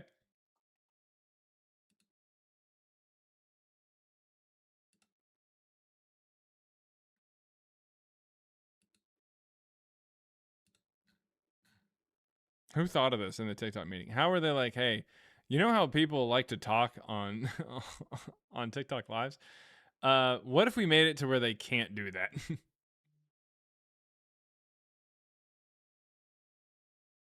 There you go. Bible verse time. Come on up. Come on up and get your stuff. Oh, Matt texted me. Oh, is that what you're saying? Did Matt reach out to you or something? Huh? Oh, wait.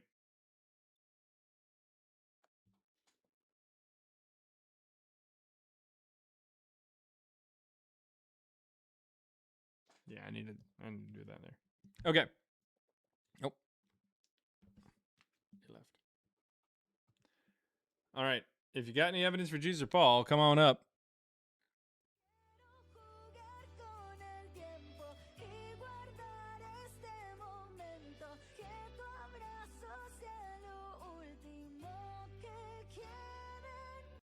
I don't think that these are real songs.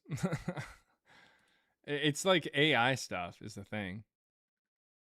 It's pretty clear, at least within the English. It's not a real thing. Hello. 2. What'd you got? Yes. I just wanted to know if you could lower the price of your book From $3? from 14. It's 14 on Amazon. Oh no, for the print version, they won't let us move it down too much. But for the ebook, it's like $3. Okay. Well, yeah, I just buy that. But yeah, why do you think that Jesus never existed? Because most historians and scholars think that he did.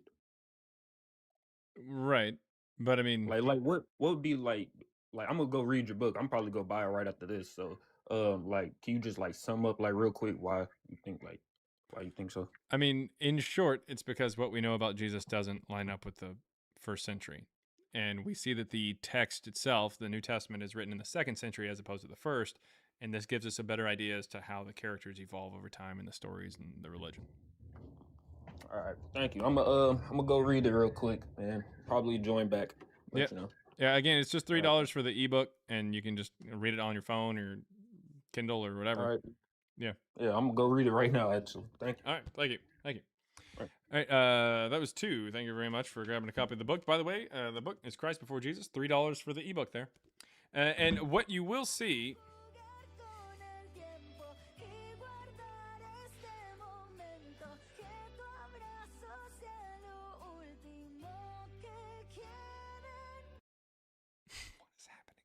All right. So what you'll see above me there is 1 Peter 3:15. 1 Peter 3:15 says you should always be prepared to give a defense of why you believe what you believe when questioned or demanded of you, and do so respectfully. So come on up. If you got evidence for Jesus or Paul, if you think that they actually existed back then, 2,000 years ago, the Bible itself says that you have to come up and give me the evidence, give me the proof. Do it. Do it. Do it. Do it. Do it. Are you still using 2 chats like a noob? Yes. That's why I can keep all these things separate. Gotta keep them separated. All right. Can we have a translate those? Oh, yeah, I don't know. Music is better than to some extent. Yeah, to some extent. Well, actually, I don't know. They're about the same. They're just about as bad. Can I come up and sing? I'm not AI. No. I thought you hated the Offspring. I do, but that's a very famous song.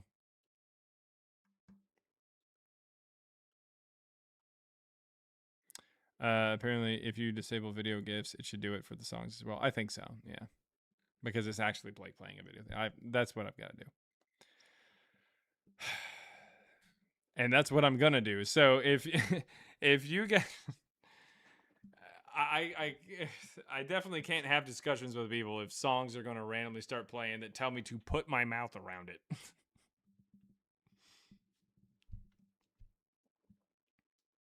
You quoted a song. Bree doesn't know music unless it is Lord, I lift your name on high. Unless it's that song or other variations of it. Bree doesn't know it.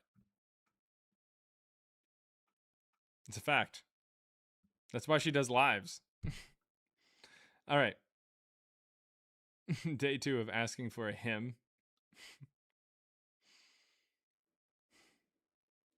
All right. Do I tell you guys the story?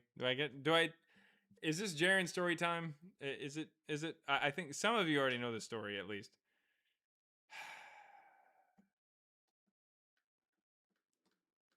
Okay. All right. Okay. The tiny sign says no. All right. So there is a band that I like a lot. Well, I at least grew up listening to. Now they've got a different lead singer and stuff like that. It's whatever. This band is Amberlin. All right. So Amberlin's really cool. Everything. That's the Amberlin that I remember. Like right here. Let me see if I can, yeah, right here. This is the Amberlin I remember. Okay. So one of their most famous songs is Paper Thin Hymn. So here's the deal. I liked this band growing up when I was a kid and everything like that. And as an adult, late 20s, I mid 20s. I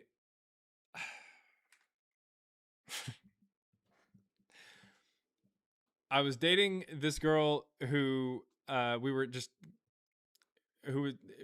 she was pretty cool. She was pretty cool. She's about maybe a little younger than me. And she told me that she likes rock music. And I was like, oh, you like rock music? Okay, cool. And so we're like going through the bands that I like Rise Against, that kind of thing. Starset, Breaking Benjamin, that kind of thing. And then she gets to Amberlin. She mentions Amberlin. I said, you know Amberlin? She's like, yeah, I like Amberlin. I was like, really? And because like Amberlin, not everybody in the chat knows who they are or anything like that. Not everybody. Some people do, I'm sure. But they are a Christian rock band or whatever, or at least started that way. So yeah, it's kind of obscure. So I was like, you know Amberlin? She's like, yeah. I've got one of their songs on my phone right now. I was like, you what? Like in like a playlist or whatever. She's like, yeah, I listen to it all the time. I was like, okay, which one? I said, is it Feel Good Drag, which is, the number 1 song here, which is their most popular one. They redid it. They did it twice. Well, technically 3 times, but whatever. The point is, it was the most popular one. So I said, is it the Feel Good Drag? She goes, no. It's Paper Thin Hymen.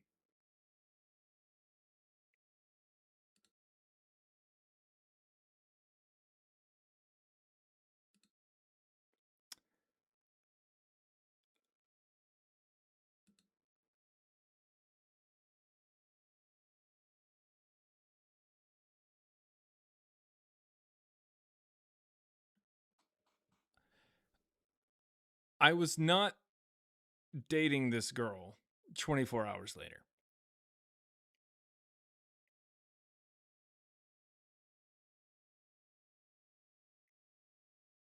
I think that was a justifiable breakup. That wasn't the reason. But it definitely ruined that song for me.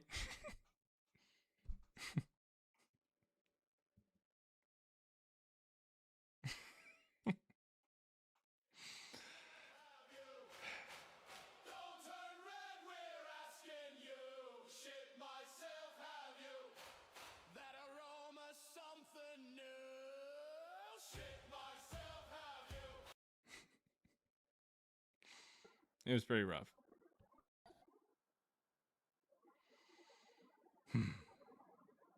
Is she still your day late friend? Okay, listen. No, not at all, actually. Radical Jackalow, what's going on? Would a queef break a paper thin hymen? I'll see myself out. I don't know how to. I'm stuck here.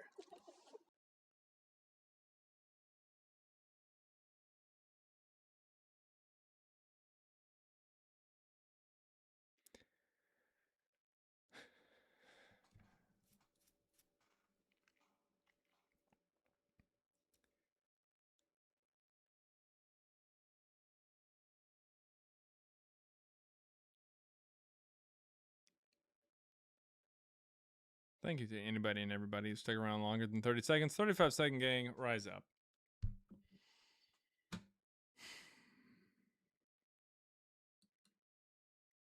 $5 super chat there from Polenta Forest. It says, roll that beautiful queef footage. I don't even know what that means.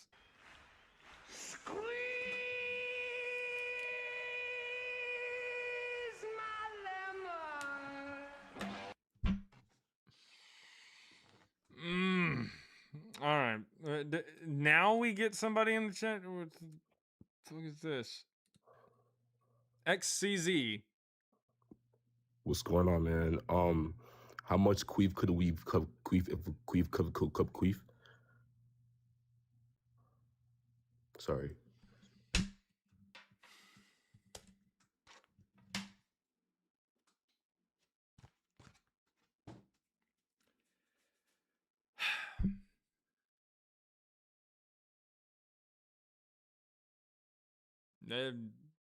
We're done.